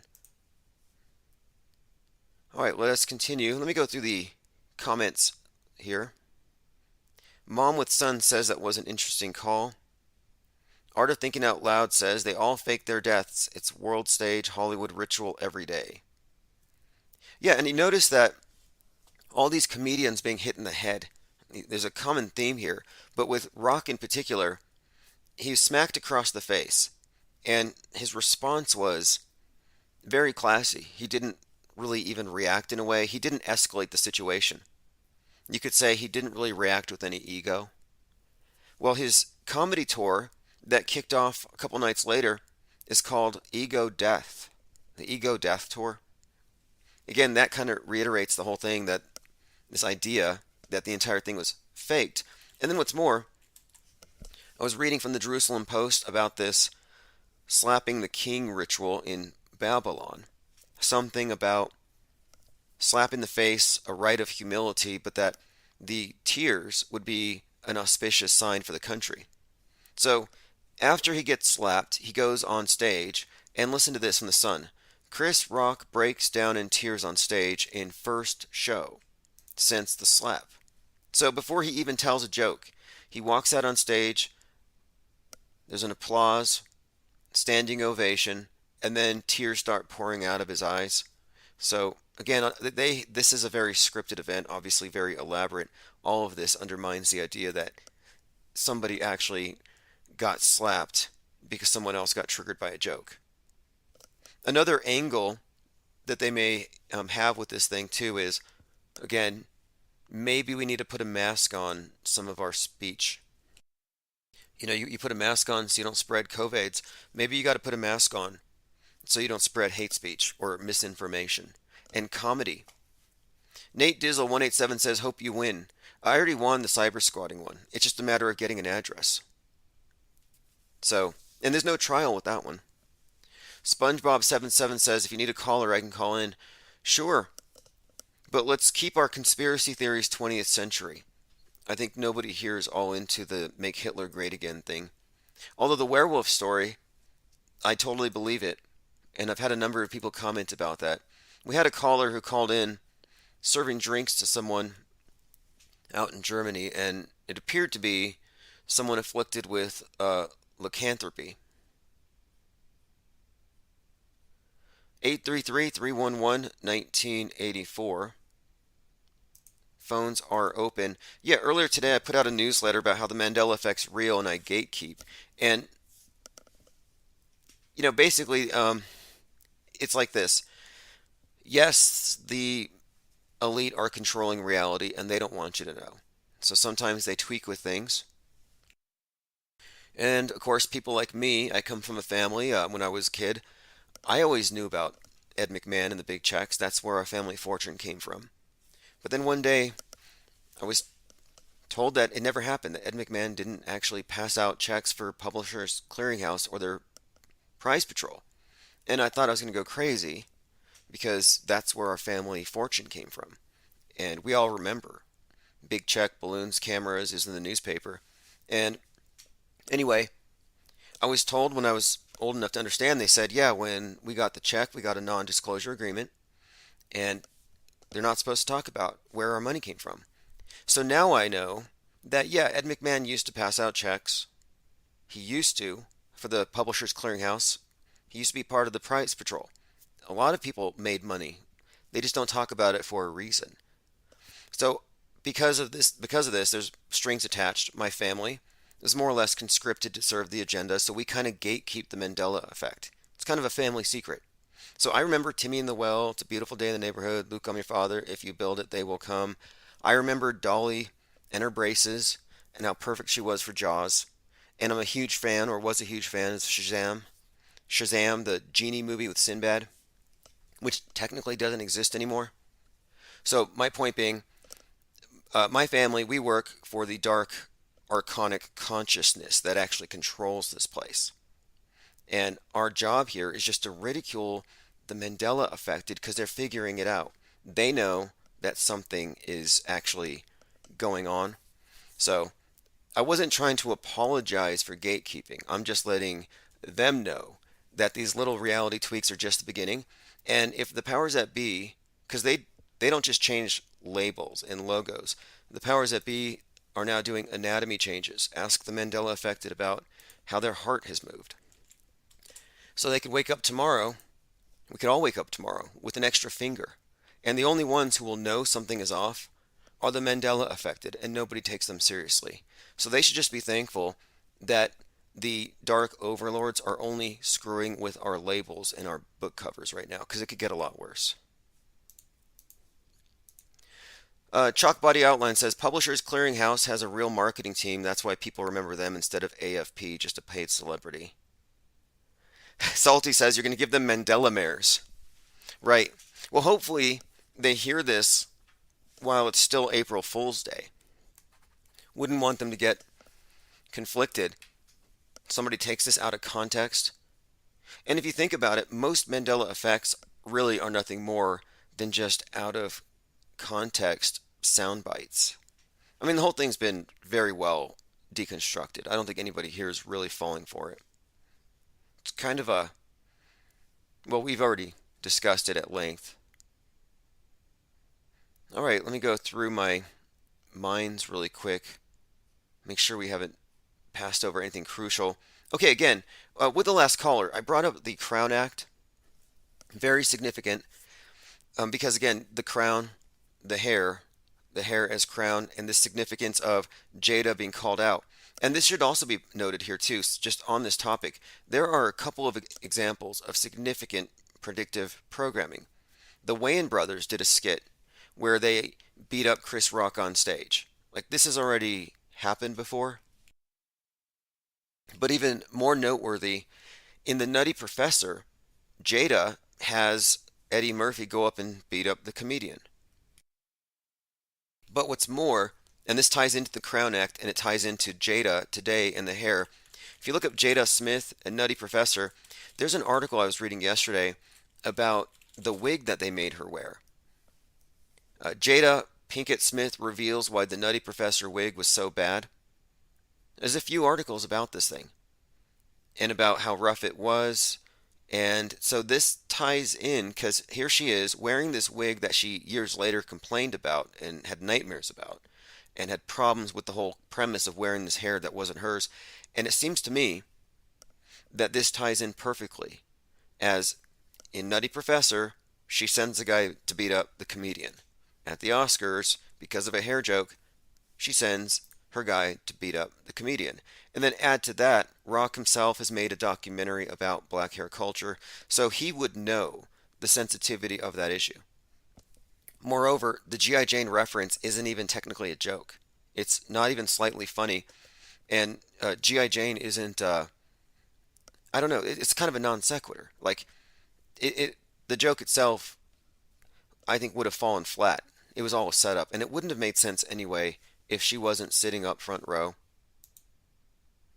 But again, another connection to be made here between that little bit of predictive programming in Nutty Professor and what we just witnessed the other night.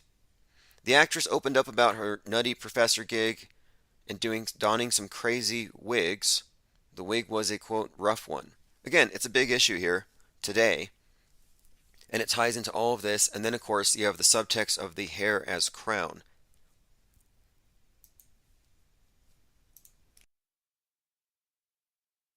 Psyopsicles has a recollection of Skiffy peanut butter. No, the only Mandela effects that actually count are the approved ones that fit into the established binary. I don't know if there's a board of Mandela affected or how they come to it. Like, for example, if you have a miracle, the church has to send someone to verify it, and it goes through a process of being documented. And it seems like the Mandela affected have a similar process for making sure that it's an approved Mandela effect. By the way, a couple of things to look forward to on the 2nd, which is tomorrow. Donald Trump will be in Michigan, and Colin Kaepernick will be an honorary captain of a Michigan football team out there for some spring game. So it's kind of interesting that Kaepernick is going to be out there in Michigan, and Trump's going to be out there in Michigan. Seems volatile. And so if you don't know the backstory, it's kind of not even a secret. It seems like Trump was an influence behind getting Kaepernick more or less blackballed. And so his last pass was actually thrown 19 days before Trump's inauguration. It's like it was in 2017 on the 1st or something. So in this story, the two of them coming together in the same place at the same time seems like some kind of setup, if you ask me.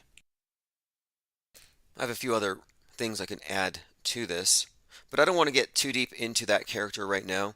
I'm working on a series in my Metascript decodes where I will be going through each character and showing the typecast. So for example, we've talked about the typecast of Elon Musk, basing him somewhat on Werner von Braun.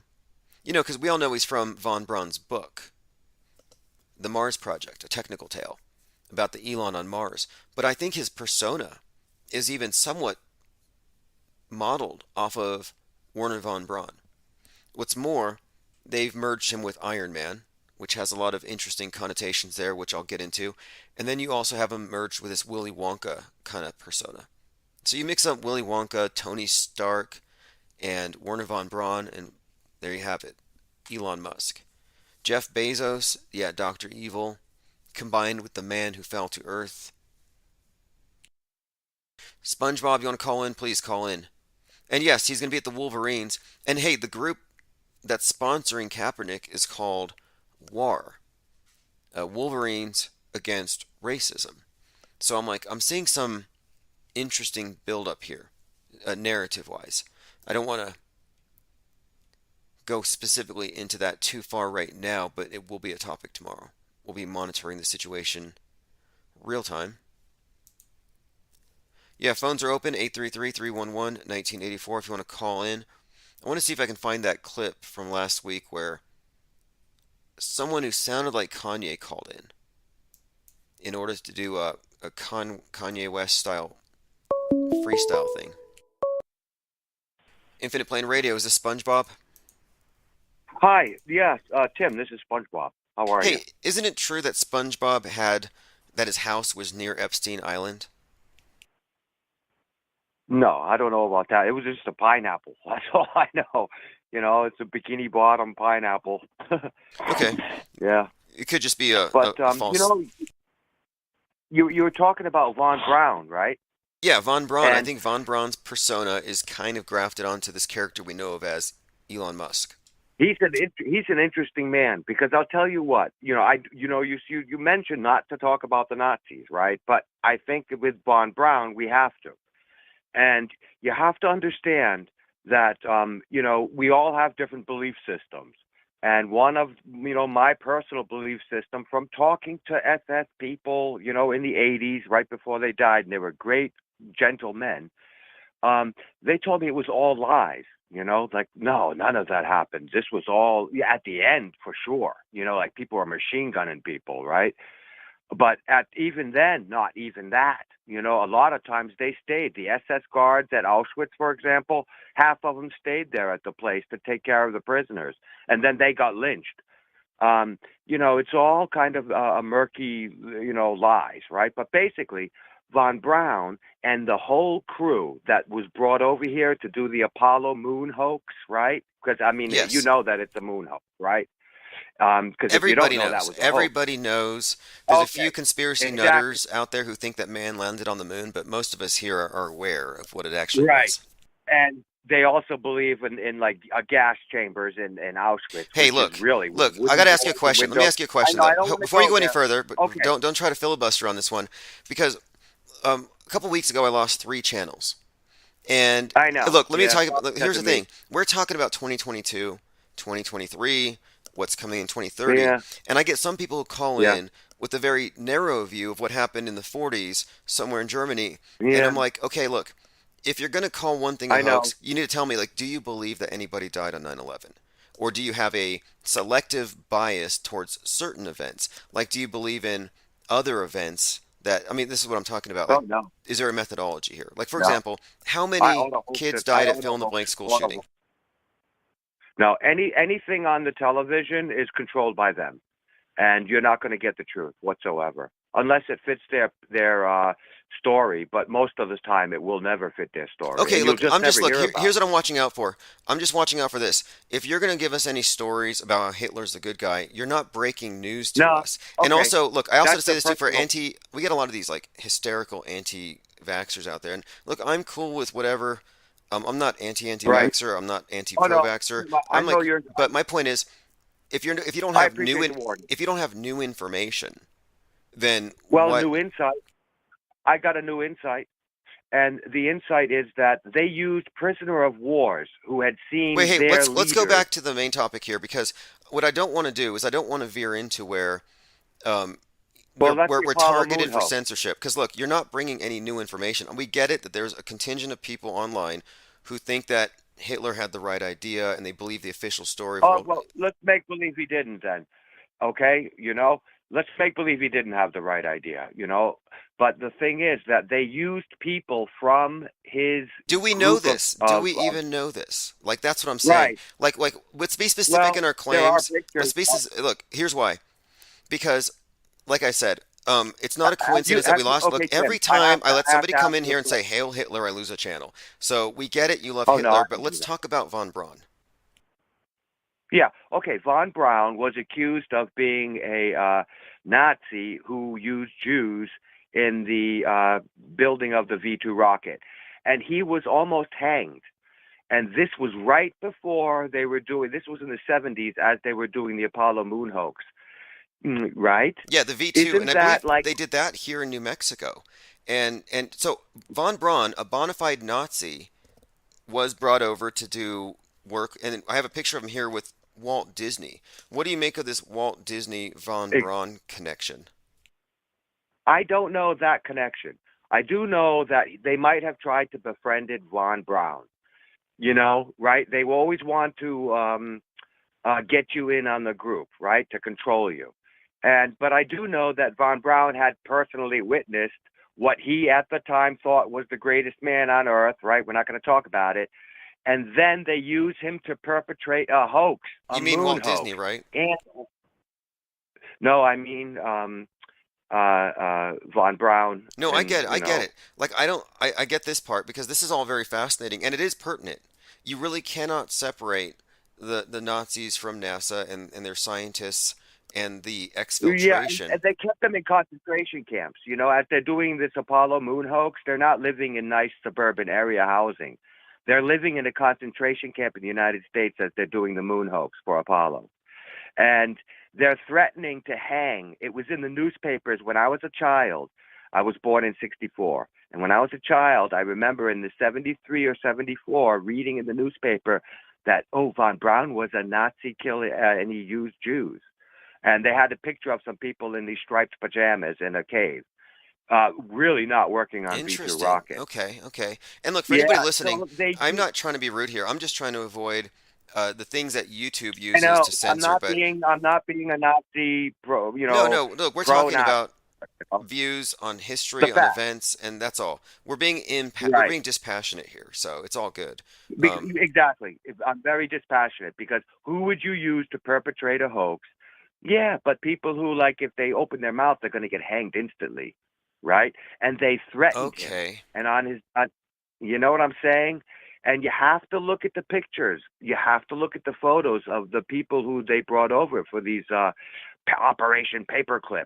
No, what you're saying rings true to me. If you're going to bring people in to take part in a massive hoax, you're going to bring people who are very, very much compromised. And this reminds me, even locally, we have noticed that among the various conspiracy, we'll say, communities, you find a disproportionate number of not only people who are pretty much feds, but people with very dark criminal backgrounds who are put on YouTube. And we found this to be a consistent pattern where I was like, why is it that the Flat Earth Movement has speakers and half of the people at the conference are quite literally on parole for bad things? Well, now we know. And why is it that the United States can't come up with some scientists who can make some bottle rockets, right? You know what I'm saying? You know, instead they have to get really compromised people. But you have to understand, these people had just seen, you know, the Nuremberg trials. If you ever look into it, you're going to find out 100% every single person there was of a certain persuasion. Well, what do you know of the occult thing? Because what my interest in this really lies in is that, Jack Parsons. I know a lot about it. Okay, because let's get into that for a minute. Because you got Jack Parsons, L. Ron Hubbard, Marjorie Cameron doing these thelemic rituals, sex magic rites, at the very genesis of the space program, and that is still the basis for all of it. So somewhere it intersects with Nazi occultism, right? Or shouldn't it? No, it does not. Because the person we can't talk about threw everything in all of the Freemasonic temples in Germany. Everything that was in them was thrown on the street so that people could view it. And it wasn't allowed to be touched. And the person we can't talk about, he built 26,000 churches while the other guy, Stalin, destroyed 56,000. Wait, so you're saying that you can say his name. You're saying that Hitler was not into the occult. What about this notion that he was part of the Thule Society? This is what they... Listen, I have tons of photographs of at the Nuremberg rallies. In the center of the Nuremberg rally was the cross, gigantic.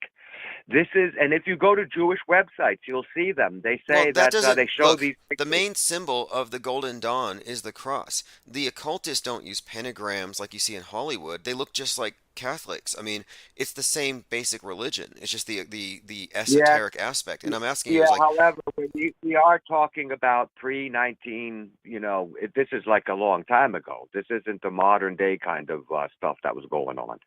This isn't like the 60s where they had Vatican II, where all of a sudden you don't need Jesus, to get to heaven.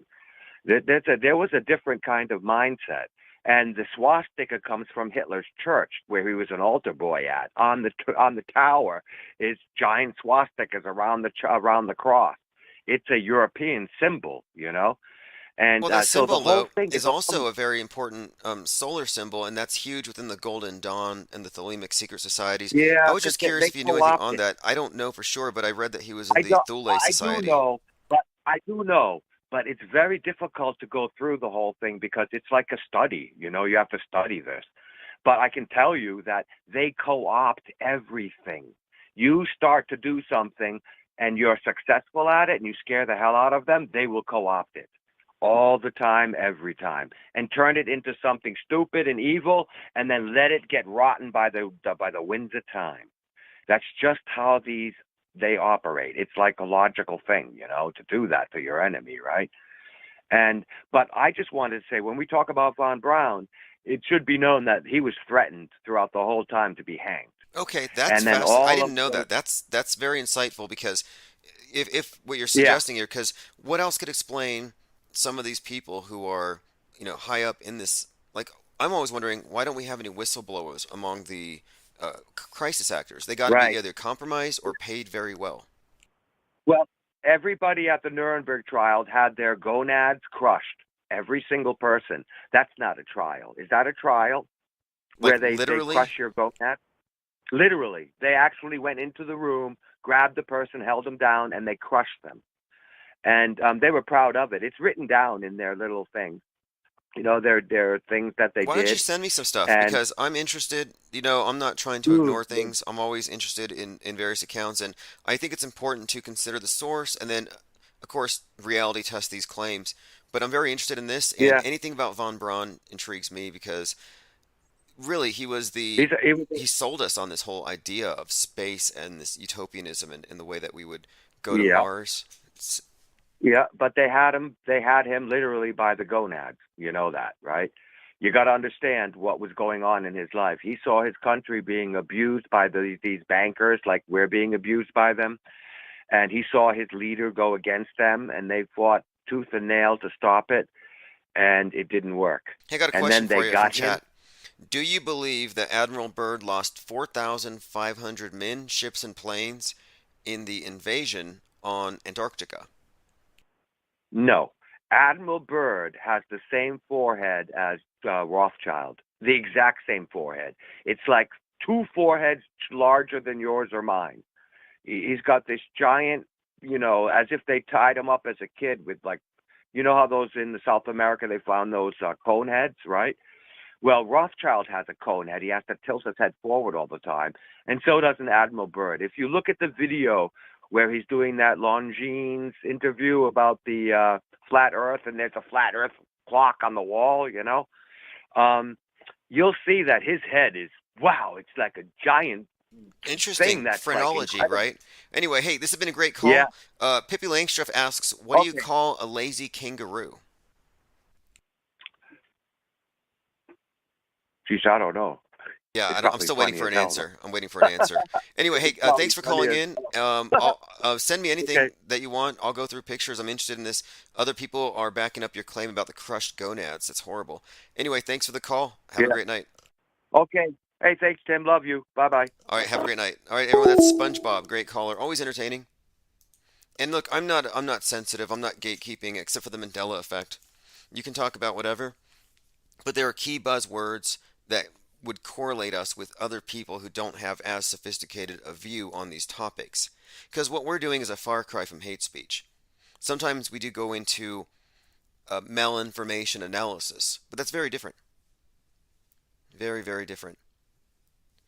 All right, let's see. We're looking at a picture here of Walt Disney and Werner von Braun. Now, is it Brown or Braun? Is that a Mandela effect?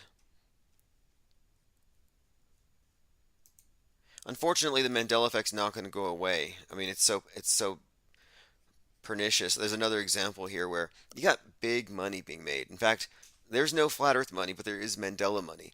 There is an entire group of people out there who make them up on the spot. Like here's one. This man claims that the Mandela effect changed what Chris Rock said. Now, I pointed this out days ago that he actually called Will Smith Richard on the way up to the stage. But no, here you have these YouTube channels. This is Moneybags, where it's like every day, I guess, he just makes up a new Mandela effect. Back to the channel, everyone. Thanks for joining me for voting video number 388, the incredible Mandela Effect voting video series here on the Moneybag 73 channel. Okay, Mandela Effect number 388. So, I was under the impression that the Mandela affected obviously aren't going to have any, most of them aren't going to procreate for obvious reasons. So I thought, the cult's going to die because there's no new effects, and these are all things from movies, analog stuff, 80s, 90s, nothing really new. And then I thought, there's no way there's going to be another generation of this unless there's some kind of a conference, they start having kids and teaching their kids the Mandela effect example by example. But anyway, I thought it was over, but it's not, because you have people who are professionally manufacturing these every day. So apparently this is a new one. You are not going to believe this. I was waiting for this to happen. When we have millions of people concentrating on things, we keep seeing changes with them. And this is another example right here. Unless you're like locked away in a room somewhere, I don't know how you didn't hear about this Chris Rock slap thing by Will Smith walking. Okay, someone commented that the Mandela affected are all 50 plus. Yeah, that's what I mean. I thought it was something that wouldn't really perpetuate because there's no new effects. But no, you have people making them up on the spot. Here we go. And here he is basically confabulating. Like 13 or 14. This is really bad. In fact, let me play this. He actually counts every syllable of every ha-ha and then compares it. This is absurd. But I'm going to play it 30 seconds max. That was uh-oh, Richard, ha ha ha ha ha ha ha ha ha ha ha ha ha, like 13 or 14 times. Is that what you recall? Now, before I even tell you what I recall and what the spiritual scientists, which I'll be... Now, I don't recall how many times Chris Rock laughed. When I watched it first, I saw a muted version. I didn't see it live. I didn't form a complete memory. I had to watch it a few times. So this is where they kind of get me. This is where they expose that it's a hoax. The Mandela effect isn't real. It is a hoax. What they actually do is they start off with the false starting point, a presupposition that their recollection is an authoritative source. So they're arguing from authority, the authority of their recollection. And eyewitness testimony is certainly not that reliable. So let me go ahead and play a few more seconds of this. Linking his video down below underneath it in the more info section. Before I tell you, go ahead and leave a comment down below. Oh, and sub the channel. I noticed that only like 15-20% of the viewers are subs. I mean, sub the channel. The incredible Mandela effect isn't... Okay, the Mandela effect's not going to go away, he says. Salty says all these 55-plus-year-olds defending their perfect memories. Jared says, I hate YouTubers that talk like this. Yeah, I hate YouTubers that talk like this, and I hate TikTokers that put themselves in front of the information they're pointing at, and they point up, and they bounce around the screen. It's like, why do you have to be in the middle of it? It's like you're trying to watch TV and someone's standing in front of the screen. Like, if you're on a TikTok channel and you do that, please stop. All right, let me see what else here. Chalk Body Outline called it the Viagra effect. SpongeBob says, did I make sense on my call? Oh yeah, absolutely. You absolutely did. We didn't want to get into this very, very, I don't know, tedious topic of this denial versus that denial. And anyway, it's just outdated. Climate change denial is the new thing to be talking about. All right, this is again someone trying to explain that this was a supernatural occurrence. That when Will smacked Chris Rock, he said something that he no longer said or something. for subs. I mean, sub the channel. The incredible Mandela effect isn't going away. This is proof here that it's ongoing. This isn't something that happened 10 years ago, people. Like universes collided or something. Or, I don't know. Okay, the universe has collided with this slap. Mandela effect's not going away. Right. So it's not going to go away, just so you know, like I said. That's the whole point of bringing this up. He goes on for a couple hours about this. I wasn't even able to figure out what the quote Mandela effect is here. I don't even know if this guy can believe this stuff. But let me play a few more seconds. It's got to be some kind of, there's got to be money attached to it. And you know, this guy has 40,000 subs. The channel, let's get the sub count up. I've been sitting like for a year now around the same sub count. This is an incredible phenomenon. It's not going away. A lot of people are waking up to the Mandela effect.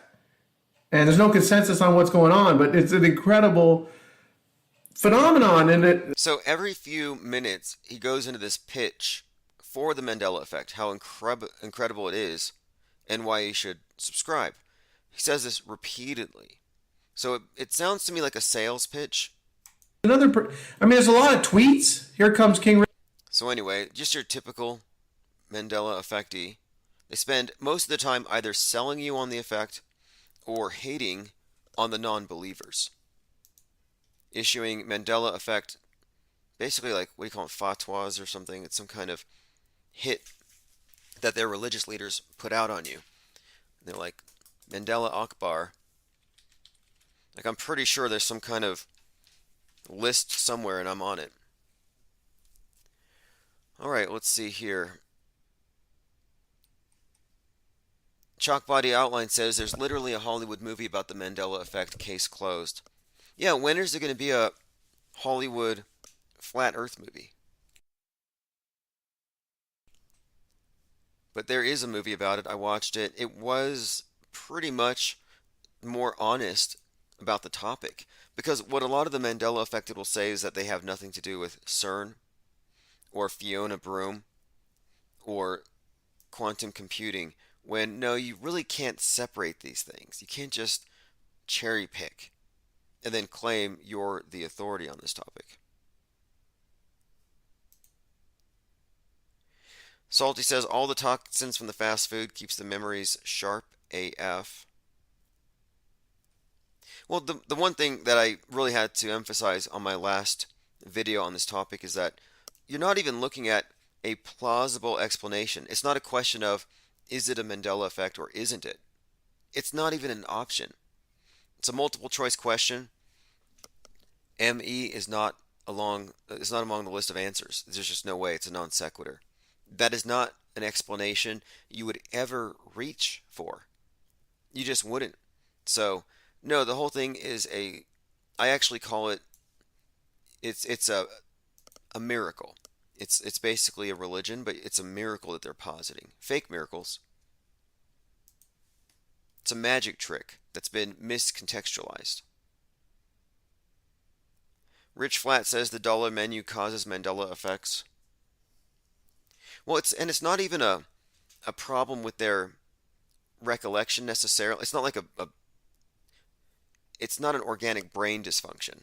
It's not even aging. It's not bad memory. It's just a misunderstanding of a recollection versus an actual authentic memory. And along with this, you have an incentive to lie or confabulate or just go with the flow. And I have referred to it as the me effect. They call it the ME, and it's because it does put you into a very solipsistic state. And they're so far gone that they say that people like me who don't believe it are actually very well appraised of it, and we're trying to keep everyone else out of it. That I'm a Mandela effect gatekeeper, which is kind of preposterous. It's like saying that every scientist that doesn't think the earth is flat knows it's flat, and they're just trying to stop you from figuring it out. Salty says Scamdela effect. Well, it's very popular too. It's trendy, and I look at it, again, it's more of a party trick. I look at it as a magic trick that's been miscontextualized. They're calling a magic trick supernatural phenomenon.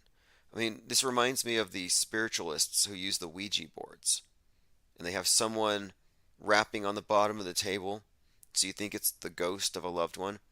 Like this is I guess Scamdella is what someone said here. Yeah, we could go with that. Scamdella effect. I was saying Lidella. Again, just to reiterate on this one, this is an article from Jerusalem Post. Slapping the king on the cheek in ancient Babylon is a humiliation rite that serves a dual purpose. The custom of striking the king on the cheek and bringing him to tears on the fourth day of the Babylonian New Year deserves some attention. And that was from an article I found from 2014. Noteworthy because of this recent event, and then Chris Rock did in fact follow it up with actual tears.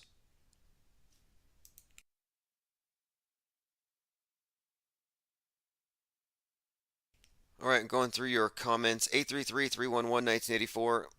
Pippi Langstruff asks, why can't a leopard hide? You never really answered your initial joke. Pippi's like the Riddler tonight about kangaroos. If we can get an answer on that before we move on to the next one. Oh, I found it. What do you call a lazy kangaroo? A pouch potato. Okay, thank you. Why can't a leopard hide? Pippi says. 100 and as many washing machines as you can carry. I'm sorry.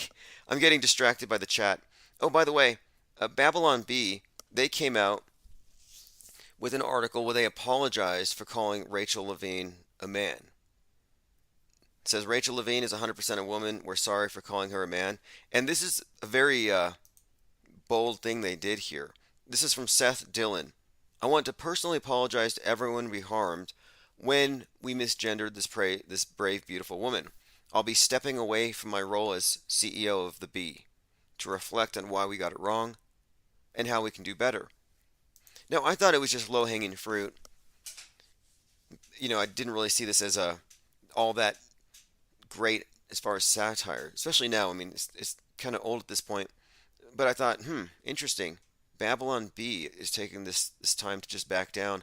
And I'm looking at the date, April 1st, and I'm like, would they actually pull an April Fool's Day prank like this? You know how many people this is going to outrage? You know, the usual crowd. And yes, it does seem that this is just another one of their bits. It says, we have decided to issue an apology after being caught in a culture war, whirlwind of hatred and bigotry. We published an article naming Rachel Levine as our Man of the Year. Sometimes even satirists make mistakes. Our misgendering was hateful, insensitive, and cruel. We were wrong. We understand that our attempt at comedy was really punching down at a wealthy and powerful government official. We had no excuse. We went too far. So anyway, the sarcasm kind of speaks for itself, I'm pretty sure. It's pretty sure, I mean, I don't know. This is Babylon Bee. I like satire. I like The Onion, but they're always partisan. But the Babylon Bee is actually more often than not on target.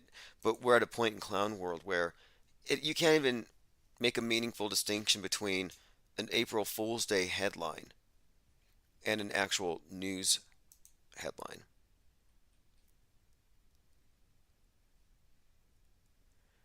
OG Fepe says, obviously a Mandela effect. Another one of these things that came true, one of these jokes. We used to joke about how the space station transits were so detailed that you would be able to see Chris Hadfield strumming his guitar. Just making the point that these things were fake.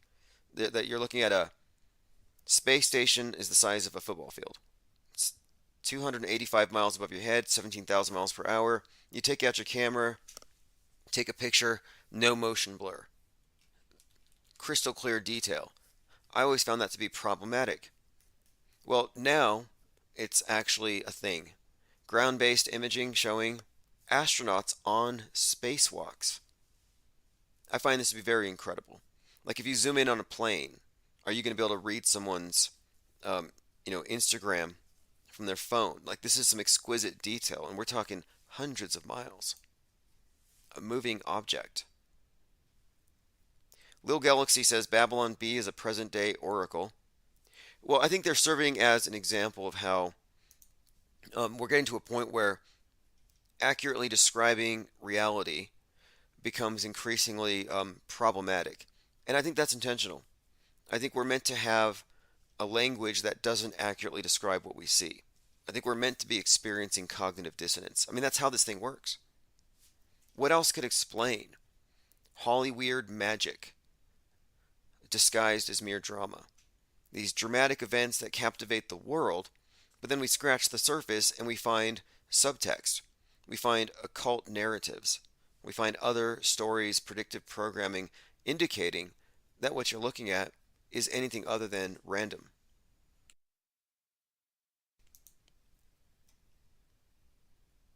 Cubstar says amazing clarity at 17,000 miles per hour. Yeah, that's kind of my point. And when you ask, is this real or fake? We're coming from the position of it is fakeable. It's well established that people have faked ISS transits and actually fooled NASA. NASA ran with one that was called, well, I think it was a Saturn. It was an ISS Saturn transit. They listed it at their astronomy picks of the day, and they all fell for it. It took a while for somebody to debunk it. So NASA can be fooled. The average person can be fooled. And my contention is that they weren't even fooled. That this was just one of the few that they actually inadvertently had revealed to be a hoax. It got exposed. I think all transits are fake. That one was, it's just that this is one that you can point to that they admit was faked. And I've actually shown it to people, and I would say, hey, can you tell me if this is real or fake? And of course they say, it's real, you're crazy for saying otherwise. And then you can show them how it was staged and how the NASA had to apologize, and they really don't know what to say. And that's because you have to be really honest.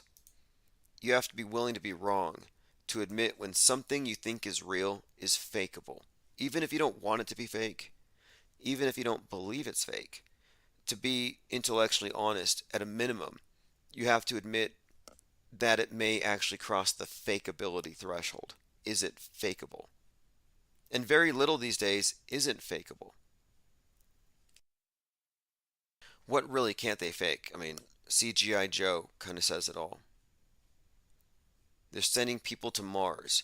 And if you want any indication of what Mars life is going to look like, there's a new rom-com on HBO called Moonfall. Pretty much shows it all. People today have such a low standard of evidence, it's not going to be hard to convince people that they're on Mars. And that's why I love this picture of Von Braun and Walt Disney, because I think the connection here that I make out of this is Mars is basically a Disneyland-like total environment. And to get there, they're going to have to simulate space travel, which is something that Disney specializes in. Rocco says, can you give me a brief rundown on Discord and how to use the platform? Yeah, absolutely. Chris Rock, by coincidence, was booked to play several shows in Boston beginning on Wednesday. Again, look at this article. It just says, by coincidence. Search coincidence. And then, of course, it was called the Ego Death World Tour. And what better example of somebody behaving in an egoless way can you point at right now than Chris Rock getting smacked in front of everybody and not losing his cool? Anyway, the ticket spiked from $50 to $8,000. Just another fake issue. And of course, I played this a couple days ago. I'm going to play a couple seconds of it. It's worth hearing because this is a great example of somebody who is not wrong about something. I don't know what you would say about this, but Nebraska State Senator Bruce Bostelman, he got the memo that the furries in schools are demanding litter boxes, and it just didn't seem improbable to him. So he went to complain about it. He didn't even question it. And I think we're at this point where the notion that students are identifying as cats and are requesting litter boxes, yeah, it's not off the table. It's not unbelievable. It's very disruptive within the school system. I think it's very disruptive within the class. From one person here recently said that a student identified as a cat and wanted a litter box, and the school didn't provide the litter box, so the student went ahead and defecated on the floor. Really? Really? School administrators, what is going on? Nebraska Department of Education, what is going on? State Board of Education, what is going on? Exactly. Now, again, can you fault this guy for thinking that it's plausible that students would actually be not only demanding litter boxes, but protesting by not using the human facilities, creating a bit of a biohazard? Yeah, you got human furries running around the school, defecating everywhere. And this guy doesn't question that. He doesn't question the premise of this whole joke that he fell for. So I don't really find myself laughing at this guy. I really don't. Here we go. This is from John Kipper. I found the PNC post from last month. I blacked out the school name so they wouldn't get attention. And it appears the school secretary said this wasn't true. I've recently heard that there's some kids who identify as cats and have requested litter boxes in the restroom and the school has acquiesced. Can anybody confirm or deny this rumor? I'm praying it's not true. So the school says it isn't true. Alright, so I'm going to go ahead and open up the Discord server. I had a commenter ask how that all works. So to join Discord, you either get into our Patreon or go to infiniteplainsociety.com, join the newsletter there. Any one of these newsletter sites will pretty much give you Discord access. So I'm going to go ahead and put it up on the screen. So if you have not been to the server, we'll do a little quick guided tour.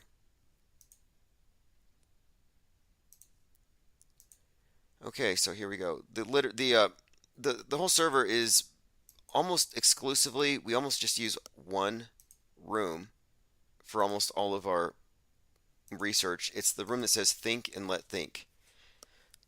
Pretty much anything goes. People just post stuff, usually just along the lines of the conversation we're having. Then we have these fake space room, which I highly recommend, which is focused exclusively on space. Infinite Plane Radio. Hey, what's up, caller? Hey, yo, this is Art of Thinking Out Loud, Cincinnati. Hey, what's up? Yeah, I was interested to see what you thought about this ritual at the Oscars. Oh, I was just listening to you talking about that, and when I saw the whole situation with like Chris Rock and with like Will Smith, first thing I thought was this is fake as hell. And I went to Facebook and I made a post. I said that fake ass slap or something to that ability. I said, man, y'all all fell for it. And then I said humiliation ritual. Now, the reason I said that was because I feel like that's what we've been seeing for the longest. We've been seeing these like don't play humiliation rituals with the Jussie Smollett, with some of the other folks and everything. I think it's just we're seeing them, and it's like now they're getting more ridiculous. Because it was like the first thing I told people was, how do you? Okay, we're talking about Will Smith, Chris Rock, amongst a lot of other A-list celebs. And not only are we talking about like just having these celebs in one place, we're talking about this event, the Oscars.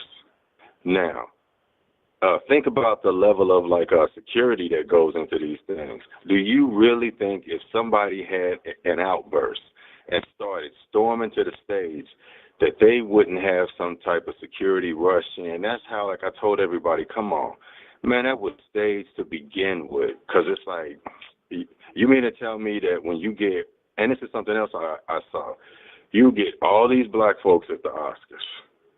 coming for this, and Will Smith just happens to be winning, and then he makes this dramatic event happen right in front of everybody, him and Chris Rock, and now the footage has come out from a different angle. Well, you see that it was fake, and then it was like, if you really watched it and you go back and you watch the footage, man, the sound effect came before Will even supposedly made any type of contact. Yeah. And then you can see Jada in the beginning. You see her, like, everybody's laughing, and then it's like you'll see her look up at a monitor, like she gets some type of cue, and then it's like at that point she looks up at the stage at like Chris Rock, and that's when the cameras focus on her, and then I think that's when Will probably got his cue, and that's when he started saying what he did, and then the whole situation went down. But when they showed it from the other angle, when Will was doing all of this, while he was going up on stage and coming back, Jada was laughing. Wow. Wow. Yes, that's what I would expect. They had to be in on it before the event. They were in a room with a green spotlight in her green emerald dress, this Venus archetype for the night, and they said, we're ready for chaos, to cause chaos. So they went in there knowing they were going to stir something up. See, and I think that right now, when you look at society, just the way that, okay, when something like that happened, it takes me back to when I told you before that I think that now it's almost like a litmus test to see how dumb we are. Not even how smart we are, but just how dumb we are. That it's like they can actually take a skit. Will and Chris, they did a skit that was done, like you said, by the Wayans brothers. I saw that on TikTok. Amongst a couple other skits, him and Chris Rock have worked together, man, several times. They did on the Fresh Prince, and it's like, so I told people when I saw it, I thought it was another Will and Chris Rock skit. I didn't even think it was anything serious. When I saw that the media was trying to make it serious, I'm like, man, y'all kidding me. That slap was fake as hell. I thought it was, and I think that, okay, have you seen the still shots of the different celebrities' faces? No, I haven't watched the still shots. What do they reveal? Okay, when you look at the still shots of the different celebrities' faces, most people look shocked because I think that most people look shocked except for maybe two people. I can't think of the guy's name. It's a white guy, blonde hair, but him and Beyonce. Jay-Z looks shocked, but Beyonce is laughing. And that's why I think they were all tipped off and told that something was going to happen, but I don't think they were told exactly what. They knew something was going to happen. That's how come there was like no security, nobody jumped up, and then you have this dramatic. Who did they bring up there? Tyler Perry, who we talked about. They brought Tyler Perry up there, Denzel Washington, everything. It's like world stage, top elite actors. Now you say world stage, and that's a phrase that comes from Shakespeare, and Denzel Washington had just played Macbeth, and right before the incident, Chris Rock had shouted him out and said you were great in Macbeth, which you're not supposed to do because it invokes the Macbeth curse. I think you're supposed to call it the Scottish play.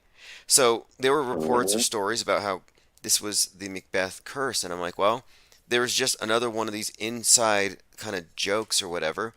But when I saw Denzel, as in Macbeth, hanging out with King Richard, laughing to the side, I'm like, again, it just seems like all these characters are coordinating this whole thing. And then something else. You brought up King Richard. Like I said, I saw that movie, and I think it was a damn good movie. But I'm gonna tell you something. What I think really should have tipped off the public was the fact that Will got up on stage, conjured up some tears. He's a top-tier actor now. I don't know why people don't get this. He cried on cue, and he made references to his character in playing Venus and Serena's father. He made references, and he got a little laugh, ha, ha, ha, he there. That's the reason I was still that dude in the room that's thinking, okay, nobody else knows that this is part of the show.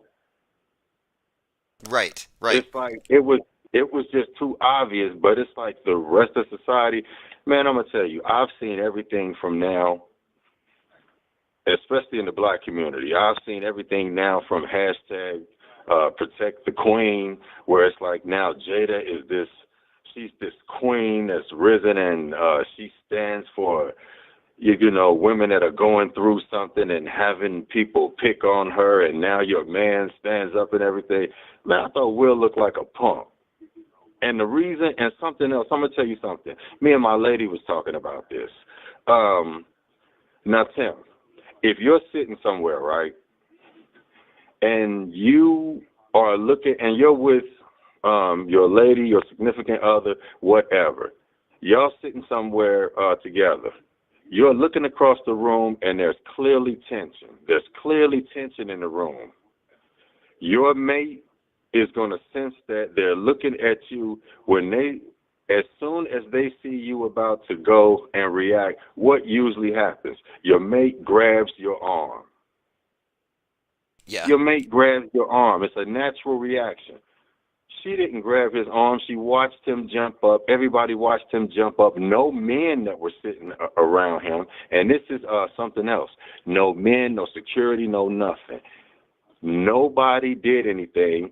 They proceeded to let him walk up there, and this is what, and I say this, I know folks are gonna get mad when I say this. I thought that was a very feminine move. He got up, he ran up there, he slapped a grown ass man, supposedly, in the face, laughed, turned around, and walked back off stage and sat back down. That's something women do. Well, I see what. Well, you're suggesting. I guess maybe not. Passive aggressive would be a way of describing it. I think that it was a very passive aggressive. But you know what? But the way that I looked at it was like this. The way that I saw it was this. It didn't look like any real situation because I've slapped dudes before, so I know how they go. I know other people who have, and that's just being real. That's not how that situation happens. There's not like a laugh and you walk back to your seat or whatever. If you don't knock him down and fight or whatever, and if you don't knock him down and it ends that whole situation, y'all fighting. Or somebody's going to fight, something's going on. It looked like to me when I told you, when we see these like Shakespearean and we go back and we look at Broadway and things like that, at the classical arts, he looked like he was doing like a classical muse where he walked up on stage, he performed a slap, and then he sashayed back in a violent manner and set his ass down, and it looked foolish. And I thought that it looked feminine, it looked scripted, it looked fake, and I didn't understand why nobody else saw that you're at the Oscars, one of the most esteemed, theater, scripted, Hollywood, world stage. This is where they show off their work. They let Will and Chris do a low-budget Saturday Night Live type skit on the damn Oscars. He earned it. And he cried, he quivered his lip, he method acted his way into tears. And what do you make of the name of Chris Rock's comedy tour that kicked off right after, Ego Death Tour? As soon as I saw that, I laughed because I knew what it was. When I saw that it was the Ego Death Tour, and then it's like he stood there on stage like symbolic of the death of his ego because he didn't fight back as they look at that as strength. Man, I would have knocked Will ass out. First off, he wouldn't have made it on stage, because if you see somebody coming towards you, you look over to the side if you're in some place like that to see if security is coming. Especially if you know this person is coming towards you and you think it's violent. This person has just told you stop saying this, quote unquote, and they're coming towards you in a violent manner. Who's going to just stand there and get the shit slapped out of them, so to speak? Nobody. That's the reason I said this is such a big, man, this is like, This is why Chris had his hands behind his back. I think he knew it was coming, and to avoid an inadvertent flinch that would give it away. And he leaned forward. Yes. He leaned forward. And that's what's crazy. Nobody leans into a slap. That's in theater. And then right after that, TMZ posted a video of Will showing a little boy how to fake a slap. Yes, I referenced that with the other caller. He gave a slap clinic, so he's a pro on fake slapping. And you brought up humiliation, right? And I found an article from 2014 in the Jerusalem Post about a ritual of slapping the king as a humiliation rite, and that this would be followed with the king exhibiting tears in order to guarantee an auspicious year for the country. So after the slap, Chris Rock goes on stage and he cries, he tears before he even speaks. Right. See, and that's and the thing is, I think that where the problem comes in is this. When I called you last time and we were talking about just the whole Shakespearean thing and, you know, and the plays and the world, I think that people aren't making the basic correlation that when we mention things like the world stage and actors and things like that, they aren't really connecting it to Hollywood.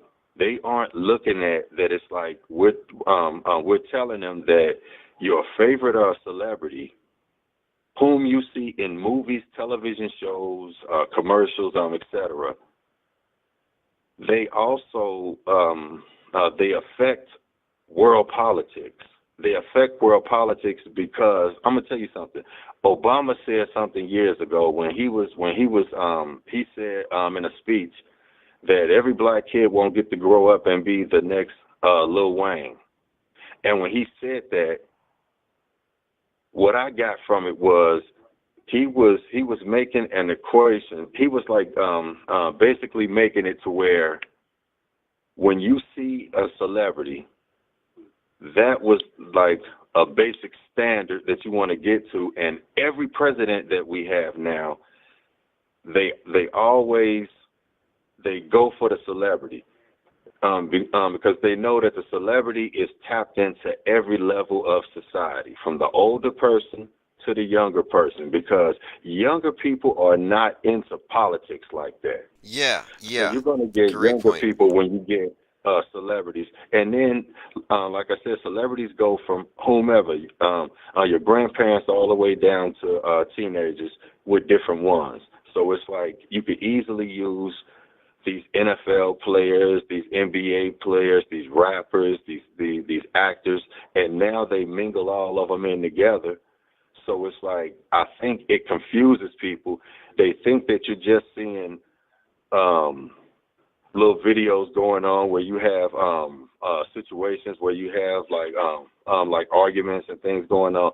Those, I think, are the real distractions. I think when you see these big world stage like events, I don't think that people really look at something like this Will and Jada situation with the Chris Rock thing as a big world stage event.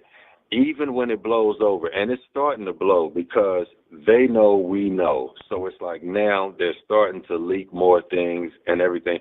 So they're going to have Will go through his further aspect of his humiliation ritual while they let Chris Rock go through his. I think is more a promotion.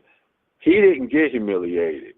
No, his ticket sales went from $50 to $8,000. Scalpers. To $8,000, right. Now think about that. What kind of markup is that? Right. I mean, it's That is like for what you you. see when in 2020 the highest earning rappers were all dead, and it's because they Right. died spectacular public deaths filled with intrigue and drama, and it sells records. And you know what else I'm thinking?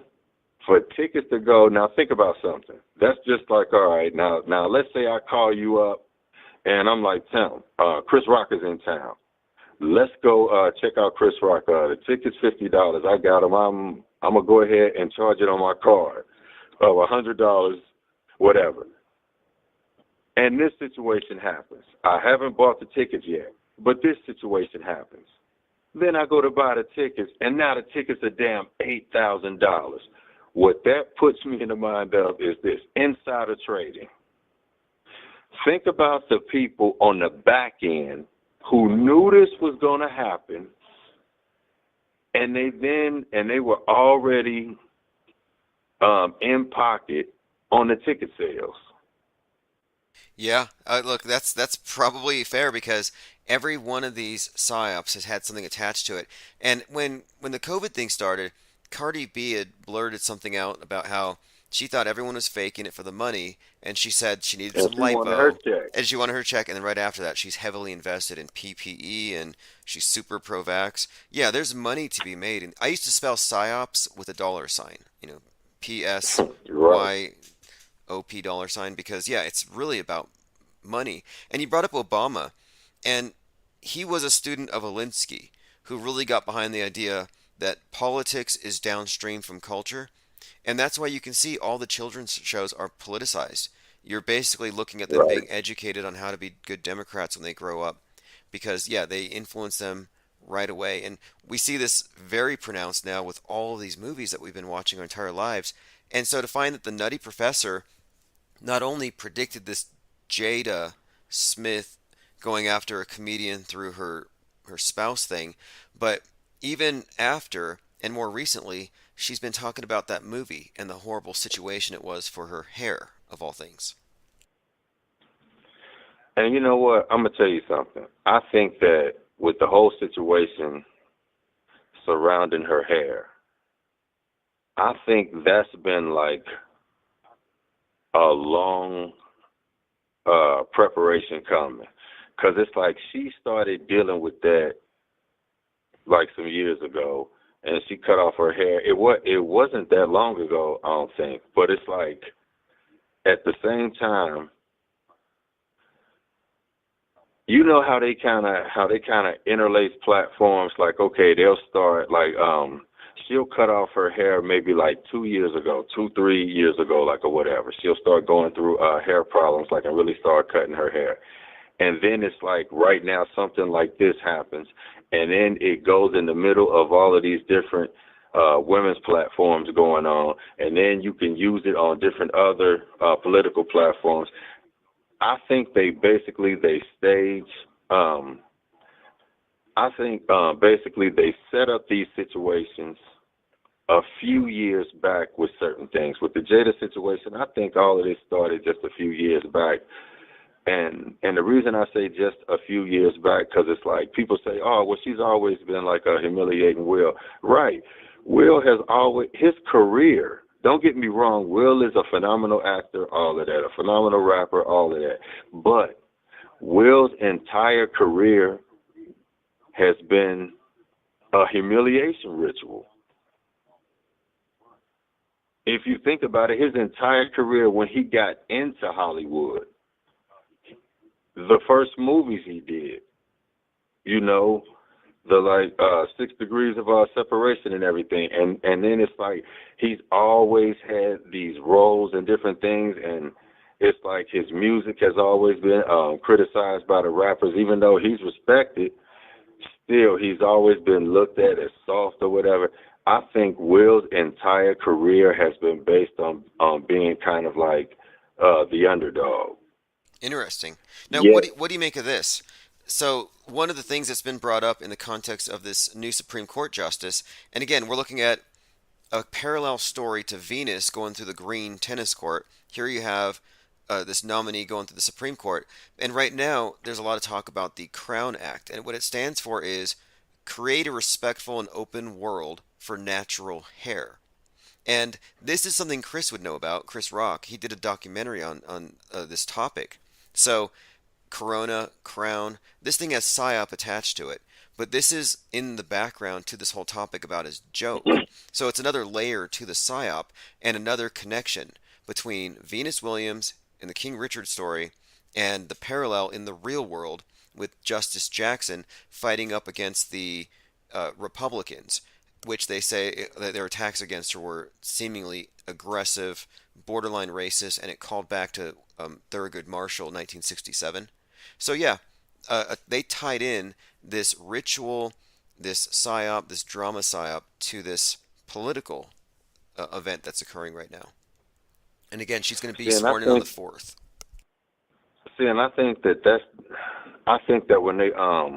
when these things happen and it looks like a coincidence, it's just that you're looking at several situations set like into motion. We're looking at like several situations that have been set into motion, maybe like a couple years in advance, to where when it happens now, it looks like a coincidence that it's like, oh, she's going through this. He makes this joke. This happens on the Oscars, so and so. No, this was all set in motion from different situations that they already had set up from a couple years ago. And I think that it's like that's what really has the public stuck. It's the fact that you have folks like us who can see these things and make correlations and just see patterns. And when you ask basic questions, people, I think right now, it's not even so much that it's like we ask questions. I think that what we're starting to see, because of the way censorship has been done, when I told you, I think that there's a censorship on art.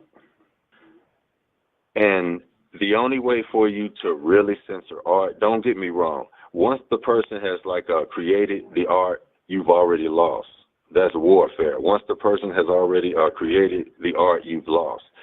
I think where the war is going now is that you're afraid to even be an artist.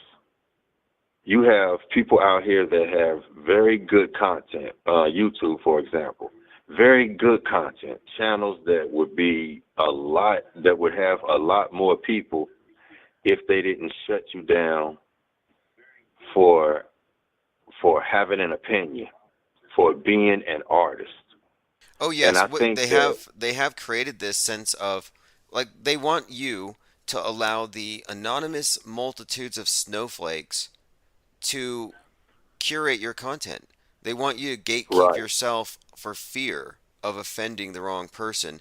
And even this slap to the face, I've seen a number of articles about people who own comedy club owners mentioning that this could open the door to something ugly, that we shouldn't allow this to be a new standard, that you counter speech with violence.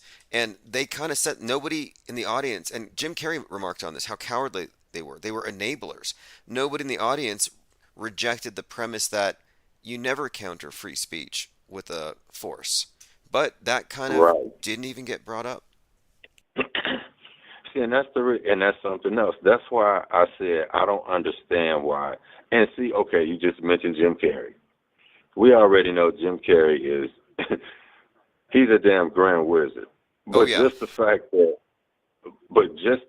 that he would even speak out and bring up a point that's like very obvious, I think what he's doing is he's leaking back into that kind of character that he was like a couple years back, where he was kind of,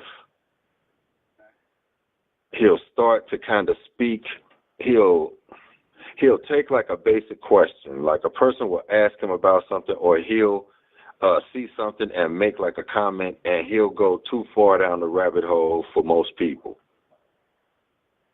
I think that basic point he made, I don't think people understand just asking a basic ass question. Like, you mean to tell me all of those folks there nobody felt any type of way that this man committed a violent act against something that was said as a joke on stage.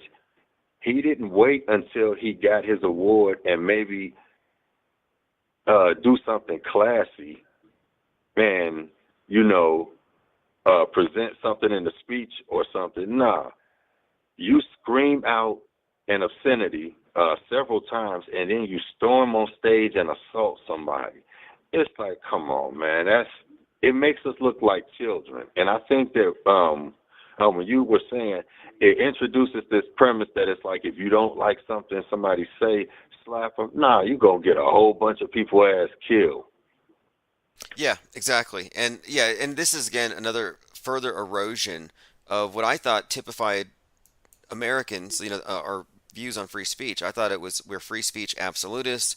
I may not agree with what you say, but I'll defend your right to say it. But now, and this is being facilitated by the internet and then the fear of misinformation the DHS put out there, they're saying, yeah, put on a mask, not for the viruses, but for the mind viruses. Put on a meme mask.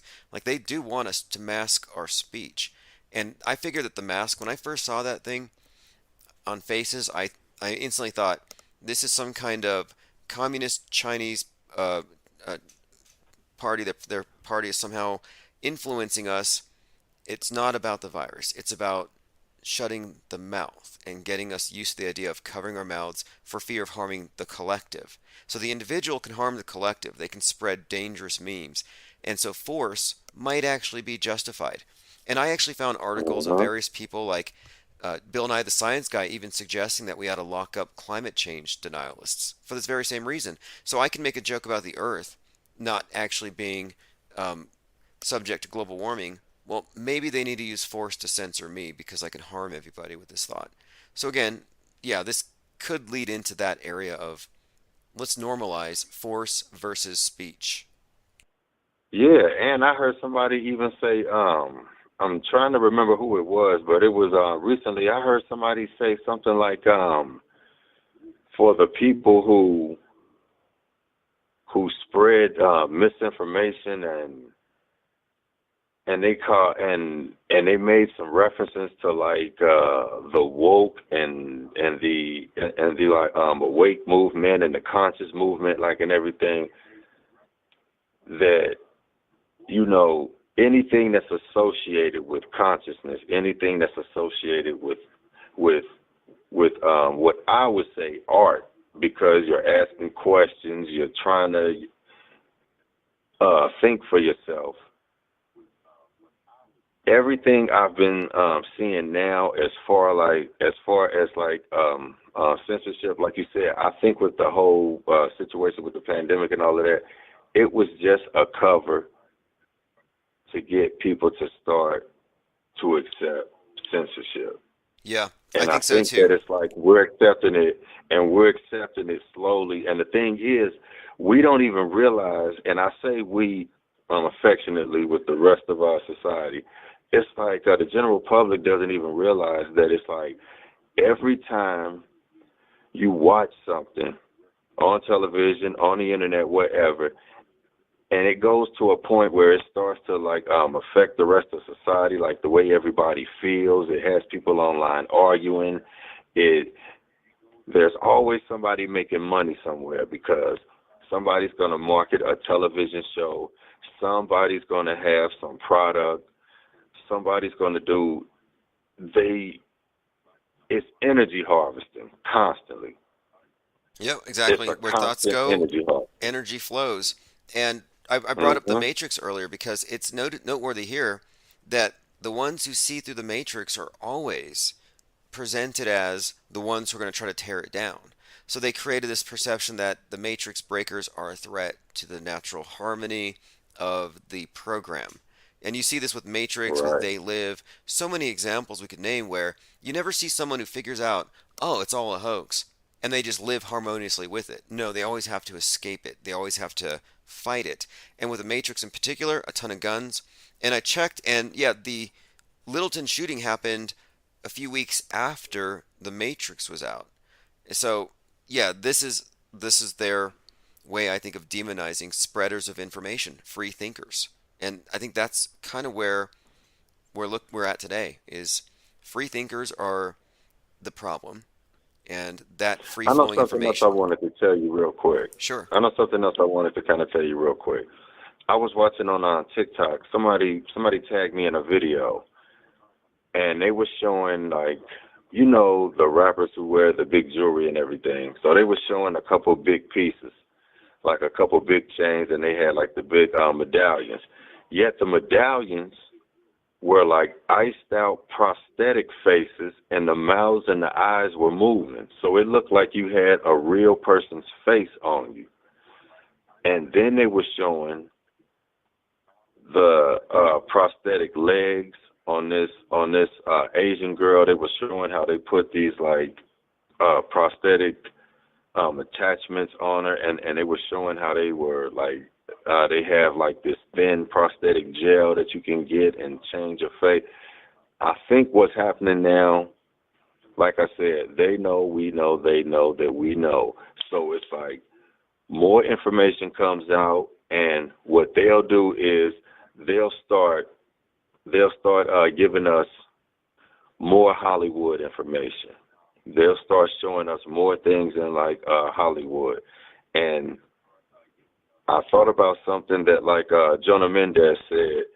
She was saying that like as the years go on, we were going to start seeing she kind of alluded to the fact that, you know, what we see in movies is so much behind. She kind of put it in the sense that like your normal folks in society, you won't even know if you're looking at someone that's altered, wearing a mask. You may think that you have a relationship with this person. You may have a relationship with somebody that's like on assignment. Yeah, exactly. And it's so, yeah, and it's so weird because it's like, and I think about that in the sense of this is how our relationship with these celebrities are. It's like we've been seeing these celebrities for years, and then I'm going to go. Think about this. We've been seeing these celebrities for years. Most of these celebrities don't even look the same as they did when we saw them from the time. Like I've seen people like LL Cool J and some of these other folks who came up around the time that I was 17, 18 years old too. And we've seen these people like not only just gain body mass, like as far as going and like working out.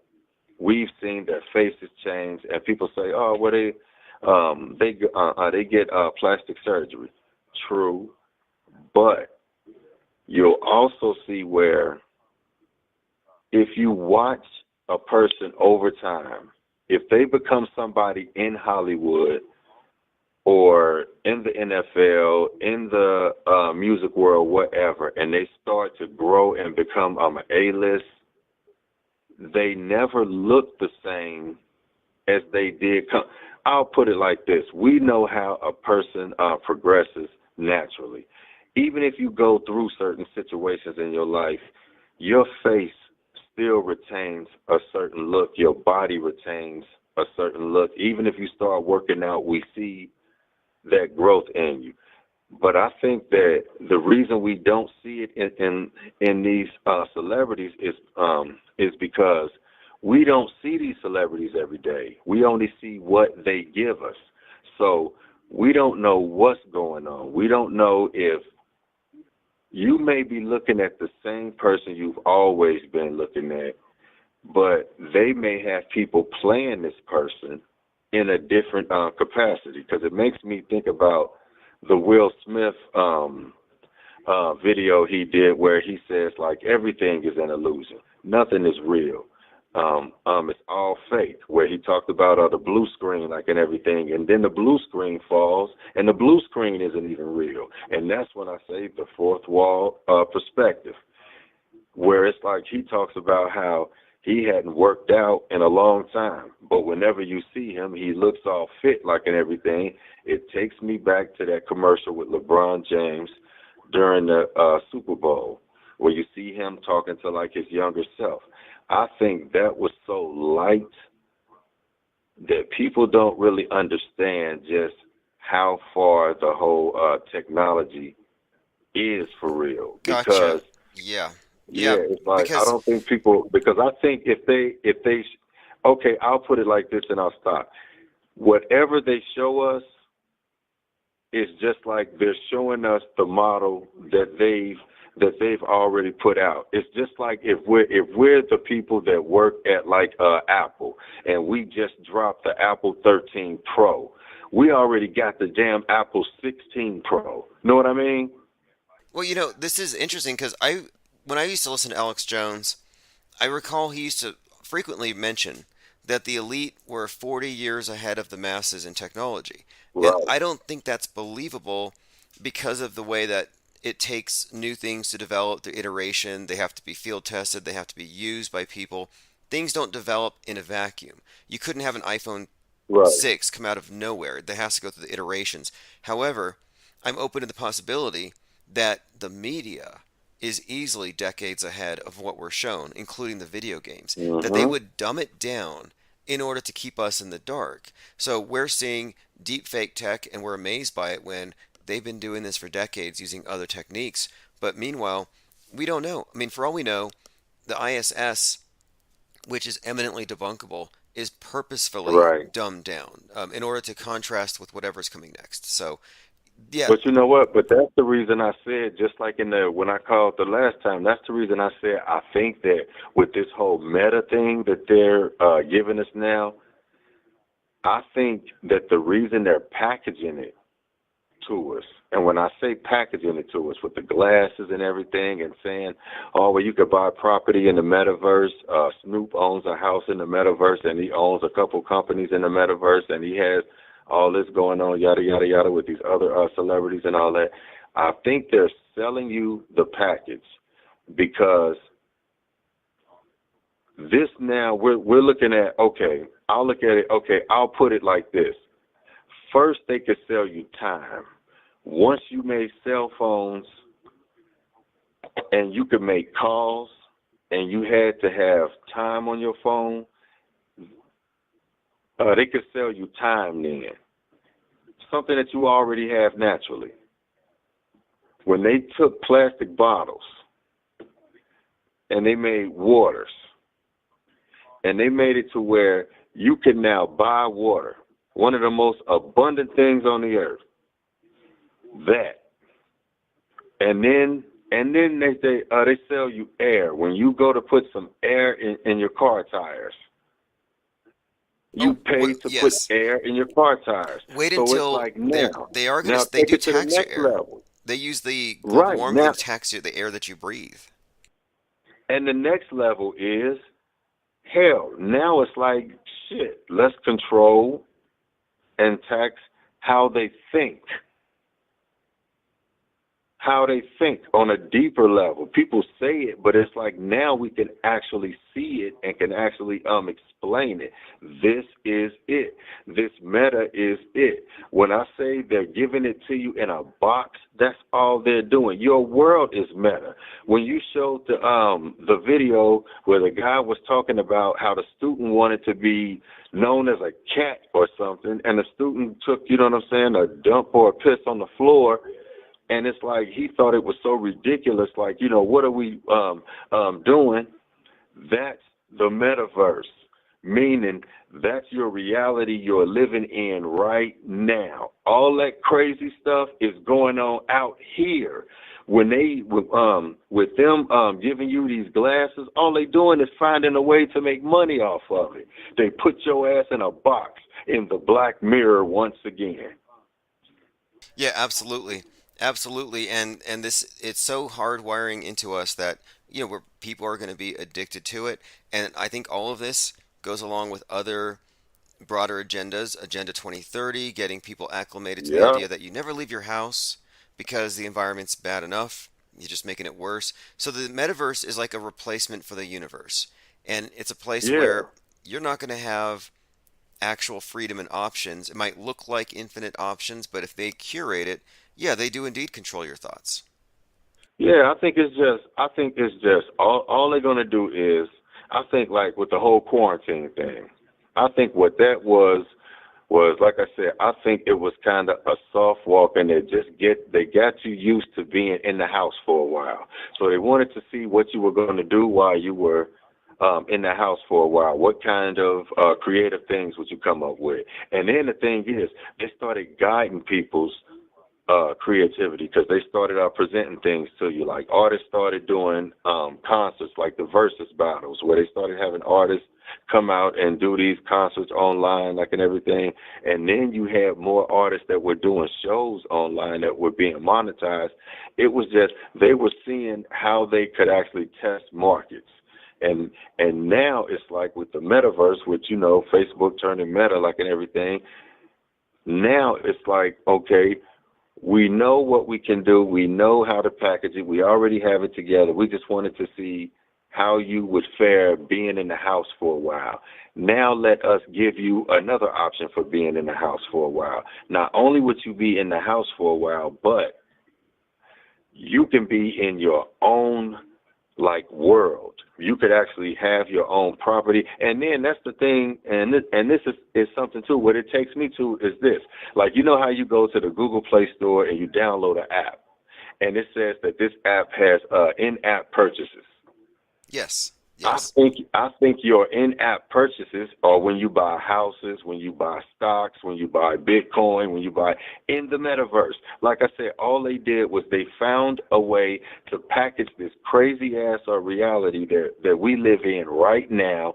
They found a way to put that shit in a box and package it to you so that they could sell it. That's it. They're selling your ass air, water, time, all this other shit. Now they're selling you thoughts. Yeah, you're right about that. They are commodifying and making everything has a fee attached to it. And what you described sounds like the movie Ready Player One, where Right. the world's just a global slum. Everything's just the standard of living. Everything looks just so trashy, but the people are plugged into these headsets. So it's almost like a wave of drug addiction, allowing people to escape. But the drug is the media. And it's just like when you mentioned the show Upload. When you mentioned the show Upload, I had wanted to bring that show up to you, like, you know what I'm saying, some months ago. But it's like, I think that, okay, like I said, this reality we live in right now, for what it is, it's becoming to where now you can't even say what's real and what's not, because we now have guidelines by law for, you know, those type of things. Like, you can't even, okay, as a heterosexual man, I can't make a mistake and, you know what I'm saying, misgender somebody, or they may take it as being offensive, and it's not even something I did intentional, yet it can be viewed as a crime. That's the world that we live in now. So it's like now not only are like your thoughts being weaponized, your intentions are being weaponized. So it's like now your entire life, to another degree, has become a vehicle of someone else's control. And when I thought about Upload, if they, like I said, we live in this crazy ass world already, where a little boy or whatever, or a little girl can say that they're a cat. They identify as a cat and take a piss and a shit on the floor right there. And it's like, because the school didn't give them a litter box. And this isn't looked at as crazy. We're actually going to court for something like this, and it becomes big news. When we live in that type of world, then it's like, yeah, it's bizarro world. Well, and it's there's like, that's it. There's a and pattern that's here. your metaverse. They took us here. They started with safe spaces, and safe spaces were a way that you could avoid being criticized by anybody, but it was safe space from right-wing memes, people who didn't believe in climate change or whatever. And then it became social distancing, which is a way of the state mandating safe spaces, mandating that you don't go to other people's homes. So there you have, I think the space age is actually the age of spacing us out from one another. spacing us out, right? And then it's the Like safe space age as well, because it's going to be, like just yep. that's just like with the whole don't look up, don't look up anything, don't look up this on the internet, don't look up that on the internet, and also another meaning to that with the whole don't look up. Think about it. Most of society, I'm putting all this stuff is the reason I can go so much on this is because all this is stuff I've written in a book that I'm doing. But it's the fact that most of us are looking down most of the time at like our cell phones, staring into the black mirror. So it's like we're looking down all the time. Don't look up. Meaning if you're looking up, not even at the sky, but just up in front of you, then it's like you're actually you're paying some attention to what's really going on. If you're staring at the phone, then you're staring into what's being fed to you all Right. the time, Okay. and you're looking Okay. down into it. Yeah. Yeah, Look. you're Look looking down down into it. through your reality filter. Don't look up at reality Right. itself. And you know what else I found out? Have you noticed? I don't know if you know where you stay at, if they're showing like a lot of chiropractor commercials. But I know here in Cincinnati, we have like three like chiropractors that have bought up all the time on the damn TV, and then you have all these other ones I'm starting to see on these other channels. I think that the reason you're seeing all these damn chiropractors starting to get a lot of business is because with people looking down so much, a lot of people's spines are out of whack. You start to give yourself pains in the neck, which could give you headache, all type of pains in the back, in the groin, everything else, your legs, it could set them off. I think that our cell phone culture, this like smartphone culture, has given us more than just these when they talk about, all the radioactive stuff and everything and all of that. No, I think it's giving us physical ailments because we're always crouched over. And I think that's why you're seeing like a lot of different chiropractors and a lot of masseuses. People have to go and get massages and everything. Man, you got folks who don't even do anything athletic. They don't go work out, don't do nothing. I understand stress and all of that, but it's like their bodies are now in the shape of somebody who actually needs a real massage, and a lot of it is from just looking at your damn cell phone, having your neck bent down all day to where you're not looking up. Right. It's a That's business. It's a like great yeah, point. it's almost like people. It's turned certain businesses into like ambulance chasers. Yeah, and it's going to be exacerbated by lockdown culture. And lockdown culture is the norm. I used to talk about how, okay, you look at the number of hours that you play video games, the average person growing up, how many hours does the average person spend in a simulated outer space environment, no less, sitting in a basement, not really leaving hours at a time? To me, the whole video game culture itself was I was preparation just for about to this. say that the video game culture started there. Yep, simulation as replacement and getting you acclimated to sitting down for long periods of time. And of course, this idea of our bodies contorting, yeah, that's probably intentional. It's like H.G. Wells' The Time Machine. They want the masses to become the Morlocks. We're going to be locked down underground, and eventually we will reflect that in our appearances. Right. And you know what? I had somebody recently within the last few days.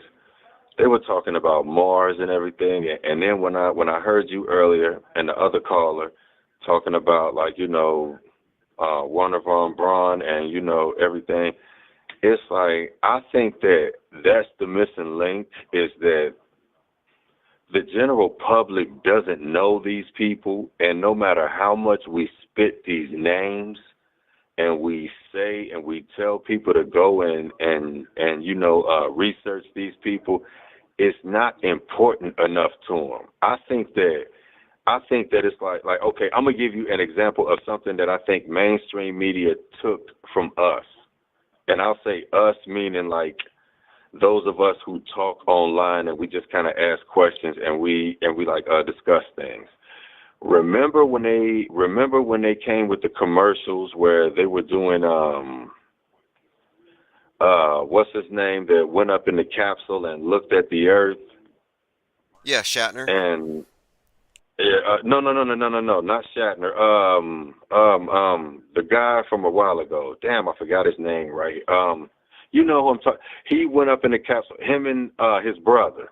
They Bezos and his brother went up there. That was before that. It was Richard the Branson. guy from a long time ago. That they did the Hennessy commercial or something where he went up and looked out the capsule. Oh yeah, at the yeah. shape August of the Picard. Earth. August Picard. That's Yeah, right. yeah, It was August water Picard. when he went up August high Picard. enough. Yes. I think that his name came up so much because when I went back and I looked over the analytics on Google, his name was one of the most searched for a while, and I think that's why they started making the commercials about it because it goes back to when I did the last call and I said they'll put out information to then make us start to sound cartoonish because you'll put it on a commercial for maybe like some alcohol. Know what I'm saying?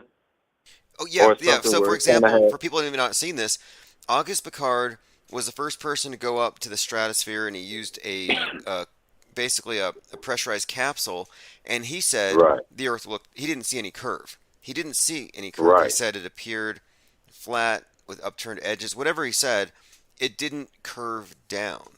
However, this was being used by so many flat earthers, and it was brought up so often that Wikipedia changed it, and they said August Picard was the first man to see the curve of the Earth. And then that Right. commercial came out, and so I'm thinking, yeah, there's a connection here.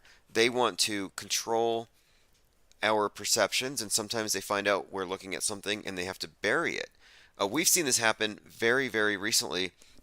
On the 22nd of February, Elton John nearly crashed his plane, and there were witnesses.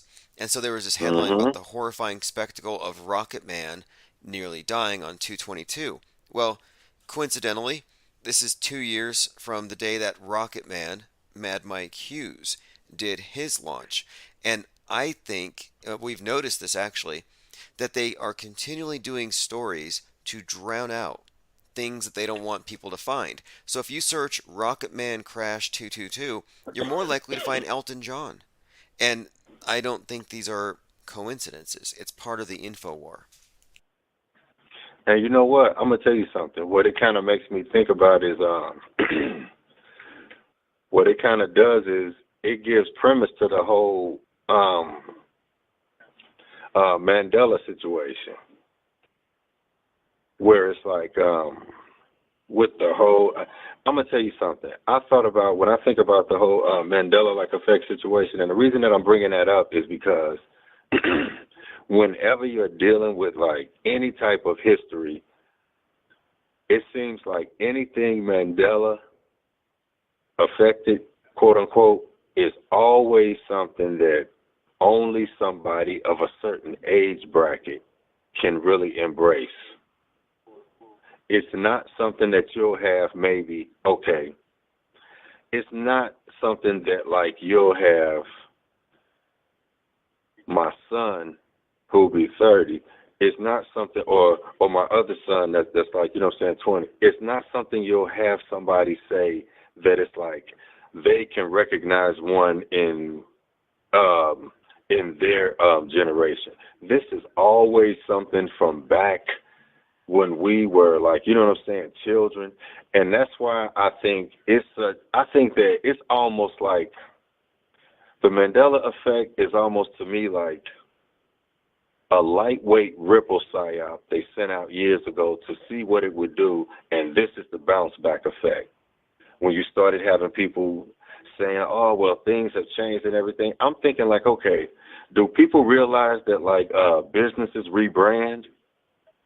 And they don't have to tell the public. Hell, if you don't go and look it up, you'll never know. They may change the name of something. That's just for things where people say the name has changed or whatever. And it's like, okay, so what? Shit, if the name has changed, the name has changed. So what? What does that mean? You still haven't showed me where it's like, okay, I will believe the Mandela effect. I want all the damn Mandela effect smoke because I've went and looked up stuff and did my own personal Mandela effects that I thought off the stuff that I saw on the internet. And it's like I could debunk all of it.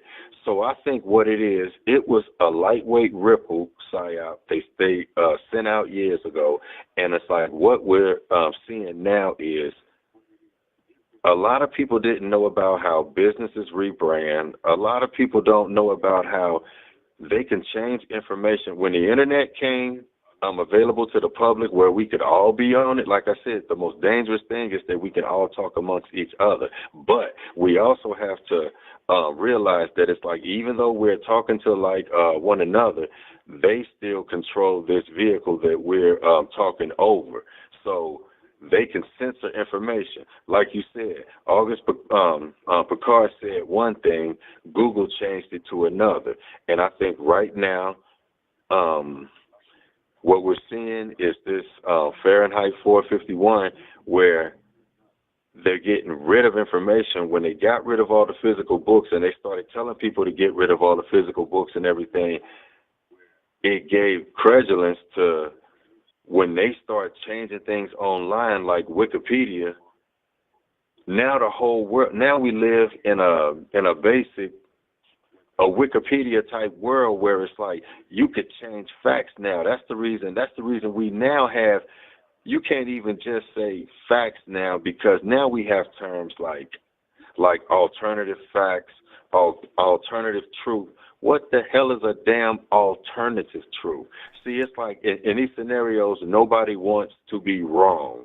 So It's like what it does, it keeps a social confusion as to where you'll never come to the truth if you're part of the general consensus because you're given a script to where nobody is ever wrong. We're just supposed to just let everything go as it is. Don't question. Live in this box where they sell you this crazy ass world that you already live in. Stare at your black mirror and take your commands and live through them.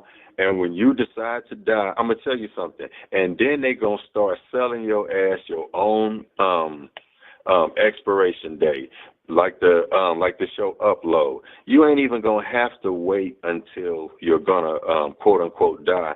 I think that you're gonna have a choice as to where you could decide to basically donate your physical self while you go ahead and you let them do whatever they're going to do. I don't want to make any type of assumptions like, upload your consciousness, whatever. But I think what you're basically going to do is what they're getting you ready for is like the Matrix, basically physically for real, where it's like you'll really think you're dead and your ass will really still physically be alive somewhere while they're basically sucking your ass dry like a battery, but you've already sold yourself because in the metaverse, you can buy real estate, you could do everything else. You can have a whole life. People have a wife and children in the metaverse now. That's the reason I'm saying, why couldn't you do like the show Upload, Tim, and say, okay, I say like, Tim, next week, man, I'm tired.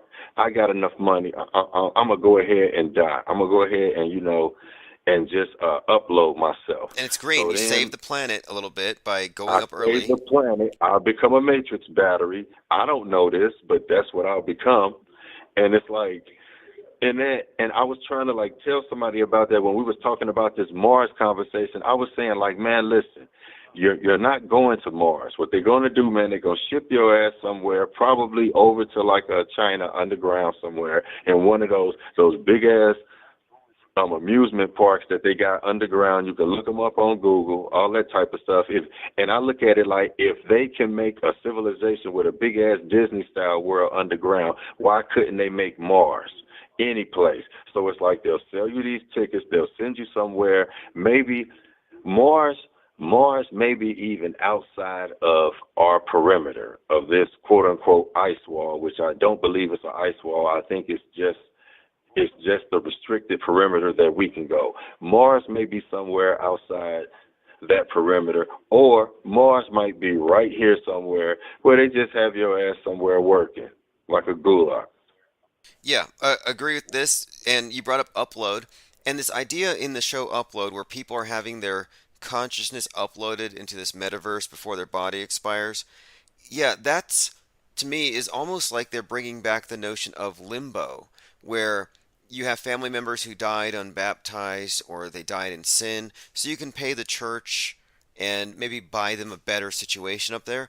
And in Upload, they actually have in-app purchases, so their loved ones here on Earth are paying for their dead relatives in the metaverse Right. to have their Right. little In-app experiences up there. purchases. That's the reason I said they selling you your crazy world that you already live in. They put it in a box through some damn glasses or whatever. And like I said, I think the next thing is this. It's not even going to be to where you even have to have on your glasses. Because it's like, remember when we first had like 3D movies where you had to have the little red and blue lens glasses? Yes. Little paper glasses. I think that it's like what we're looking at, we're in that paper glasses phase right now. I think it's basically going to be, and I put this in my book, I think it's basically going to be to where when you get logged into your Wi-Fi signal, so to speak, your hotspot, that's going to be your personal meta, your hotspot. And you'll be able to basically move it and take it with you wherever you want to go in the house. Like it could be 5 of y'all in the house, you, your wife, and the 3 kids, and it's like each one of y'all can really have your own particular destination, your own world within the house through your Wi-Fi signal, so to speak. I think you're onto something. Listen to the phonetic resemblances here. You got cell phone, self phone, iPhone. Yep. I think these technologies were all about getting us into our matrix pods. Yep. I've been saying that for years, man, and it's like, and that's the reason it's like I always felt like I said, man, even though I can call and like talk about it, I started writing a book and just putting these thoughts into it because it's like, where else could it go? These are just those logical questions, and that's why, like I said, if we can see things like I was talking about the kid when you were showing the guy going off about the kid in school, like, and everything. These things are happening in this world right now that we live in, our physical world. If they can put that in a box and sell it to you and then have in-app purchases that actually tap into how you think, how you process information, they've won the game. And then they can sell you an expiration date because we already know that your birth certificate, like, and everything, has money on it. It's a big ass account number with a CUSIP. So it's like all they have to do, they get you to sign your own will, like, and all of that, sign your own death date. You decide when you want to be uploaded. They go ahead, take you, do whatever they're going to do, and then they take your body, put your ass in a pod somewhere and use you until your physical body is no more to use, and then they'll probably take and use that slush for something, start making hamburgers out of you, sell you to the there's going to be no waste. Soylent Green. Yes, yeah. Hey, it's the ultimate in recycling, and that's where we're headed. And the cult is ultimately Go about green. Yep, the green world order. You cover a lot of great material here, great stuff, and Yeah, I look man. forward to the book that you've been working on because we need books on these topics. All the conspiracy books you're ever going to find in the major chain stores, for the most part, are going to be what I would call blue pill conspiracy theories. These aren't reality Yeah. decodes. These aren't breakdowns of the script on the level that we do here. And this is something I found out just with like the book, just with doing some research when I was first like just kind of giving people a little insight on what I was talking about with a couple books I'm doing. Like I'm doing one about the world stage and the things that go on like around us and everything. And when I was kind of throwing that around and showing people some things, like a couple of publishers and all of that, they kind of got quiet. So I decided, like, you know what? I said, okay, I'll take and I'll do Amazon for what I can, but it's like Other than that, I'll just do it myself. I'll do the physical copies and the digital copies myself. You know, for the ones that they don't want to do. Man, I'm publishing and doing all this stuff myself, man, because I don't want them. Because one company I showed my book about smartphone, just a little small part I gave them. The editing that they wanted me to do was almost like 30%. So I'm like, no, I don't. I want to give everybody my complete thoughts. So it's like I'm gonna do it myself so that I can make sure I don't have to take out anything. Yeah, you know what? I think that's important because our reality has been curated and gatekept even before the internet, to get through publishers. There's just levels of hoops you have to jump over, compromises. And, I just took up a side gig, a side job it's actually a start this weekend because I don't want to compromise this channel's integrity in order to make money. I don't want to say I have to censor people because they'll kill our channel. For the most part, I want to be a free speech absolutist, and that means that this channel's operating costs are going to come from somewhere outside of these platforms because they will never allow us in here in our pure form. And we're doing a pure critique. We're doing anthropology. We're in the sense that we are looking at things as they are, and for that reason, I can't use their bias in order to filter what we're talking about. And that's the reason I tell people that it's such a scary world that we're living in for real. When it's like, when you can see, just going back to the whole Chris Rock, Will thing, when you can see people sit there, something that's supposed to be a real quote unquote event, watch it happen. And then it's like nobody speaks of the intention. Nobody speaks of the violent act. Nobody speaks of, nobody kind of came, nobody in the play, in the whole scenario that we were given, nobody came to Chris Rock's aid. So it's like it played out as a social drama that looked bad. It looked sad. So I'm like, we're constantly given these scenarios that never show people in a good light. And I tell people all the time, that's something that that we see a lot too. You don't see anything on TV that's empowering, or you don't see much that really edifies you.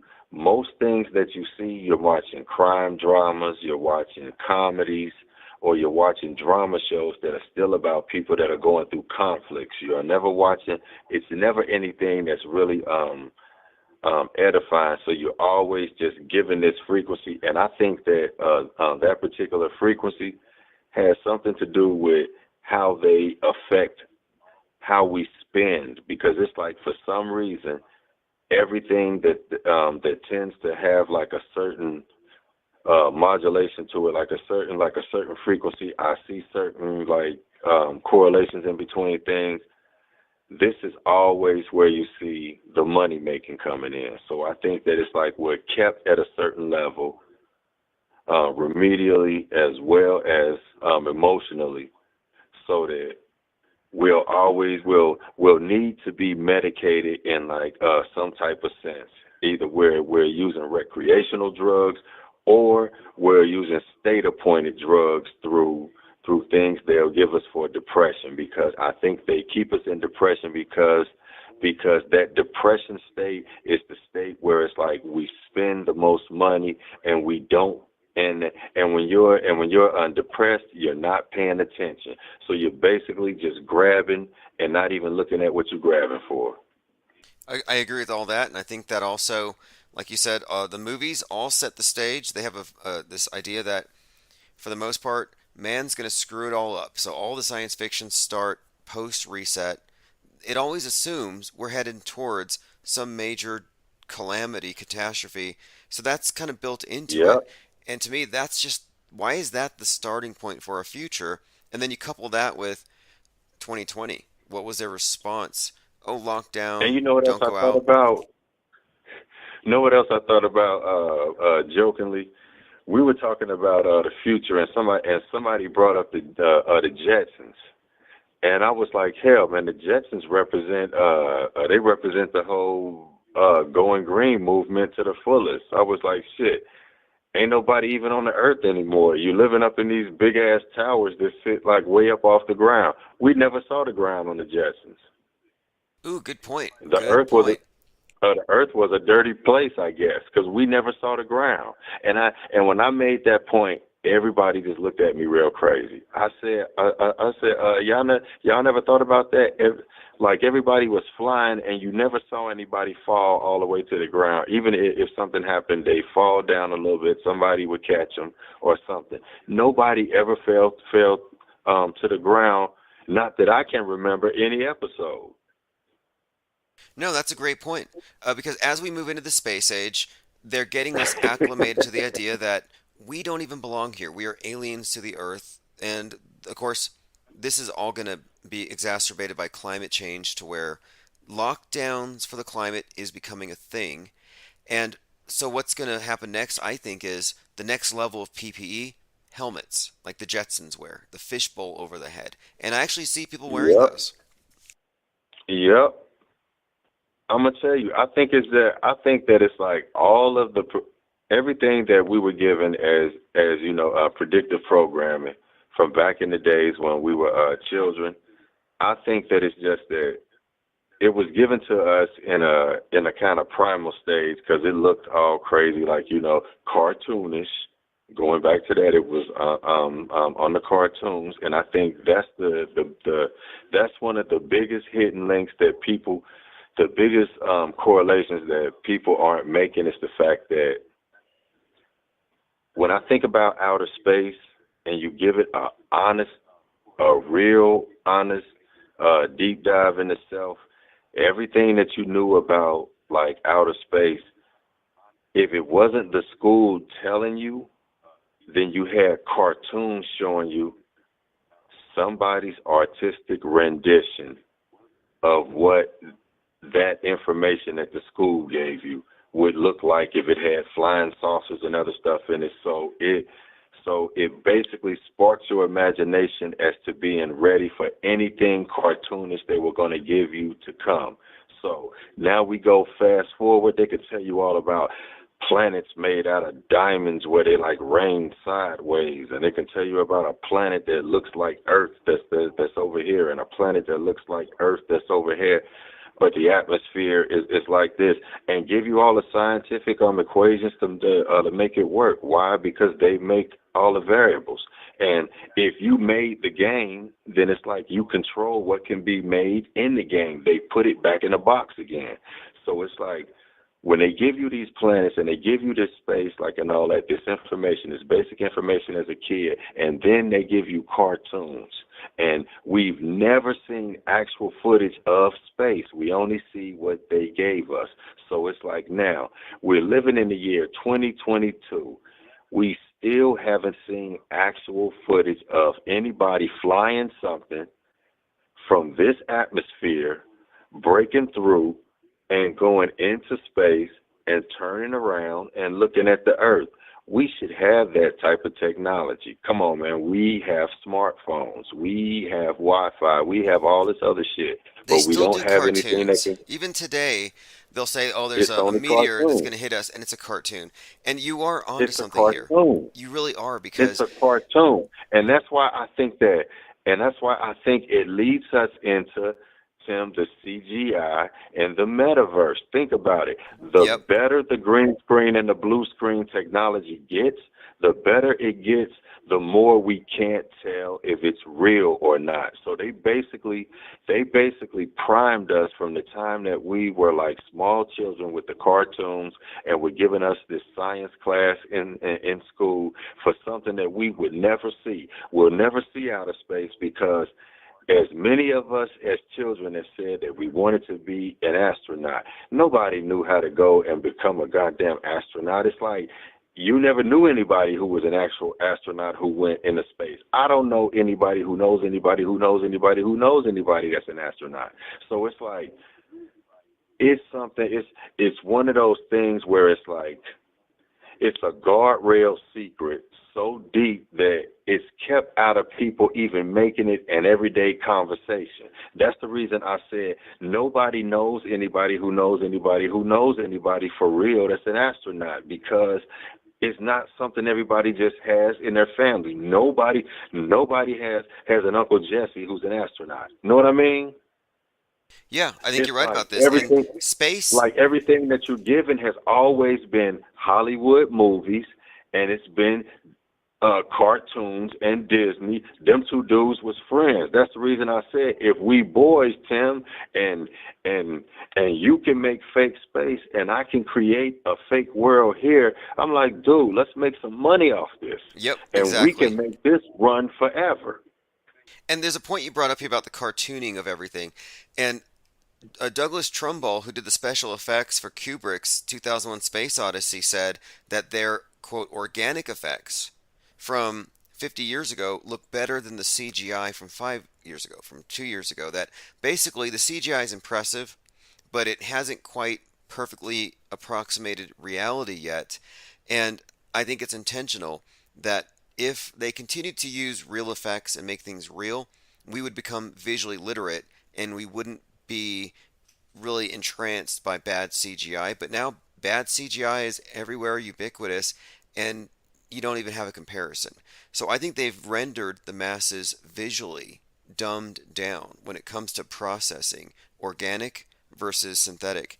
And I think that has been mission accomplished for the most part here. They cartoonified our reality, our concept of the universe. Oh yeah, as long as mainstream media is the operating system that we all come in under with the school curriculum and with our churches and with our family values that were all gained off of the same mainstream media system, just in a more primary form, then it's like we all, regardless of like race, religion, whatever, we all bow and pray to the same God.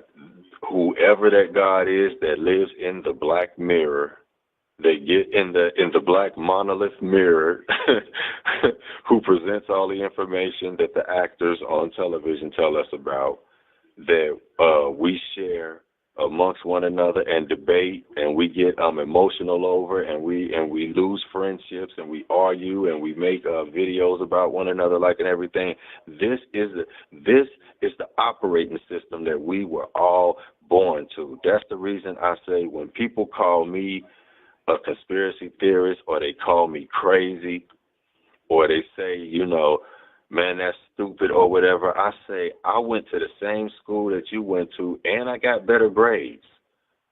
I went to the school of performing arts here in Cincinnati with people that are now in Hollywood. I know a couple. I went to school with a couple folks that are in, Hollywood. So I've seen how certain families have put their children into positions. So I know how this whole thing goes when it's like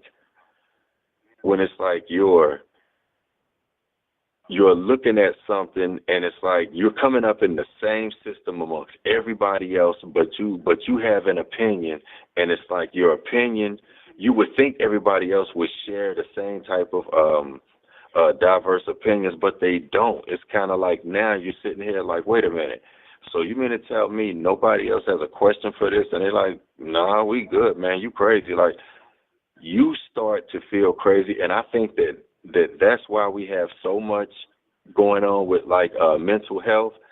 I don't think that all of these people are crazy. I think a lot of folks are really having stress related breakdowns from the fact that what's going on around you to a degree or whatever. Something may be going on in their lives that's affecting them.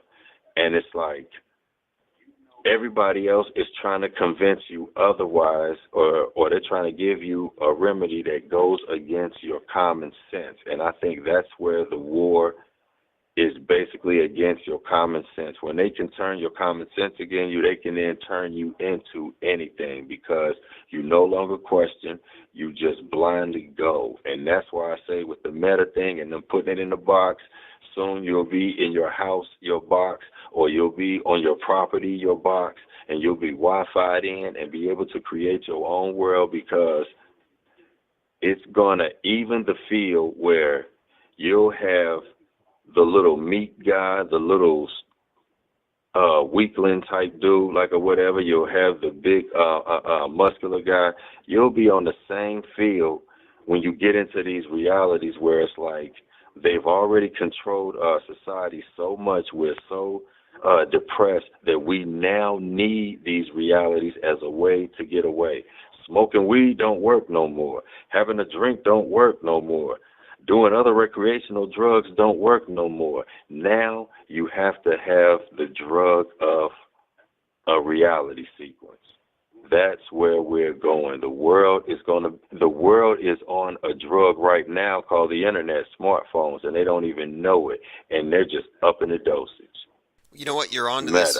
World Economic Forum, their blueprint for this post-reset world, the fourth industrial revolution, would have it that only 20% of the population need to work. So they're creating a situation where there's a vacuum. You know, what are people going to do with their lives? And there are limits that are going to be imposed because of the climate. Even before the lockdown started for the COVID, you had Greta out there saying, don't fly home for Christmas. So I think, yeah, they're basically corralling or coercing the masses to go into their own little subjective universes, their own little, basically it's Brave New World little pods where everything is true, nothing is permitted, total subjectivity. And that seems to be a way of, I think, getting us out of sight, out of mind. Every time I go to the theaters here, I'm the only person at this big megaplex, and I look around, and it's almost like there was a plague, because they actually changed people's habits in so many ways, and it's been a major. It is a revolution, this fourth industrial revolution, and they fast-tracked many elements of it, and it's all been about also, of course, making it more attractive to have everything at home, and making it more attractive to not and interface. then think about that. And think about what you just said. What you just said when you said that you went to the theater, and it looked like it was a plague because it was nobody there. Think about that, Tim. They've affected us so much that it's like, even though they hoaxed this entire situation, they were able to create a large world scale. I'm gonna keep using these words: a large grand scale world stage, big ass. I'm gonna tell you something. They basically turned the entire society into like one big ass, like a big ass shoot for a movie. They turned it to a big ass movie scene, because I understand that feeling, because I know here in Cincinnati, when everything was supposedly locked down, what it took me back to, and if it's anybody that was here in here like in the city when the riots happened, 2001, where you weren't supposed to be on the street, and the cops would come in, like, you know what I'm saying, pull you over, like if they caught you driving, like unless you were going to work. It took me back to that, because our streets looked like a ghost town. All you saw was like police cars and like business vehicles and a few other, like, you know, vehicles like making a commute. It looked like that, and this whole pandemic situation looked like that on a whole national scale. So it's like, I take it as, in Cincinnati, we kind of had a test run with like shutting down a city's transportation. So I've seen this move on different levels. That's the reason I say I think that the war is for us to give a different perspective and to be able to give other information, because think about it. If you weren't here back then, you would never know about that they shut down or like transportation like that. Anybody from here, man, I tell you, for 3 days, man, they only wanted the police was like you know, what I'm saying, pulling people over if you wasn't going to work, or you wasn't like coming from work, or you wasn't in a like a business vehicle. So I know how that feels. So when this whole pandemic shutdown thing happened, those of us in the city, I know it kind of gave us, like, you know what I'm saying, PTSD to the days when we had to spend, like, you know what I'm saying, 3 days stuck in the house, basically, watching the news until we could come outside, until the God on the news told us it was time to come outside. Right, exactly. And what I like to point out too is what 2020 revealed isn't that at any moment they can turn us all into an unwitting participants in a major psyop and turn this whole thing into basically a big movie production, like you said, but that it's always been that way, and they made it obvious in 2020. So we've always been participating in a mass movie, a mass production, and I think this is the main concept behind Kubrick's work and why he figures so prominently in all this predictive programming, even including 9/11. It was the idea that we were being dragged into the TV, that we are already in something of a metaverse just from day one. You're on the stage, but 2020 made it very obvious that okay, this is in fact a world stage, and we are participants. Hey, I'm gonna tell you what. When you get a chance, go check out the show, American Gods. Check out, like, I think it's like it's one of the last, I think, 2 episodes from the first season. There's an episode where a character, Mr. World, is showing a scene. He's talking about the scene, the War of the World scene, how it had the entire world scared just through the radio. He's basically breaking down how our society has always been a basic stage. And it's like, and they do this scenario where it's like this character, Mr. World, as he's narrating everything, they're showing this scene of a town and people walking around in the town, and then a bunch of violence breaks out in the town and a bunch of UFOs come out of nowhere, like, and everything. Mr. World stops the scene and walks onto the scene and explains how the rest of the world is just like this. And this is how they control us through, like, you know, smartphones. Tim, he basically breaks everything down and put it to people in dumbass terms. He say we basically control you through what you see on the television. And then when he panned out, once he stepped off of the screen, he panned out. What you thought was an actual scenario in the mountains with a small town had people standing around it holding lights and everything else. And it took them, and what it should have done for people that really think was the whole moon landing, all of that. He alluded, that show often, but that particular episode, that's what it made me think of, just the whole thing of how this has always been a stage. When I thought of, like, you know, War of the So World, he showed us, he showed you the fourth wall perspective, and yeah, that's perfect. He showed you the fourth wall perspective. The War of the Completely, Worlds is exactly the thing, because the whole premise of War of the Worlds is it's a single radio broadcast, and if that's your only source, and it's telling you, hey, it's the apocalypse, then yeah, you would expect people to respond like that. And I look at the media as that one source. It is monolithic now, even though it looks like it's got all these different facets. It's a monolith. It might as well just be one radio screaming some crazy story, telling us to panic. And then people don't realize that these are talking heads. It's the associated media for a reason, and that's why, like I tell folks, this is why they changed the sports to entertainment. Is because when everything falls under the umbrella of being entertainment, because if you look up, if you look up most of these shows and you look in the last credits, if you see that small print that comes up and other stuff, it says that the show is entertainment. Even when it's something that's showing actual events, like, you know, a reality show or whatever. Even on the news at the end, I'm willing to bet that you could probably take some type of legal, like, you know what I'm saying, a legalese book or whatever, or somebody, and find where it says entertainment somewhere, because it's the same basic wording. But they put this in basic, in mainly every program that's like on television, because if it falls under the auspice of being entertainment, then it could be dealt with in certain ways. Right, so they're not It could actually be crying dealt with, out fire in a crowded theater. right, What they're and you doing is never okay. and you never have to have certain content. It's just like if you're a news network, yet you have entertainment listed in your contract, Entertainment Tonight.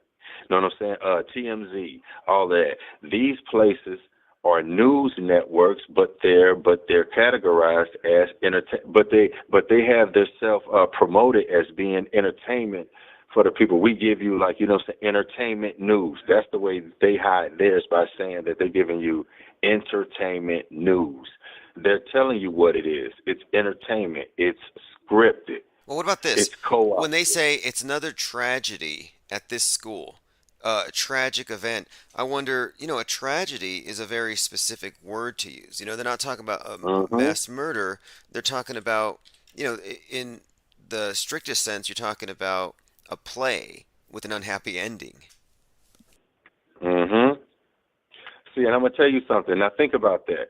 You just made that point, but it would take somebody like myself that has an artistic background, or somebody that's like into art, to even know that a term like tragedy is usually associated with some type of satire that's going to end horribly.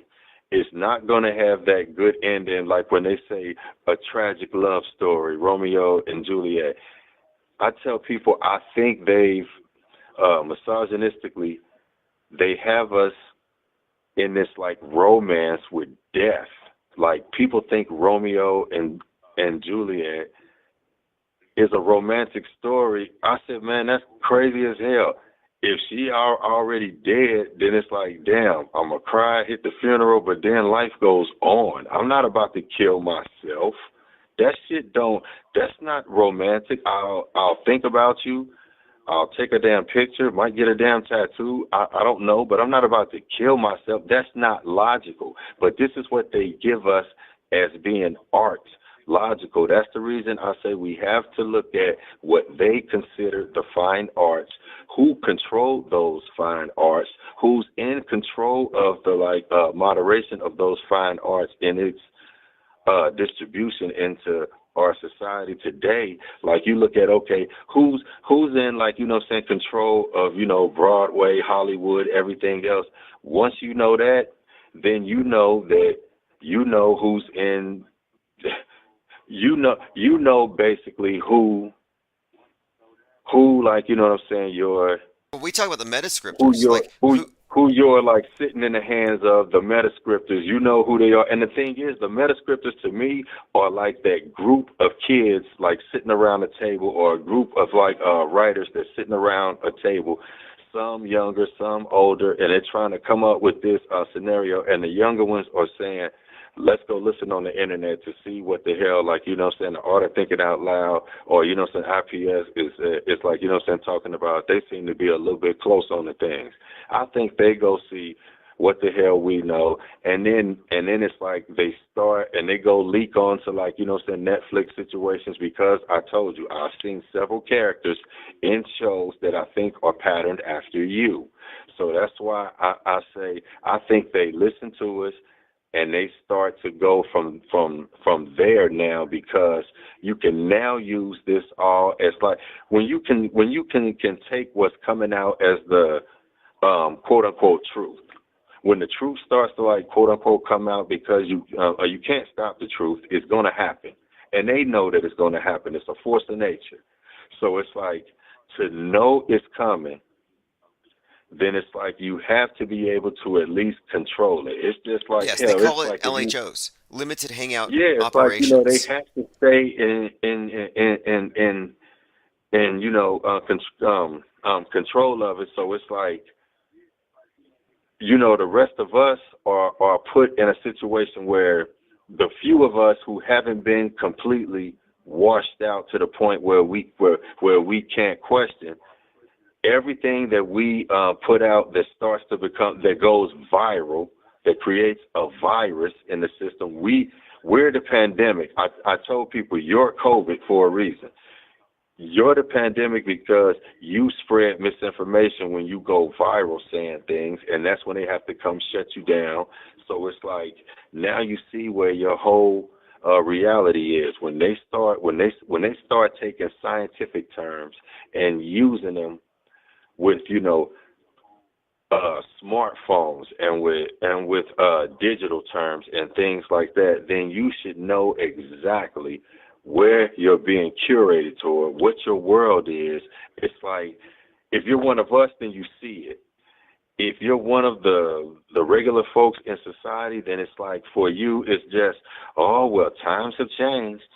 Yeah, have you heard what they say now? Okay, after 9/11, the main thing was the radicalized individual with the weapons of mass destruction, dirty bomb, nukes, whatever. Well, now it went from WMD to MDM. Just flip the W. It's just one of these little bit of a 180-degree turn on that MDM.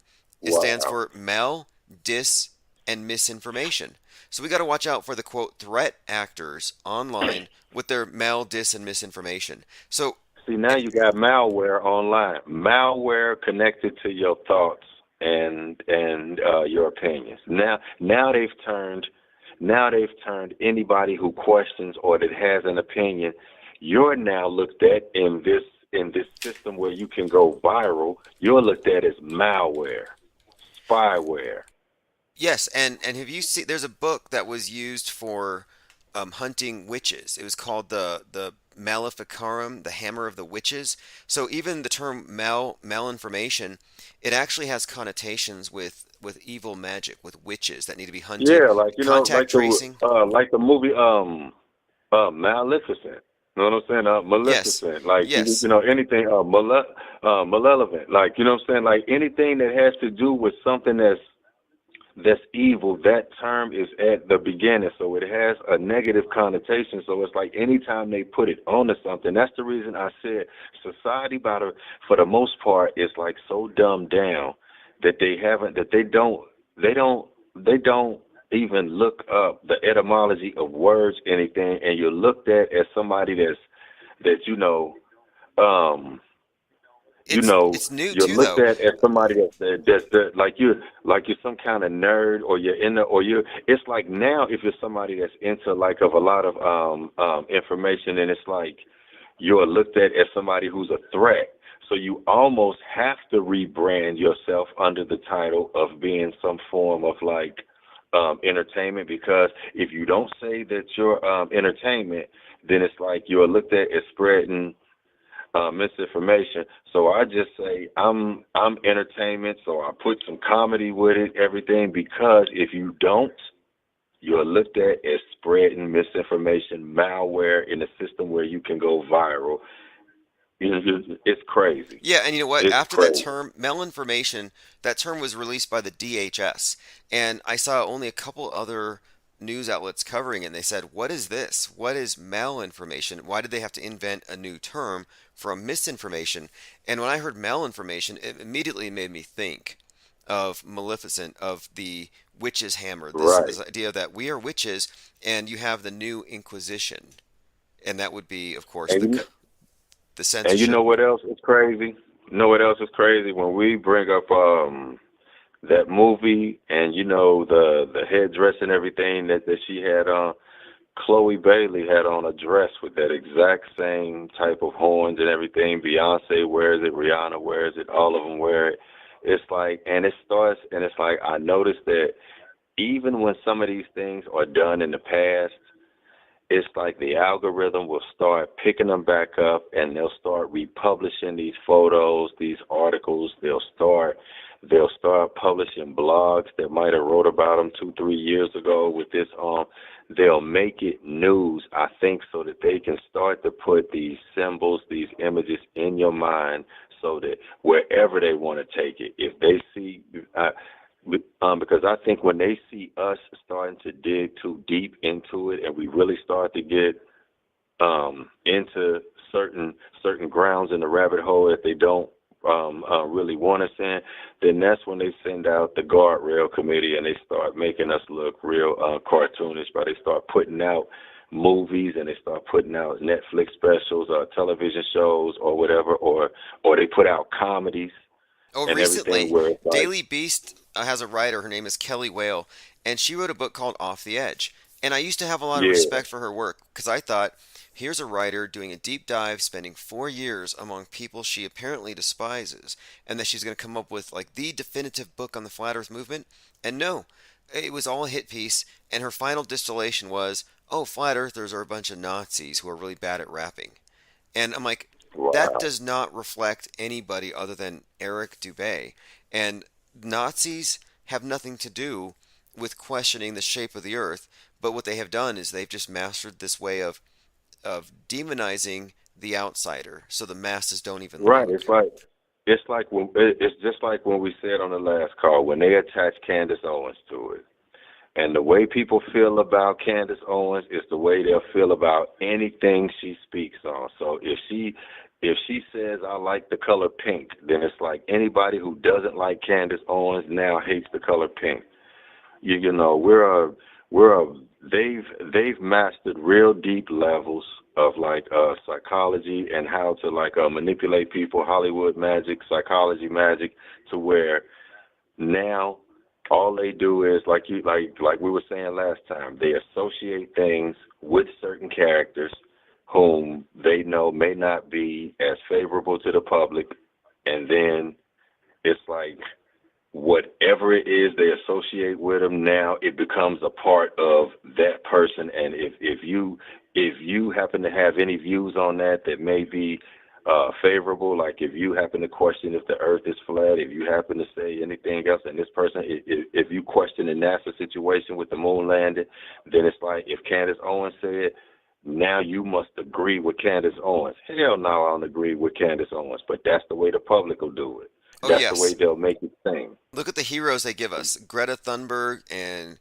Kyle Rittenhouse. So you have a hero for each side, and each side finds the other side's heroes repugnant. Then you find out that Greta and Thunberg, the most popular child crisis actors, were born on the exact same day, January 3rd, 2003. It's manufactured. And if you follow either side, those characters have puppet masters. And if you're following them, oh yeah, it's your puppet master too.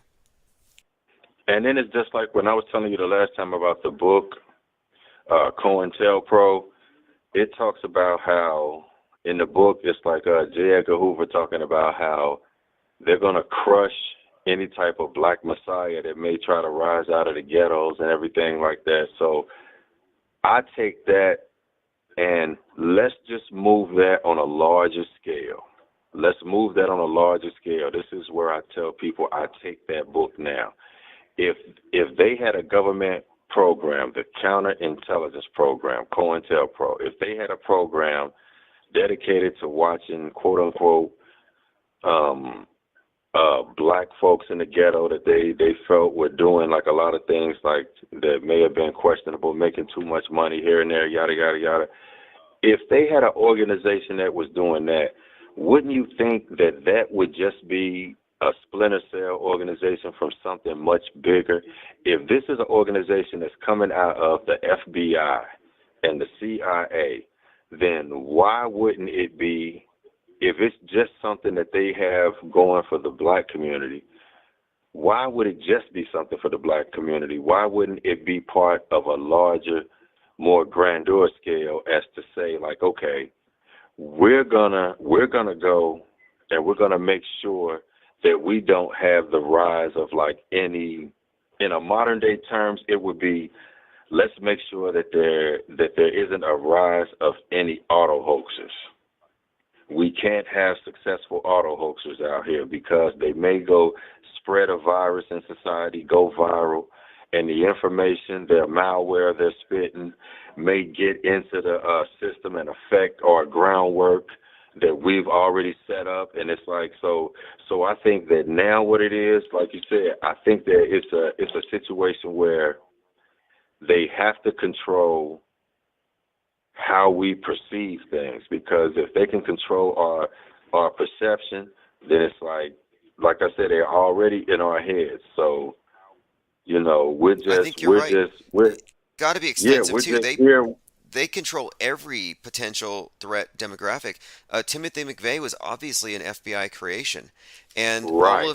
so any person that might offer some kind of legitimate challenge to the system is likely to be controlled so that they can control everybody behind them. And that's been the case. And I did see an example. The guy that burned those 3 Masonic lodges last year, well, all of his social media postings looked like he was quoting us from here, but badly. So I think they do, in Right. fact, invent characters to demonize entire think tanks.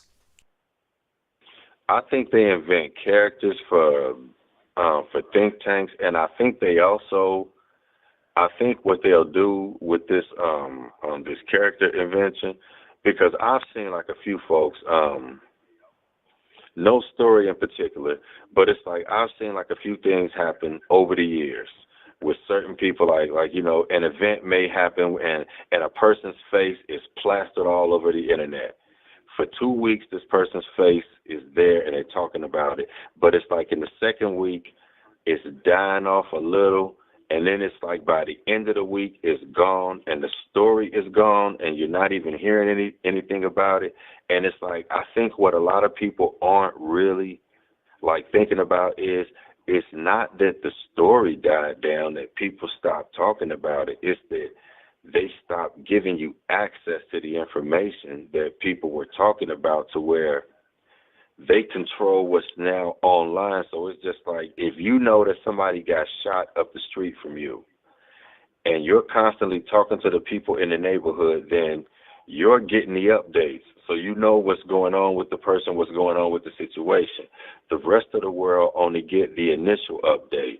So it's like, if there are any other updates, the news, if you don't get mainstream media pushing it as to where they become that vehicle for it, they know that the rest of society won't even go look for the story if it's not something mainstream media or one of their smaller outlets is pushing.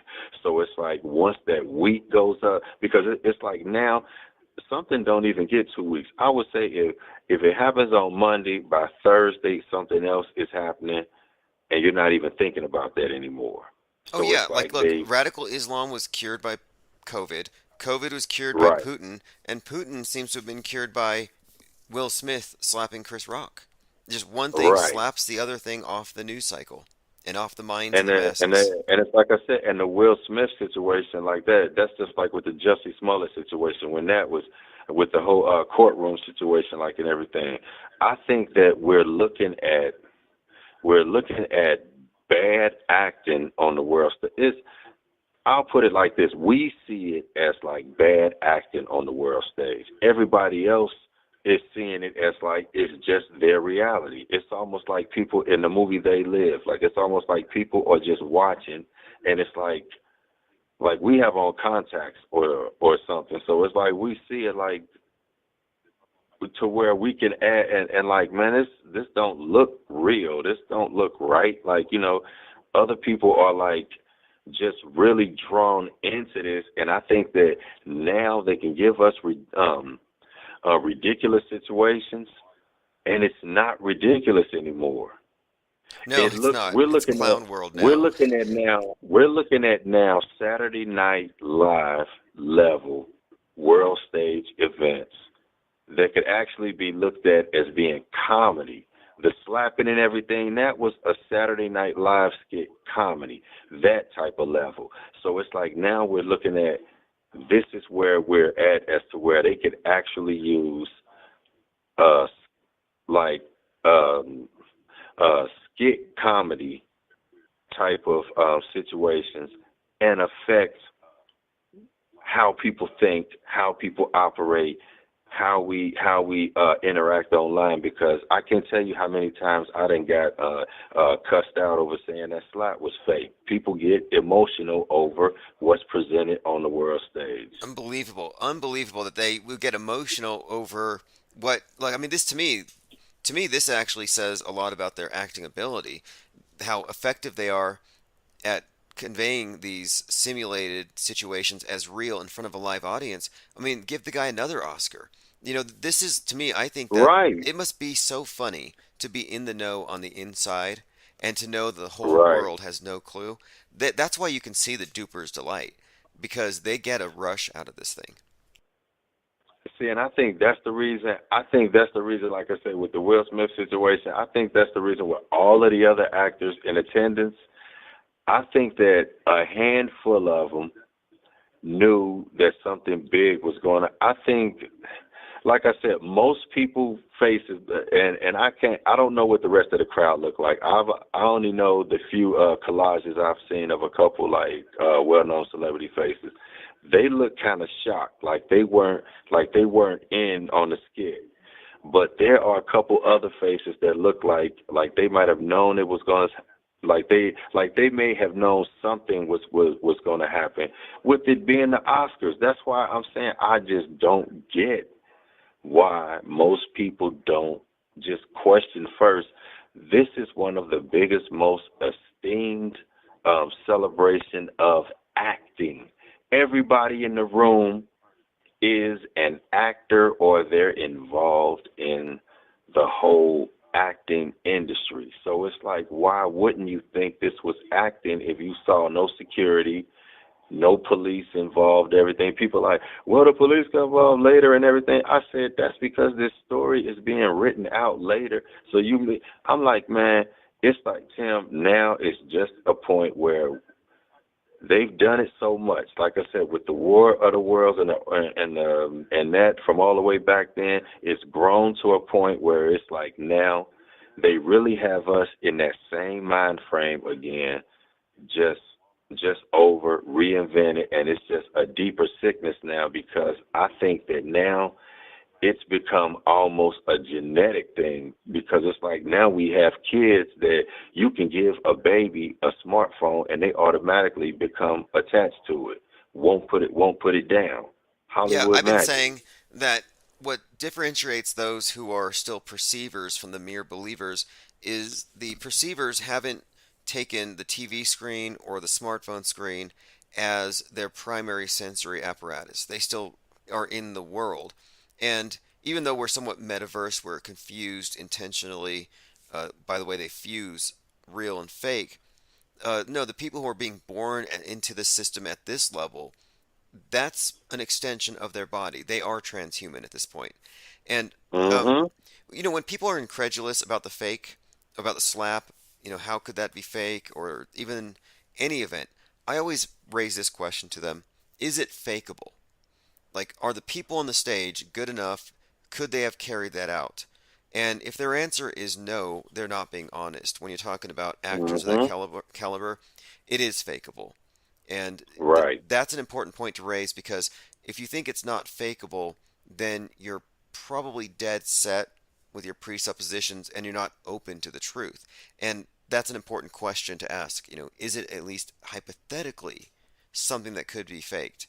And And you know what? yeah, I'm gonna tell you, I get the best response on like if something is fakeable from people that kind of came up with the same background that I have as far as like the arts, like people that have gone to see theater, like you've actually seen people act on a stage.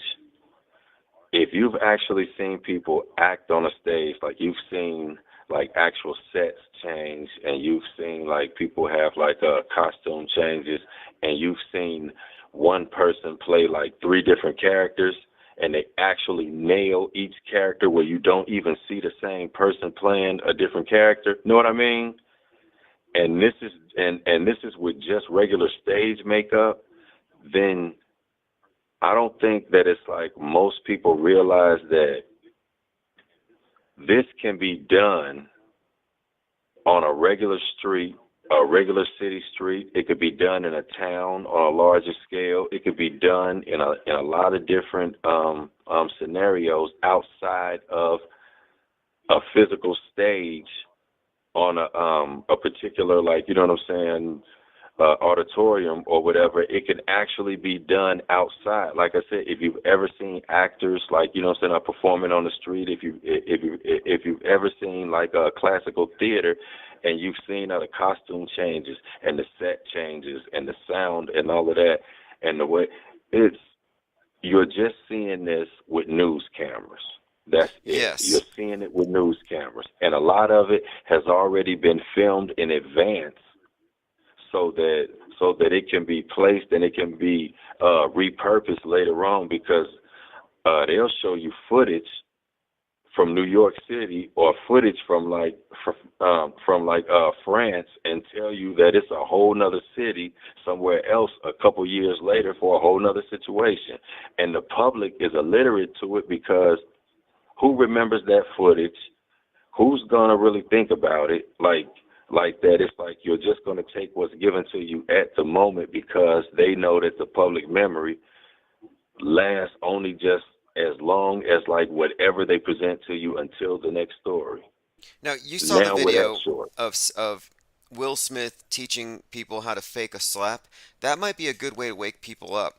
If they think the slap Right. was fake, slap them in the face the way that Will fake slapped Chris. It might shock them, but you're not actually contacting them. And that right there would show them, okay, it's fakeable. Right. And like I said, now they have the footage coming out from a different angle where you actually see that there's no contact. And then I told people from the time I saw the footage, I heard the sound effect before he even made contact.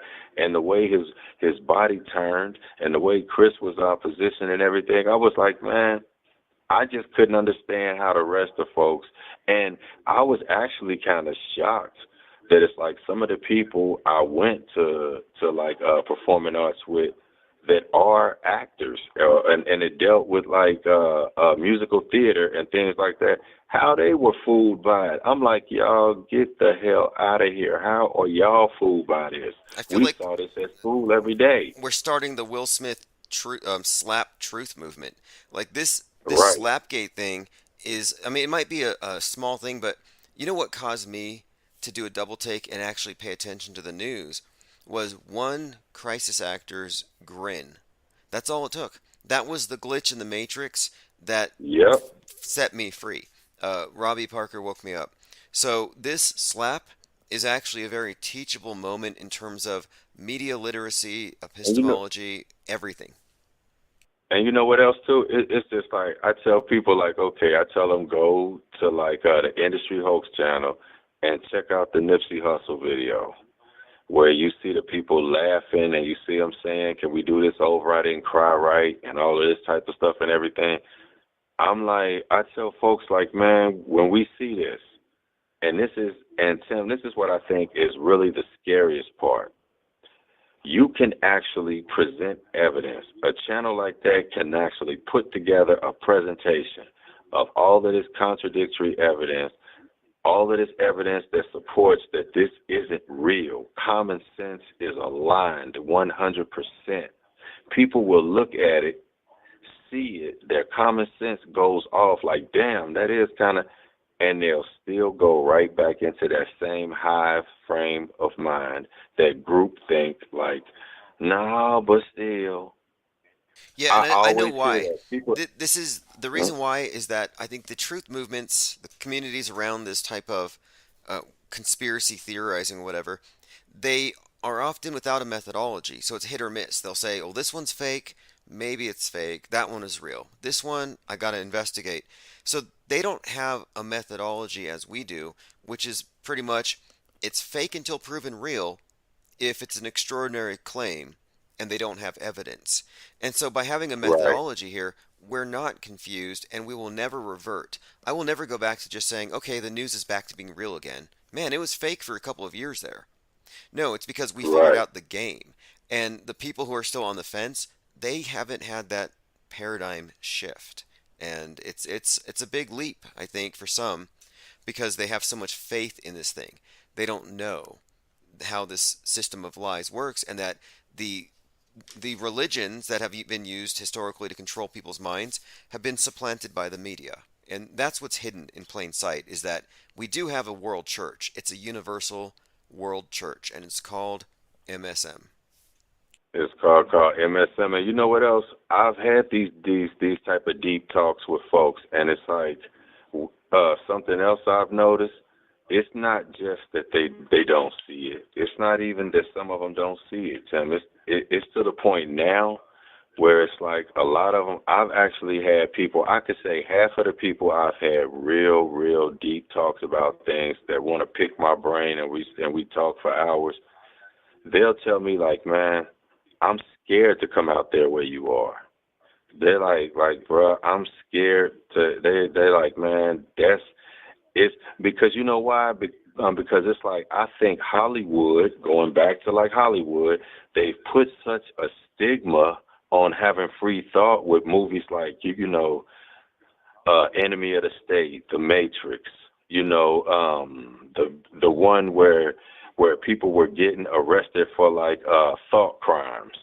They've put so much of a stigma on like if you think against what's the consensus thought that you're a criminal. So I think that now with media being mainstream media being like a religion, to question anything that goes outside of what you've been presented with by mainstream media, it's like committing blasphemy against God. And I mean that from the bottom of my heart, because I've had Christians, I've had people that are deeply religious over this whole last situation with the whole lockdown thing and all of that. I had people, I lost friends because of my opinion on things, not because they died, I lost friends because of an opinion. So I know that this runs so deep psychologically and emotionally in people that's another aspect of the virus. It's a fear virus, and as long as they can keep their fear virus at the rate it's a cancer, as long as they can keep it growing and keep it festering, and you don't get people like us who question and we go viral and we start to cure little parts of that cancer. No, they're not going to have that. They're going to keep everybody scared of leaving the situation, like the movie The Village. They're going to keep people back there, not knowing guardrail by the monsters. If you question too much, those monsters in the forest going to get you. So people don't want to go in the forest, and it's like, and they don't realize that, and they don't realize that it's not even God. I had people that actually equated what they heard on the news to how they felt spiritually. And that's when it scared me, and I had to kind of pull back and say, you know what, I can't keep badgering these folks with trying to make them see what I see and and question the things I do. I'm like, it's too far ingrained. Yes, so they have to. I've so run they this have too. to get I'm to like, a point where they have to pull that plug out the back of their neck at some point. But it's like right now they're just not ready for it, and I'm not going to be the one to do it. Yeah, in the movie Free Guy, it's a rom-com, but it actually has a very profound message. And there's an aspect to it where it kind of mirrors the movie They Live, where the NPC can put on the glasses that the living people who are playing the game wear, and they can see it as they do. So just like in They Live, he puts on the glasses and he sees the controllers and he sees all the programming. Same thing in Free Guy. Well, he wants to have his friend put on the glasses. Hey, you got to see how it really is. And his friend doesn't want the glasses. And that's exactly what happened in They Live. And so I think that there's people can only tolerate so much light, so much of this information at once, inform overload.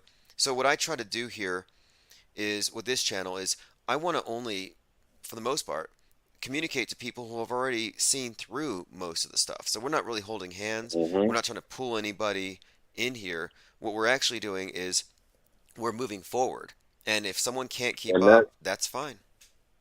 And that's what I tell people. I'm like, man, I'm not trying to convince anybody anything. I'm not trying to convince anybody anything. They say, then what is your purpose? I said, my purpose is to just share my thoughts, to share my questions, my opinions, my thoughts, because some of the best books and the best presentations that you find on like YouTube and other platforms are just people expressing their thoughts through using video, photos, and doing narration and making diagrams and everything. Their thoughts, their art. It's like, as long as we can do that, we'll move on progressively. But when you get to a point where you can't share thoughts, where you can't even think anymore to even have any thoughts for you to share, then it's like you now live in a world. It looks like those old cartoons that they used to show us. Those old they used to show us these cartoons that used to come on in the morning on the little cartoons before you go to school, like the Great Space Coaster and stuff like that. But they used to have these little abstract cartoons. And one that always stuck with me because it was kind of scary. It used to show these little like lump looking things on a planet that had like eyes. And it showed like where something was like over this planet. It was kind of like we were like controllers, like kind of like the bigger controllers over the planet. Like it was showing some beings that were kind of bigger, and they did something to the little guys. They gave them a distraction where they all just stayed glued to it. Wow, everything that was going on around them was being shifted and was going into hell. They were so glued onto something that they weren't even paying attention. And I remember as a child, that kind of like lightly traumatized me because of the way it's drawn and the way like the music and everything is. So I think that it's like we've been given these subtle like kind of experimental programming, because I know for a fact cartoons and everything, especially the ones from back in the day when they would do those like artistic cartoons, most of those were experiments. They were doing experiments on children, on us, to see how we would be affected by those cartoons. And I didn't notice until I started finding information on how they would use cartoons in these like long-term experiments, where it's like they would show children, like they would take certain cartoons that like you would only see if you were from a certain age bracket. And with those cartoons, they would then revisit that person years later. Okay, kind of like the Tuskegee experiment. You Right. infect It's somebody, like, and then you see what it does to their lives later. and you see what it does to their life years later. Like you see what the person's perspective of it is years later. Like, you know, how that car, and they kind of lightly equate whatever happened in that particular cartoon to something going on around them, and you see how maybe that cartoon helped to kind of shape that person's perspective, and they start comparing it amongst others that have seen that same cartoon, and they notice a correlation that it's like people who've seen that must have all been traumatized in the same way I was probably, and now when they see something happen in the world, they equate it with something that it's like they saw as a child. They gave them a traumatic experience that they couldn't understand, that it left them confused to a point to where now when you see something that looks remotely, you know what I'm saying, similar to it, or it gives you a feeling of that, you instantly go back into that child mind state, and that's why I think there's so much of a focus on children. Fascinating. And I think you're onto something here. We always talk about the movies and the music and the various ways they influence our decisions through the culture. And cartoons is another one of these areas. I mean, I've seen a lot of interesting bits of predictive programming, cryptic messages in all these films, but yeah, shaping our perspective. Because, you know, when the Nazis that were brought over here were rocket scientists and worldview warfare specialists. So just combine the Right. two. Rockets on TV, the whole Right. space age, that's, in a nutshell, what they were brought here for. Worldview shaping. And I don't think that that's what. Seeing when they give us that story, that's why I don't know if you saw the there was like a Netflix special, I forget who it was on there, the famous actor, but they were talking about those scientists, and they were basically trying to go around the world and kill the ones who were left. And it was like, I don't think that people really understand that it's like when they say science, using the term science and the term scientist is now a code term, a buzzword. A scientist and the term science is now like synonymous with just worldview, opinion. It's synonymous with like the MSM approved opinion from Dr. Fauci or people like that, or like Bill Nye or folks, and like scientists, or just whomever they give us on television that they put doctor in front of. We don't even know what this person is a doctor of. We've never heard of them before, but as long as they got doctor and they have a lot of celebrities around them and they have a lot of MSM attention, we just assume, make an ass out of you and me, we just assume that there's somebody credible, and that's why the MSN is then the religion to the world, because regardless if you're Muslim, Christian, Rasta, whatever, Catholic, Protestant, you watch the news and you then agree with people that are black, white, of different religions, whatever. You agree that whatever they're saying on there is a fact. And you don't even know who's the Wizard of Oz that's controlling the situation, but you're just going to go by whatever this Wizard of Oz tells you as being fact. Your scientists are giving the to new you. Bible. You have people who. It's the new Bible. You got a Bible fundamentalist who's something of a relic. Like, oh, you still take the word literally, and it doesn't fit in our modern world to say I'm a Bible literalist. I literally believe in talking snakes. But then we do have television literalists, and they argue from the TV as an authority, and it has in fact replaced the religion for the masses. And yeah, you have a universal religion.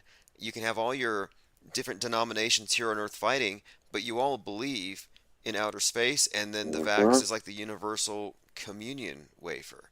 So yeah, they universalize the faiths, all the religions, and they have a universal priesthood that even the Pope will get vaxxed by one of these priests, which shows you, which is the superior religion now. It's science. Science is religion.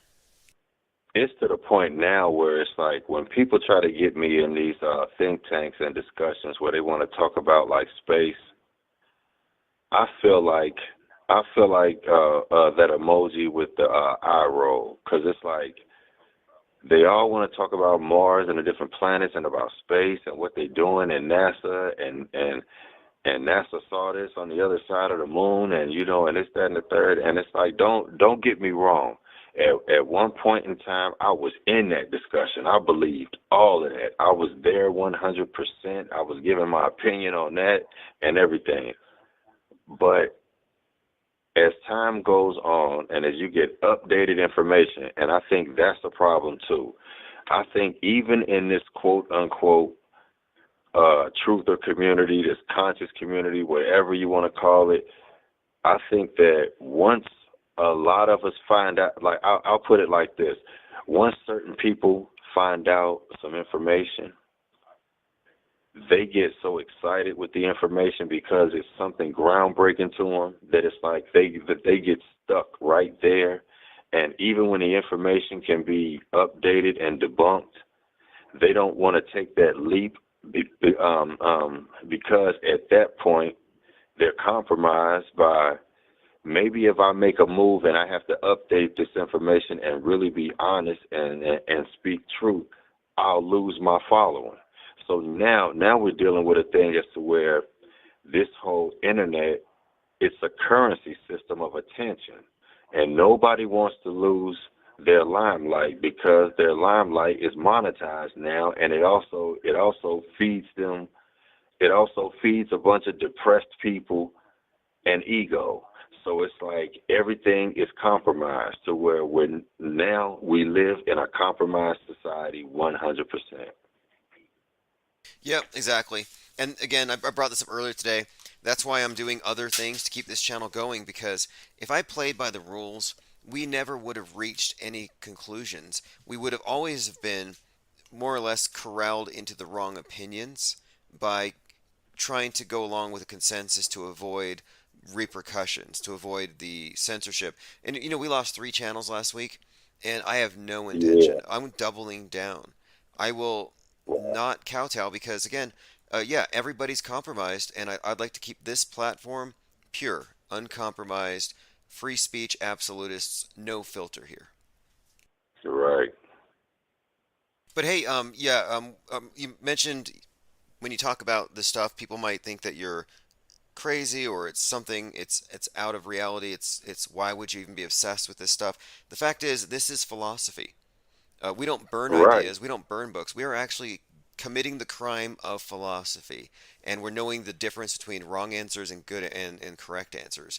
And that, to me, is what we're actually creating here. This is a philosophical movement, and they're trying to stamp out any true philosophical movement that doesn't end in nihilism or some kind of, that's pretty much the end of it, because I have a very optimistic view, and the more I learn there's less to fear, and the more our methodology is honed, the faster we are at reverse engineering propaganda. So this is and that's where I stand too. Yeah. It's like I look at it as it's kind of like that old saying, if you look on the bright side of things and stuff like that, it sounds corny and it sounds cliche-ish, yet in the end, honestly, if you notice, like, it kind of takes me back to when you saw like the older folks sometimes, like with like everything that would be like going on. Sometimes like older people be like, oh, whatever, and they just keep smiling and doing what they're doing. It just doesn't affect them. I think we've gotten to a point where it's like we have to now battle with this, with our actual emotions and the way we feel about things. When we see these events happen and everything, it's like, don't give it your energy, because that's what they're trying to harvest. Don't give it your energy online, like, unless you're doing something talking about how it's being used against your energy. Other than that, they're sucking from you like a vampire, and they need your permission. So when they present this information, and you willingly go in and you get emotional and you start attacking folks online, or you start feeling like a part of you is now sad or depressed because of it, you've allowed them access. Yeah, absolutely. And that's what we saw in 2020. They gave you a formula that would lead you to what? Immerse yourself in their negative propaganda. You go into their immersive echo chamber, and all of your contact is mediated through their little nightmare scenario. And it's quite literally like putting you into a movie and allowing them to be your director. And yeah, I think that is the goal here. They don't want to, parasites. The system is very parasitical. They don't kill the host, they feed off it. And it's a very effective system. Just use it. Like I said, I think that when people watch that movie, The Matrix, like I said, in the scene with the folks like a battery, I think that people just look at it too literal, when it's like there are other ways that they can just keep feeding off you. Like I said, it's not to kill you. That's the reason I said I think we're going to get to a point where, in this whole meta situation and the upload thing, where you won't even have to die. I think now nobody wants to die to feel that pain and to have that whole experience that they've seen other people go through, because they know it's scary to them. From looking from this side of it, it's scary.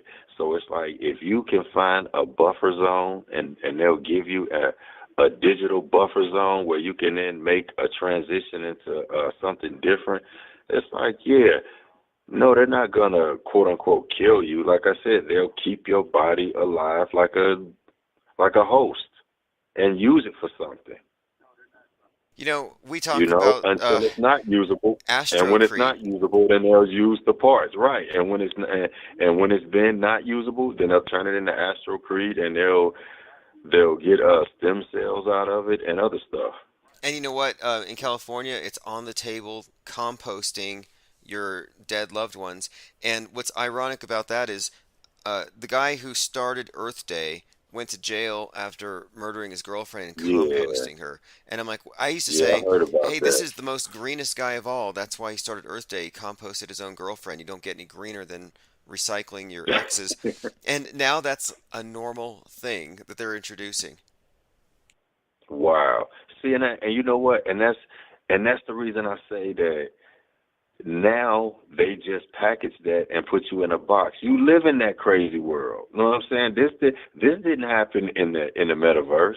You know what I'm saying? This happened where we are right now. This guy, he killed his family out here, and people did this stuff out here, and now they make laws trying to go ahead and make it legal. If somebody dies, then hell, you could use your family for compost on your land, keep your loved ones on your land, make them a part of the land. Watch, they gonna come up with all type of crazy, fancy promotional things to make your loved ones really a part of your land.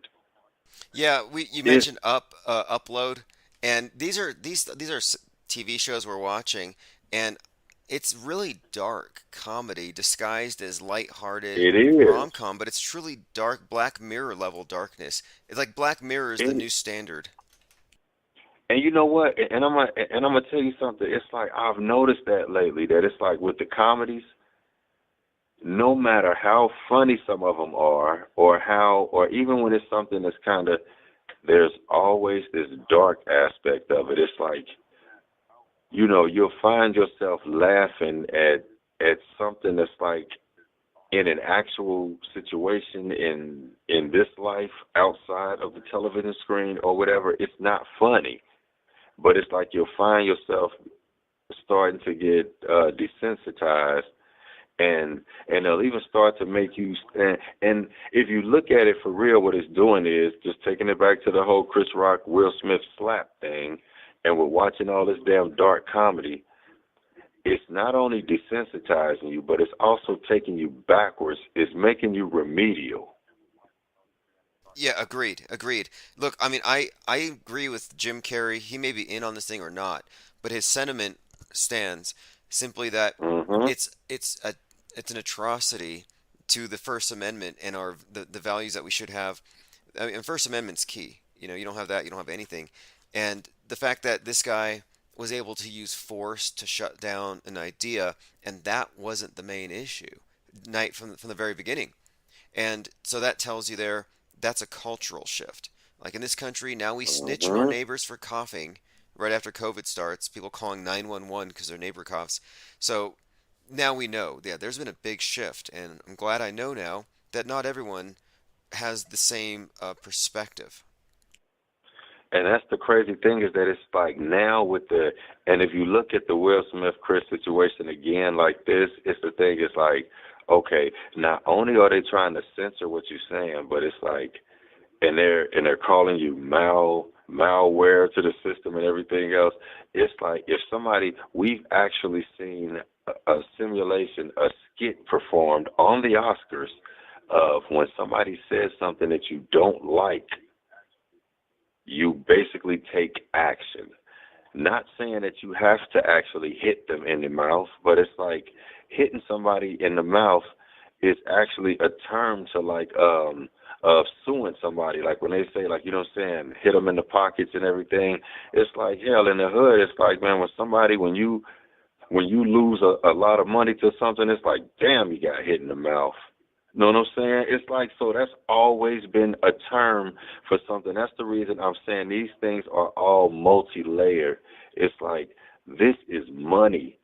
It's not even just the stagecraft of it. This is like the monetized aspect of it. Man, they're going to make money off of this because people don't know, and people are going to buy into it as being something real. And when they could take these Saturday Night Live type of skits and make them real, and they can actually sell it and make us emotional off of it, and they can sell you products and everything, then you wonder why the hell we have such a mental health crisis going on. And they're doing all this on the sake of mental health. They keeping us so depressed they can give us all this medication, and they can misdiagnose people and give them more medication, and then there's the recreational drugs, and like I said, mainstream media is the biggest drug. So it's like we're constantly fed. Nobody is given any time to sit quietly and actually assess what's going on around them. They keep you bombarded, whether they keep you bombarded physically, whether they keep you bombarded emotionally, or whether they keep you bombarded through your smartphone. They keep you, that's the real distractions. People always say distractions are these like events and stuff. It's not really the events. The distraction is the fact that like you pay attention to not only the event, you watch other stuff, TikTok videos, YouTube videos, Instagram posts, twerking videos, everything else.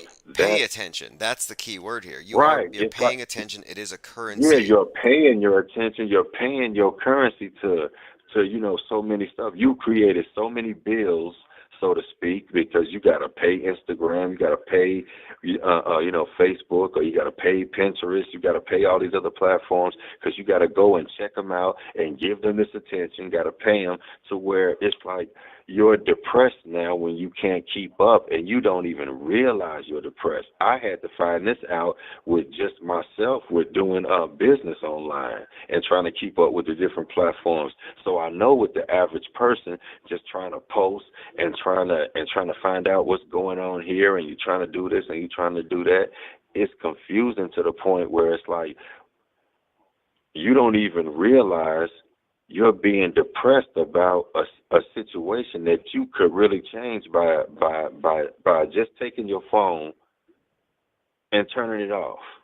Oh, wait but until nobody turn, like the but nobody QAnoners, turns off their phones. those guys are, But and that's something else too. that's hopium.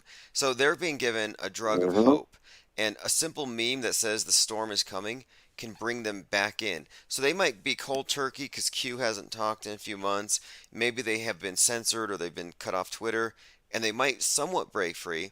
But then they see some meme that suggests JFK is wearing a Trump suit and he's going to be in Michigan tonight, and it brings it all back in a heartbeat. So it is, to me, it is a relationship that is very much like an addiction. And you know what's interesting too in this context is Ginny Thomas, the wife of Clarence Thomas, has been revealed to be a major head of the QAnon serpent, major cult leader in many ways, or believer in this thing. And I find out that back in the 80s, she was part of a big cult in the country called Life Spring.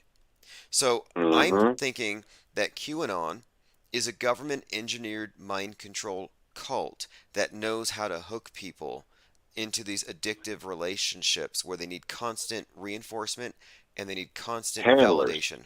Yes. They get handlers. They get their handlers. Yes.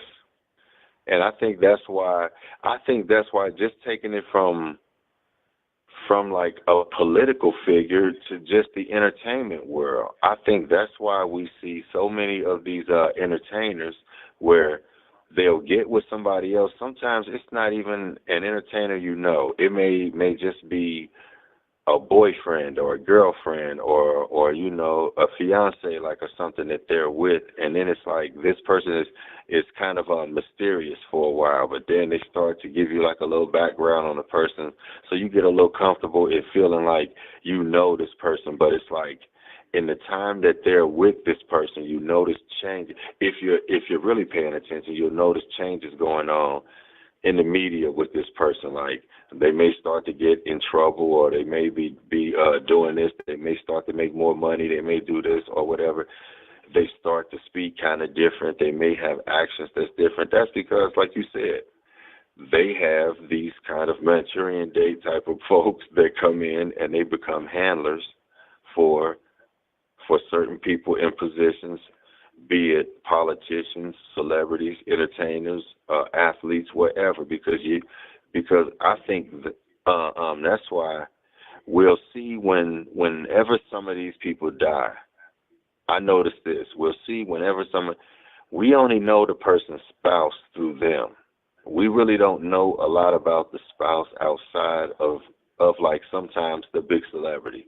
So the spouse starts to become a celebrity in the person's demise. Yet they live in this kind of mystery where it's like when everybody was kind of praising Lauren London after Nipsey Hussle died, she became the queen. Everybody was praising Lauren London, and then it's like she disappeared. You know what I mean? It's like these characters have an expiration date, so they know how to get the public on them long enough to where once we're on them, when it comes to the weaning process, all they do is they just kind of take the bottle out your mouth real slow, and they place like another bottle in the baby's mouth.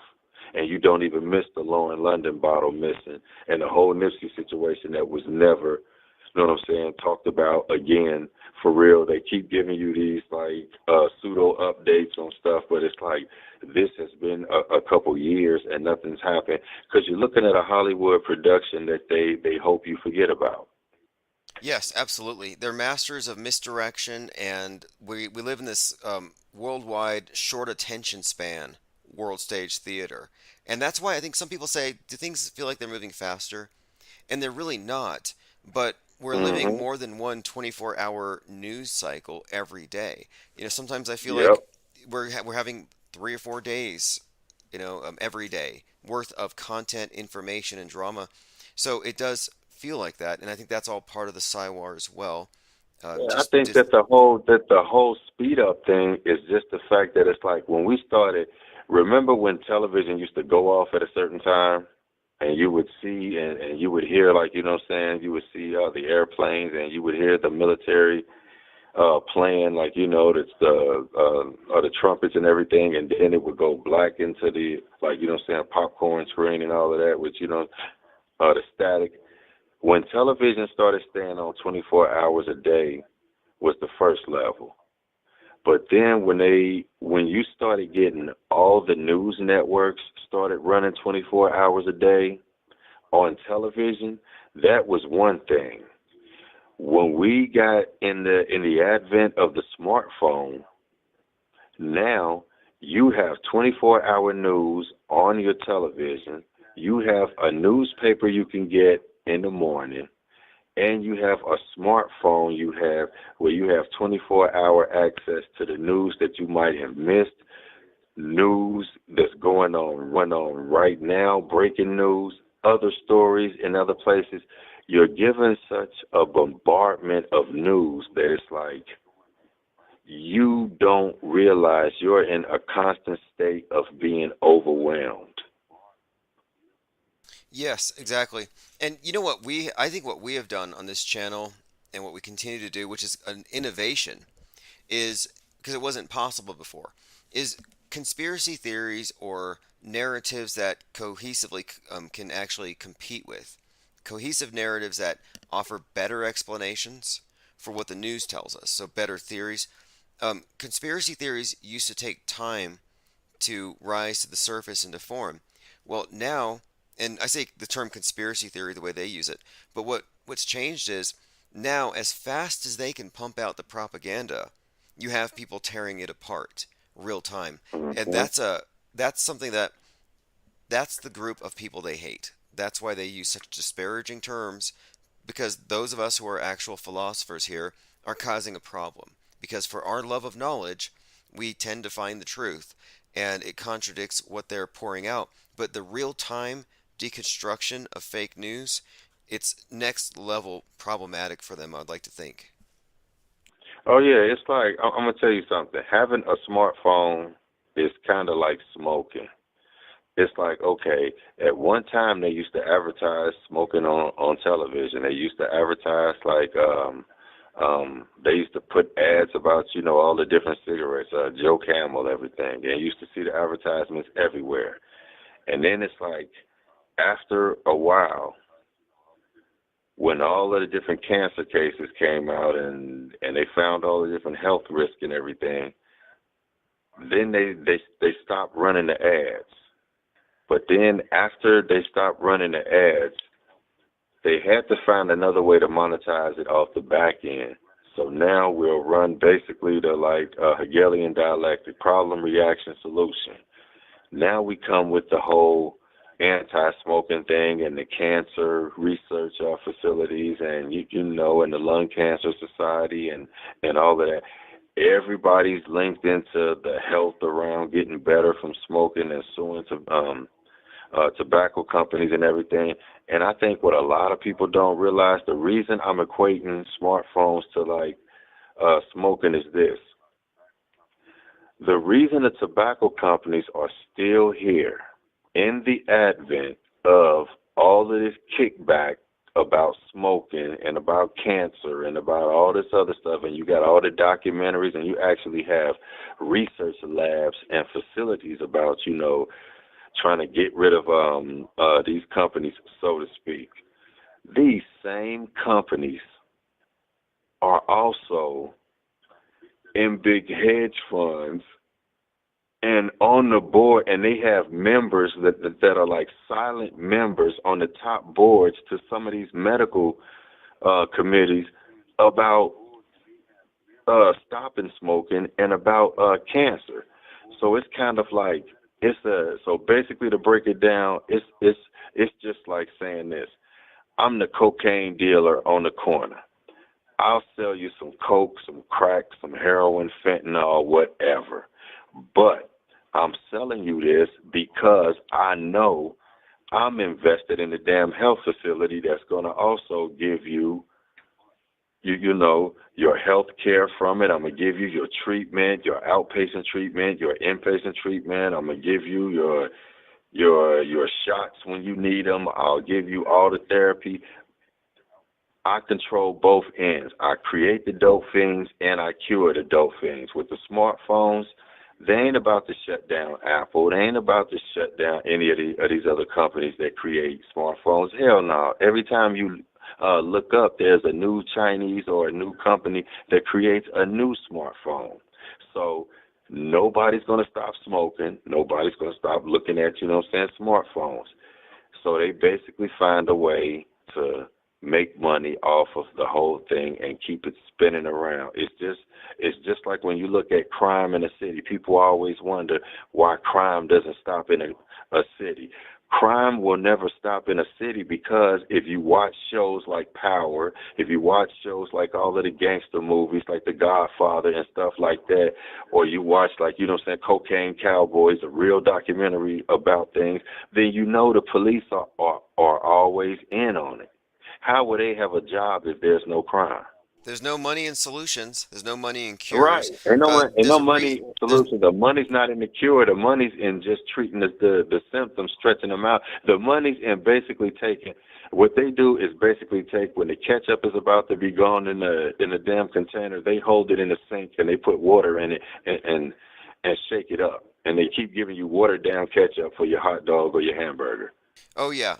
And the public doesn't. The ones who never had it when it was real don't know what they're missing, and they don't know low quality. And this is an example. They don't know the quality. Why doesn't Al Gore ever take credit for saving Florida because they were supposed to be underwater by now? Well, because it was never about curing the Earth of global warming. It was about convincing us of this ever-present threat that we got to pay to remediate. So the solution is throw money in that direction, but the ocean levels were never going to raise. But I'm just saying, if this was a legitimate thing, he would have taken credit for it, and he would have said, I cured global warming, no more need for all of this taxation and regulation. But no, they will never walk that back because they're not invested in a cure. And that's the reason, like I said, you could look at a lot of things like that. They don't look at the fact that people have supposedly done certain things that affected world events or whatever, and it's like, and they take no credit for it as part of their like resume or whatnot. It's like, these things are staged and scripted, and it's obvious now to people like us, but it's just that when you watch it play out every day and you see the way it affects other people, it could become frustrating. And this is where I think, as a quote unquote more conscious than most person, or like truther, so to speak, I think where it's like where people like us suffer is that we have to deal with the fact that it's like we can't have regular conversations to the degree that we would like to with everybody. I can't have these type of conversations really until I call here or until I get around certain individuals.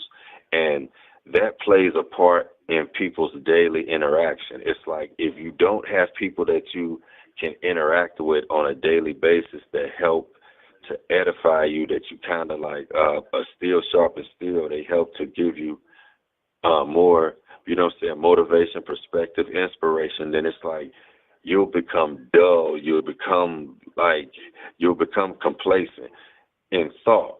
So with that, like I said, they keep us in a mind frame where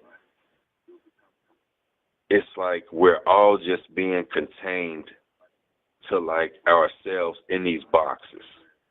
Right, exactly. Exactly. And they don't want any sort of interaction. Like, it's like they don't want you passing notes in class. Only listen to the Right. authoritarian at No the front. passing notes in class. And so for me, the chat room that's open is like notes being passed that everybody reads, because I take the complete opposite approach. It's not top down. We've really leveled the playing field with our information here. And yeah, talking to other people was always fruitless. I didn't know anyone who understood or experienced synchronicities or thought that it mattered. So it was not something I actually spent a lot of time talking about. I had to find rare books. And that's why I'm glad you're writing a book, because these are rare ideas. And if we didn't have the internet, we wouldn't be able to talk about it, because people who are looking at this from this level are few and far between, or we're spread out. Maybe we're a sleeping giant, as I happen to think, but you wouldn't know because they keep us separated and compartmentalized. But books are key. You put out a book like the Books one you're are writing, key. these ideas are so rare. The people who are looking for them will find them. So even if they don't have anybody in their vicinity that gets it, you can find that edification in books for sure, as And rare then as this I type of noticed information is. And I noticed something that they try to do with the whole literary industry is to like, as far as speaking as like quote unquote black authors, what they try to do with us a lot of times, so to speak, is they want us to write crime and drug stories, or they want us to write Zane type love stories where like the. You know what I'm saying? It's kind of soft porn type stuff, or it's kind of a hood love story, or things like, or they want you to do the victim conscious books where it's like, I used to be abused, and I'm giving you my story of redemption and everything and all of that. Don't get me wrong, and I'm not trying to downplay people that write a redemptive book. I'm just saying it's oversaturated with everybody that's done ever had a traumatic experience and wrote a book. It's like everybody's writing in the same lane. Nobody is questioning anything around the world going on and honest enough to write a book about it and to push it and promote it. Instead, when people talk about writing books, when I talk to people about the books I'm writing, the first thing they think is they ask, what kind of money is in it? So I know the motivation is behind most people that write books. Even when they write these damn trauma books, they know there's a big market for that. So that's like where they go. Right, I know that. right. Look, that's the same with I know that there is no market for the type of books we write. There is no market like as far as no big mainstream promoted market. So I know that it's like I'm not going to get that same receptive type of promotion. So people don't want to do something that they're going to have to really organically work and cultivate from the bottom and grow their own audience. They want something that they can just tap in and make it's money like that. off Like of. if you're a It's talented writer compromise. and you wanted to write a book about science fiction, well, if your book doesn't involve the Earth heating up, mankind screwing up, and the scientist as savior, you're not going to get the same traction, and you don't have the audience cultivated for anything but that.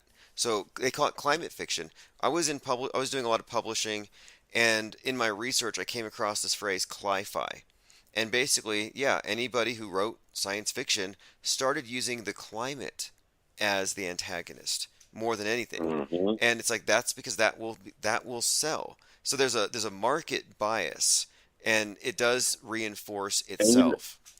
and you know what? And that goes all the way back to school. Like I said, the operating system or the curriculum of school. With me going to the school of performing arts, I remember when I took creative writing 4 years, and we used to have to write certain stories and do certain type of writing projects. Well, when you were writing certain things, like say they had you write a story about something, it was almost like no matter I for a while I struggled because I felt like I was being told what to write. My stories had to have not the structuring of the story where you have to have like your character build ups and things like that. No, I was given certain things, like I was told ways my story was supposed to end. Like you said, I have to have a calamity. I have to have this. I have to have that. I'm thinking, why the hell do people have to suffer in my story for it to be a good story? Great It's question. like Great question. it's like Why it's do like everything. Yeah, your process then is guardrail. So it's like, how do you trust in the process if the process is being compromised and guardrail Yeah, absolutely, where you can't absolutely. even think straight? No, this is the corralling of the masses into a singular worldview. It's super monolithic, and I think it's important that we have books that don't fit the structure that go against it because there needs to be. I mean, look, alternative media is obviously just the fringe of the mainstream. The only true alternative media would be an alternative approach to media, and nobody really has that outside of those of us who are going off from the starting point of it's fakeable and they are actively lying to us. But that's our starting Yeah. point. If that's not your starting point, you're in a dysfunctional relationship with media, and that's where most people are. I think they are in bondage of a sort. Mhm. But hey, I But look forward yeah, to your calls are always great, and I look forward to you publishing. I'm definitely interested because, like I said, we've been talking about this, but the censorship agenda is not going to go away. It's super easy for them to digitally burn things. So if you can get something into print, you're that much more resilient. You get it into somebody's hands, right. and there's no censor, no snowflake can cry and cause it to magically disappear. I mean, you can have a video, you're about to watch it, somebody cries, video's gone, and they're like, hey, your video got pulled. It won't happen with the Right. book. They'll have to go into your house and pry it out of your hands. Right. Have to save the information before they do a damn Fahrenheit 451 on it completely. Yeah, absolutely. All right, well, everyone, this is Art of Thinking Out Loud, Cincinnati. Definitely appreciate you calling again. I just looked at it. We've been on for about several hours here. Great talk, Yeah, though, as man. always. Thank you. I appreciate that. I'm gonna have to really I'm gonna have to start saving these, no doubt.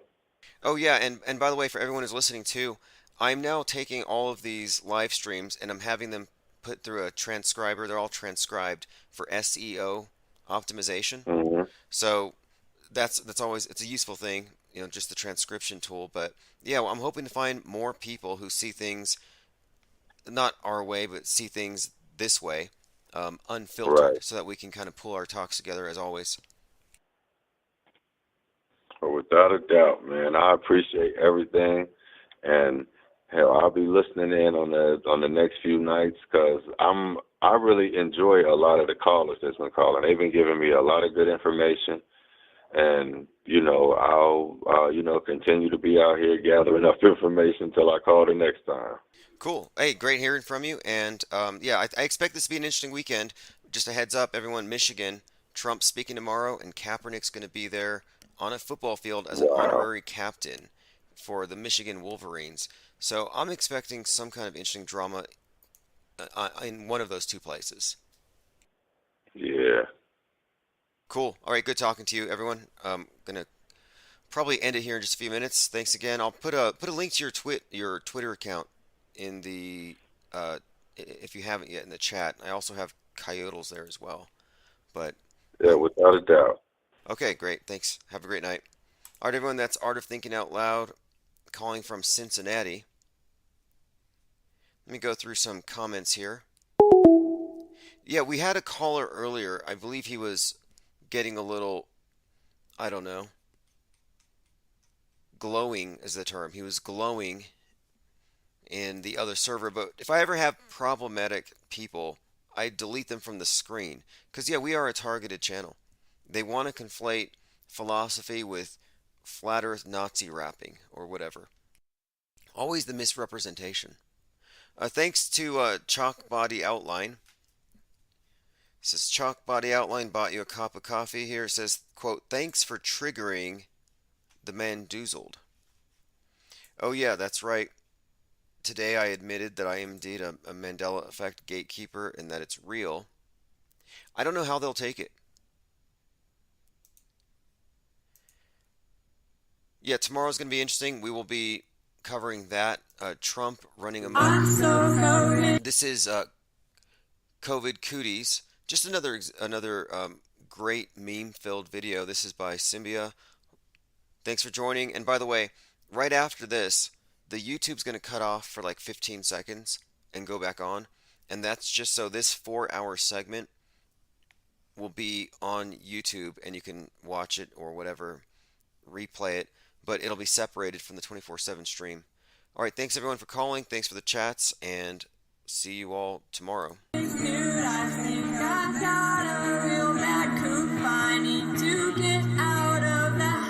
Instead of doing what you tell me to, I caught the COVID cooties. Now my life is like a movie.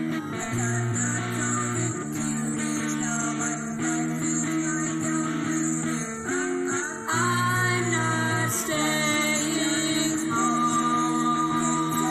I'm filming all the empty hospitals. Christ exacting sheep running through all of these psyops.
smoke screen.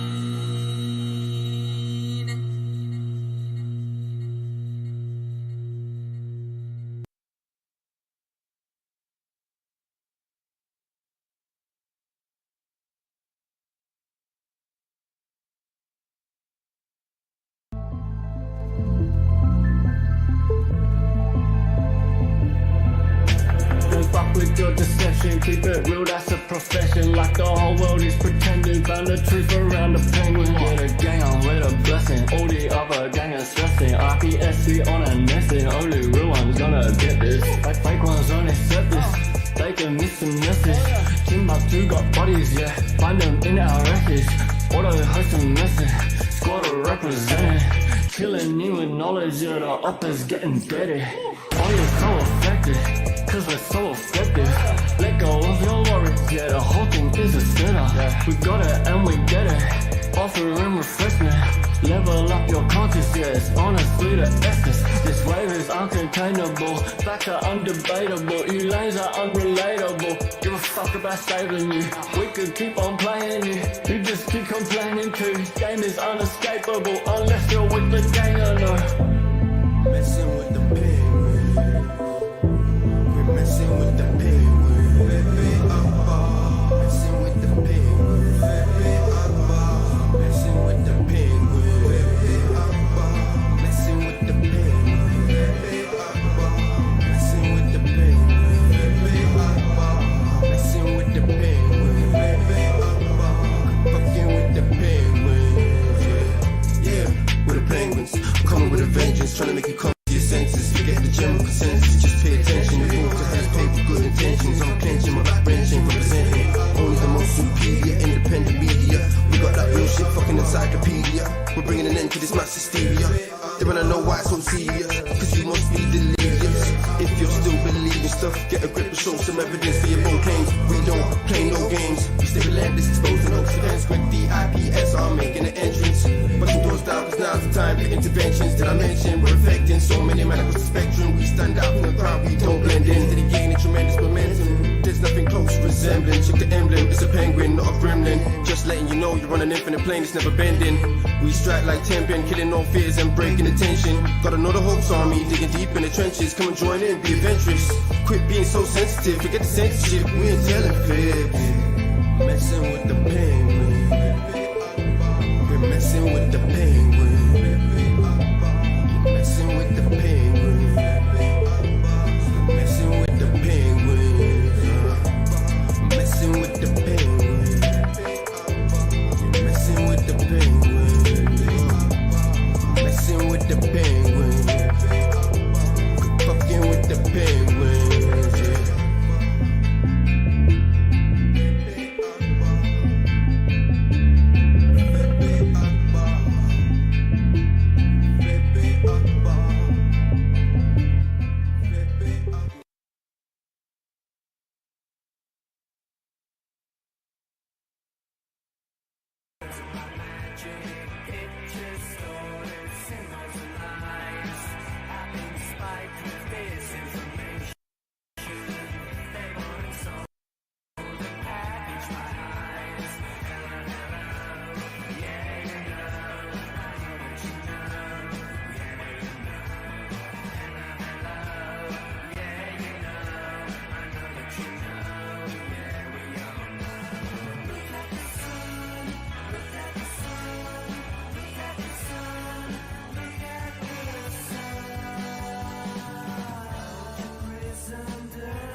All right, good afternoon, everybody. It's January the 14th, 2022.